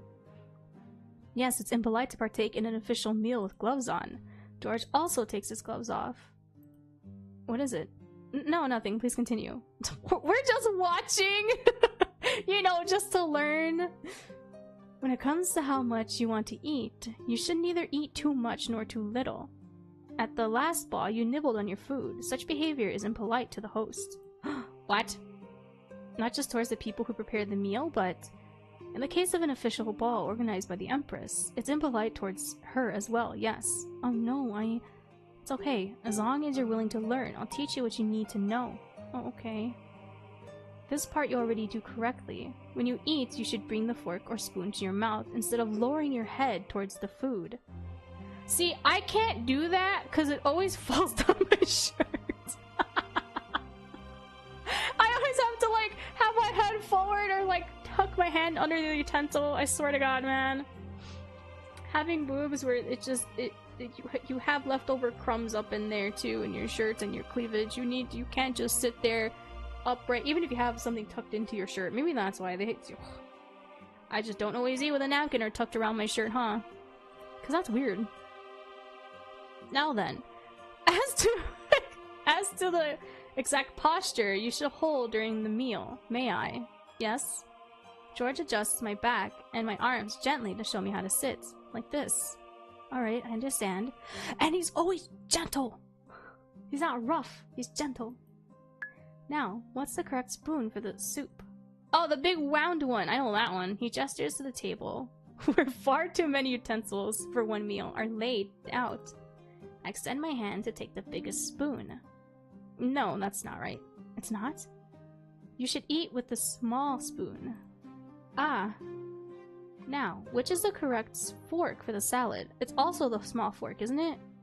I hesitate only for a moment before grabbing the fork Penelope approved of last time. That's incorrect as well. But Duchess Penelope played a trick on you. No. It's unfortunately true. Yeah, she sucks! We already knew that! What else is new? Don't be disheartened. Let's continue. Yes, let's see what else there is to learn. Oh. Wow, at least he's so honest with us too. As we review more and more of the rules of the Empire's table manners, I start to relax, and so does George. Eventually we finish the whole meal in the correct way. I watched George eat and copied his movements as best as I could. And those are all the basics you need to know. If you review everything I taught you as soon as you return to your family's guest apartment, you should be able to recall most of the lesson for tomorrow. Thank you so much. I'm very grateful for your help. I can't have the Saintess, one of the most important people in the Lucari Empire, be belittled for not being a proper noble. I love him! Thank you. Most importantly, I don't want you to panic again. You noticed? Oh! Okay, sir. We got so close. I saw the condition often during my time as a general in my soldiers. The anxiety, decreased field of vision, troubled breathing, body shaking, wanting to bolt like an injured animal. I recognized all the signs during the last ball. I'm sorry I couldn't follow you out into the gardens. It would have been impolite of me to leave the dining table. I understand, so I made that big of a blunder. Your behavior won't win you any favors, but I fully understand the need to get away. You've been burdened with such huge responsibility. Expected to fit a grand image people have created in their heads of you. Yeah! It's kind of crazy! It's big shoes to fill. I know how that feels, and I don't want you to suffer further. We've all been formally invited to tomorrow's ball by the Empress, so we cannot skip the event. That's why I thought I'd help you gain more confidence, so that you won't be as frightened. Oh, I really appreciate your kindness. He's so sweet. You said you've seen a lot of suffering on the war front. Maybe he'd like to share some of his burden with me? Oh yes, I have seen quite a lot of suffering. War injuries, loved ones dying, towns burned to the ground, the desperation that comes from not being able to stop the advance of the Demon Queen's army, the lack of hope that grows because the Golden Bow has still not chosen the Saintess. I thought it was a saint. Now it's Saintess.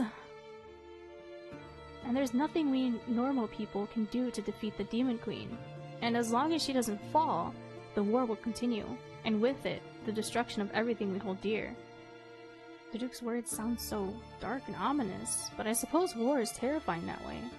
Soon you will go to the war front yourself and see the destruction. You'll fight demons. You'll comprehend that what vile creatures they are. You'll understand that soldiers sometimes have to make difficult choices. I was gonna say decisions! Difficult choices! And perhaps you'll end up having to make difficult choices yourself. The Duke looks at me for a minute, and the more I gaze into his eyes, the colder my heart becomes. It's like his gaze could freeze me to the core. A shiver runs down my spine. Suppose you were faced with the following dilemma. The lives of both the Crown Prince and your best friend are in danger, and you could only save one of them. Whose life would you choose to preserve? I need to think about this for a moment. Take your time, but remember, in the face of battle, you would have no time to consider the options. Yes, I understand that. If the Crown Prince died, then the continuity of the Empress's succession would be broken. The Empress has no other child to take the throne. She's also been reigning long enough that, according to the Lucari Empire law, as Eurydice once explained it to me, she'll soon need to pass the crown to a successor. In the face of a broken succession, the Empire would be weakened, and we're in the middle of war. I'm sure the Demon Queen would take advantage of the chaos. On the other hand, if my best friend died, Eurydice, I imagine, whom I've truly grown to love like a sister. She thought of Eurydice? I thought of Levi! Oh no! How could I live with myself? If I had to make a fast decision to protect someone, would I be able to make the right choice between Eurydice and Noah? Would my body move on its own to protect Eurydice, even despite Noah's importance to the Empire? Oh my god! I'm gonna choose the Crown Prince though. Oh, what? What happens if I chose... Okay, nothing, of course.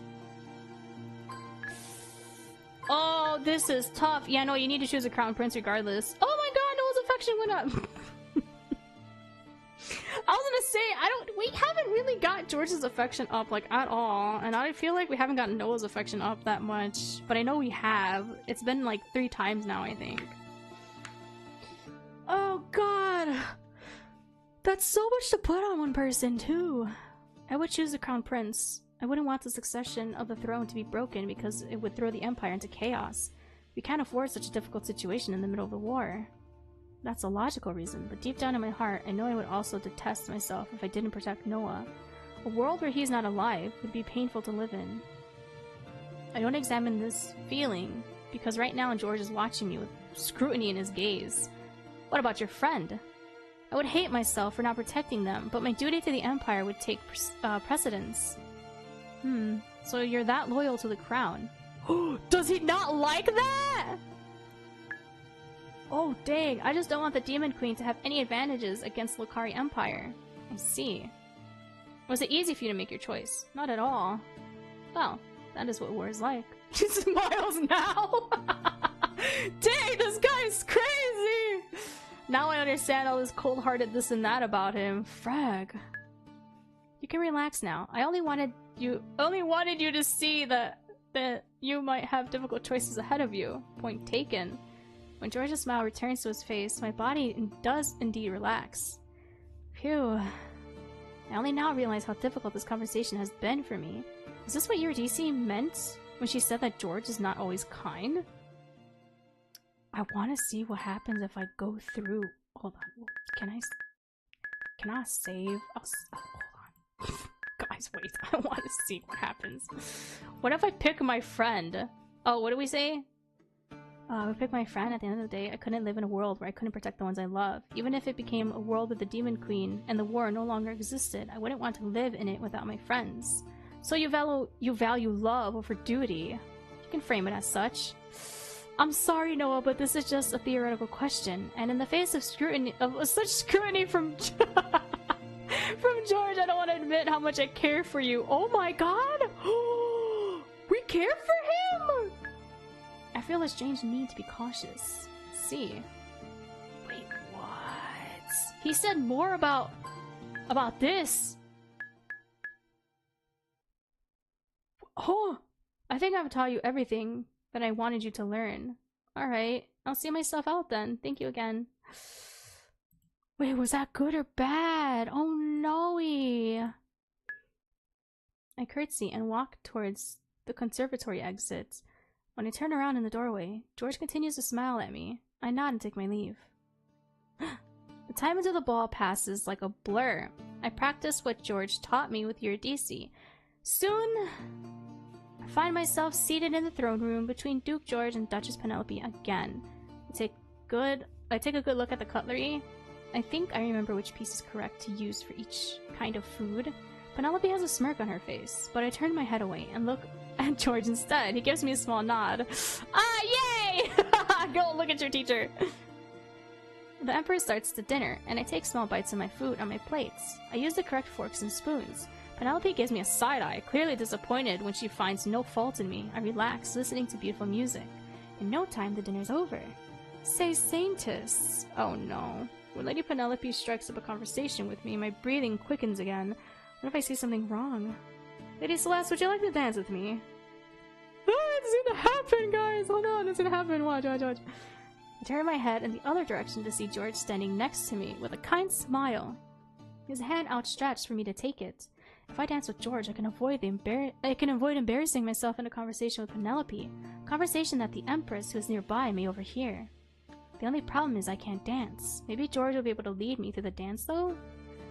Then I remember, it would be a sight, I think, not a slight, to refuse him when he so publicly asked me to dance. All eyes at the table are on us.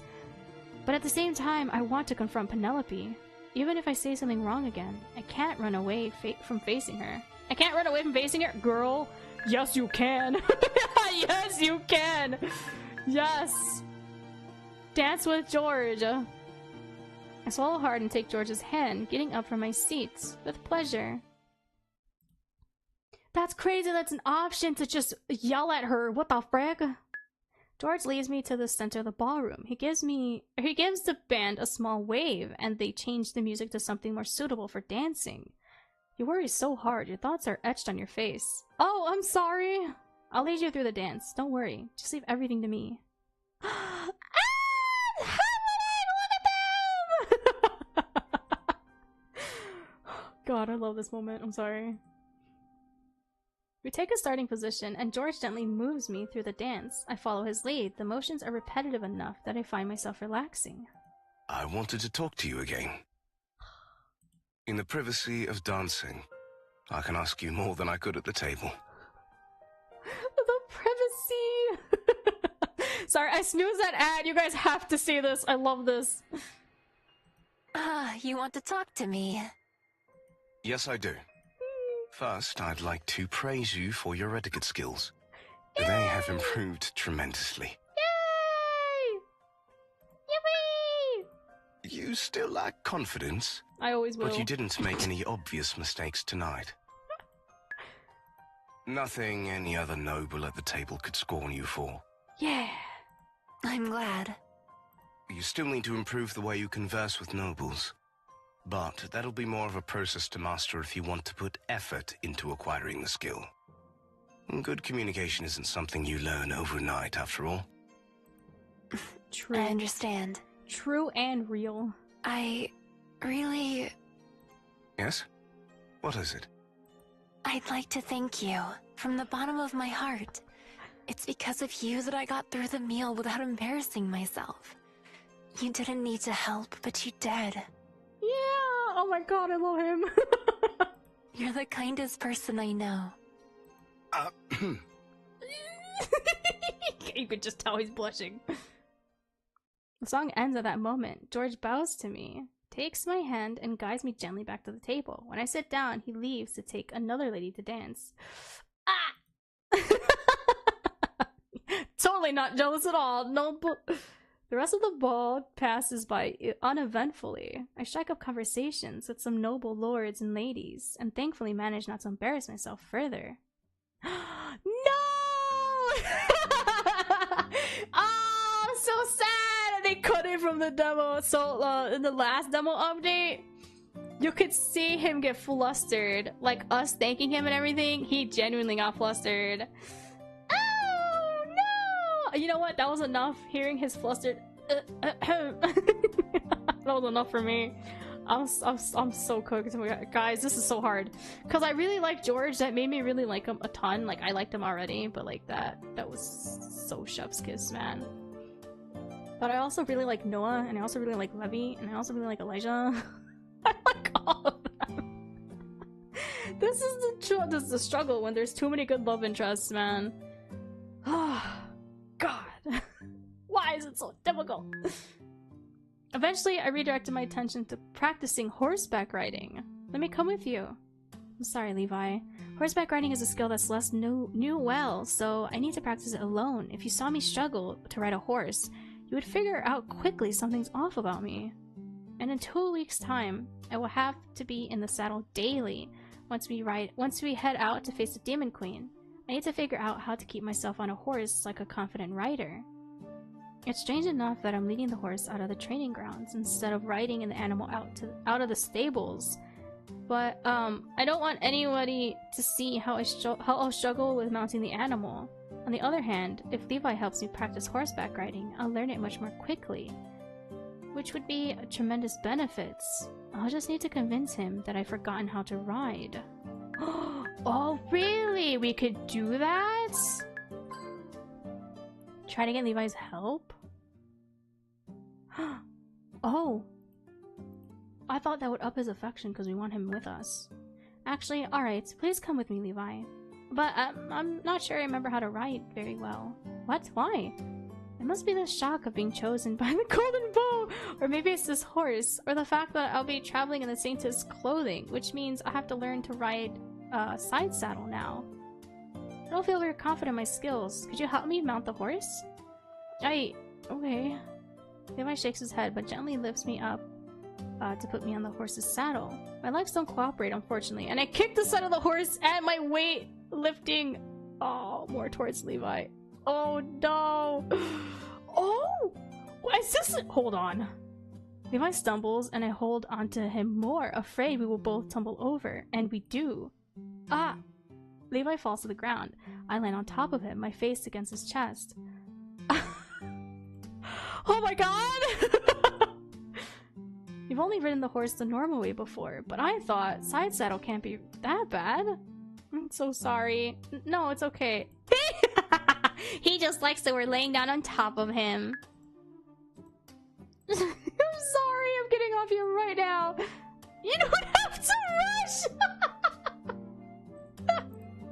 I scramble off of Levi as quickly as I can, stand on my feet.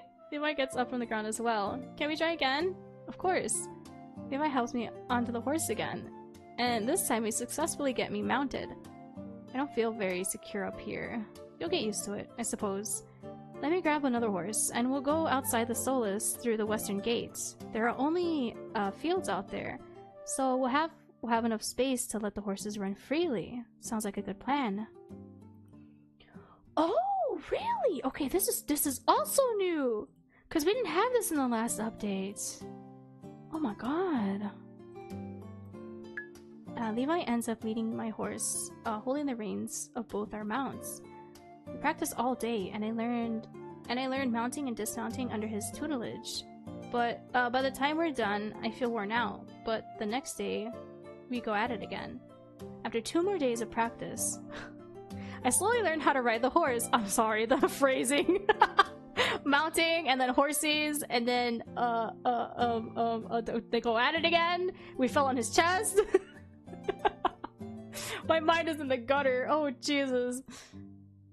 Levi looks confused about having to teach me so many basics of writing again. I catch him staring at me whenever I fumble. Will he figure out I'm not who everyone thinks I am? The anxiety of that possibility causes me to make even more mistakes. My 2 weeks of practice are only interrupted by another trip to Eastern Solus with Elijah. For the visit to the slums, I again take Levi with me. There are more patients in the field hospital today.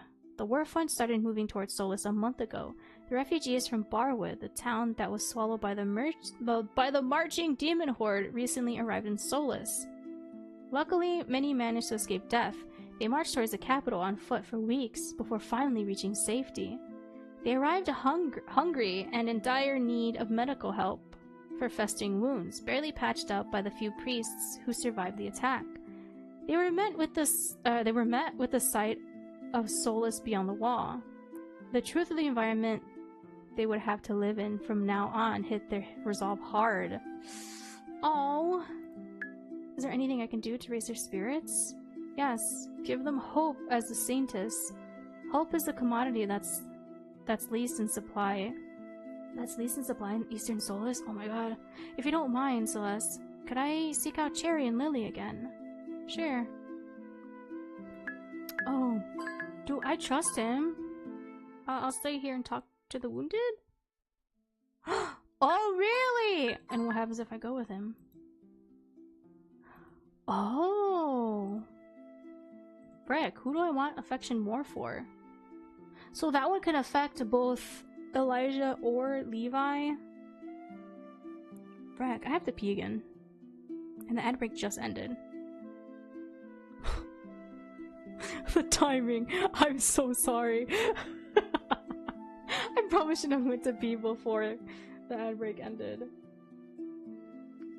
It's so late now too. It's already 7:30. I should probably like wrap it up. We'll finish this next week, or if I can, sometime this week.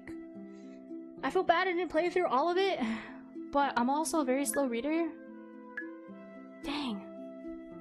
I don't know who to go for that one. I guess we'll keep that one as is, no? Oh god. I like all the new additions though. Like the stuff that I do remember, and the things that have been cut out, I did notice for sure that there was some stuff cut out and everything.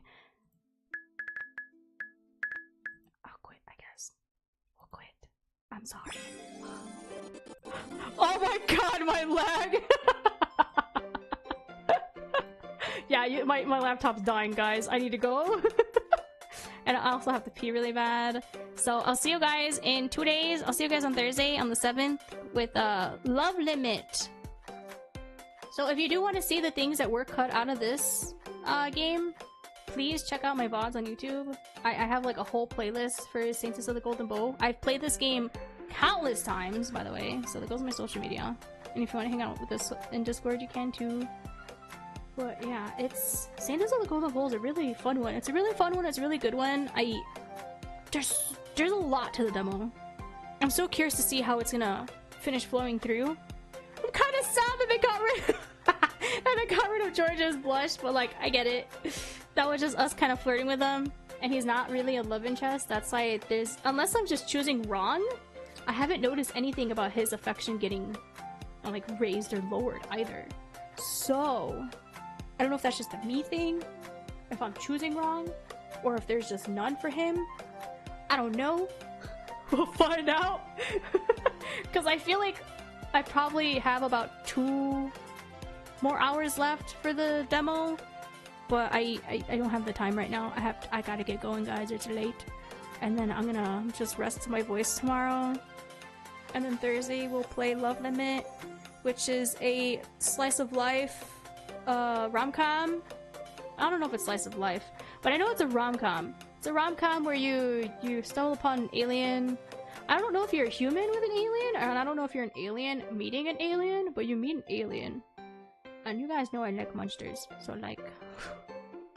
It's a very cute alien too, by the way. I can't wait to play that one. I like the art style a lot. It looks so cute. It's free on Steam too.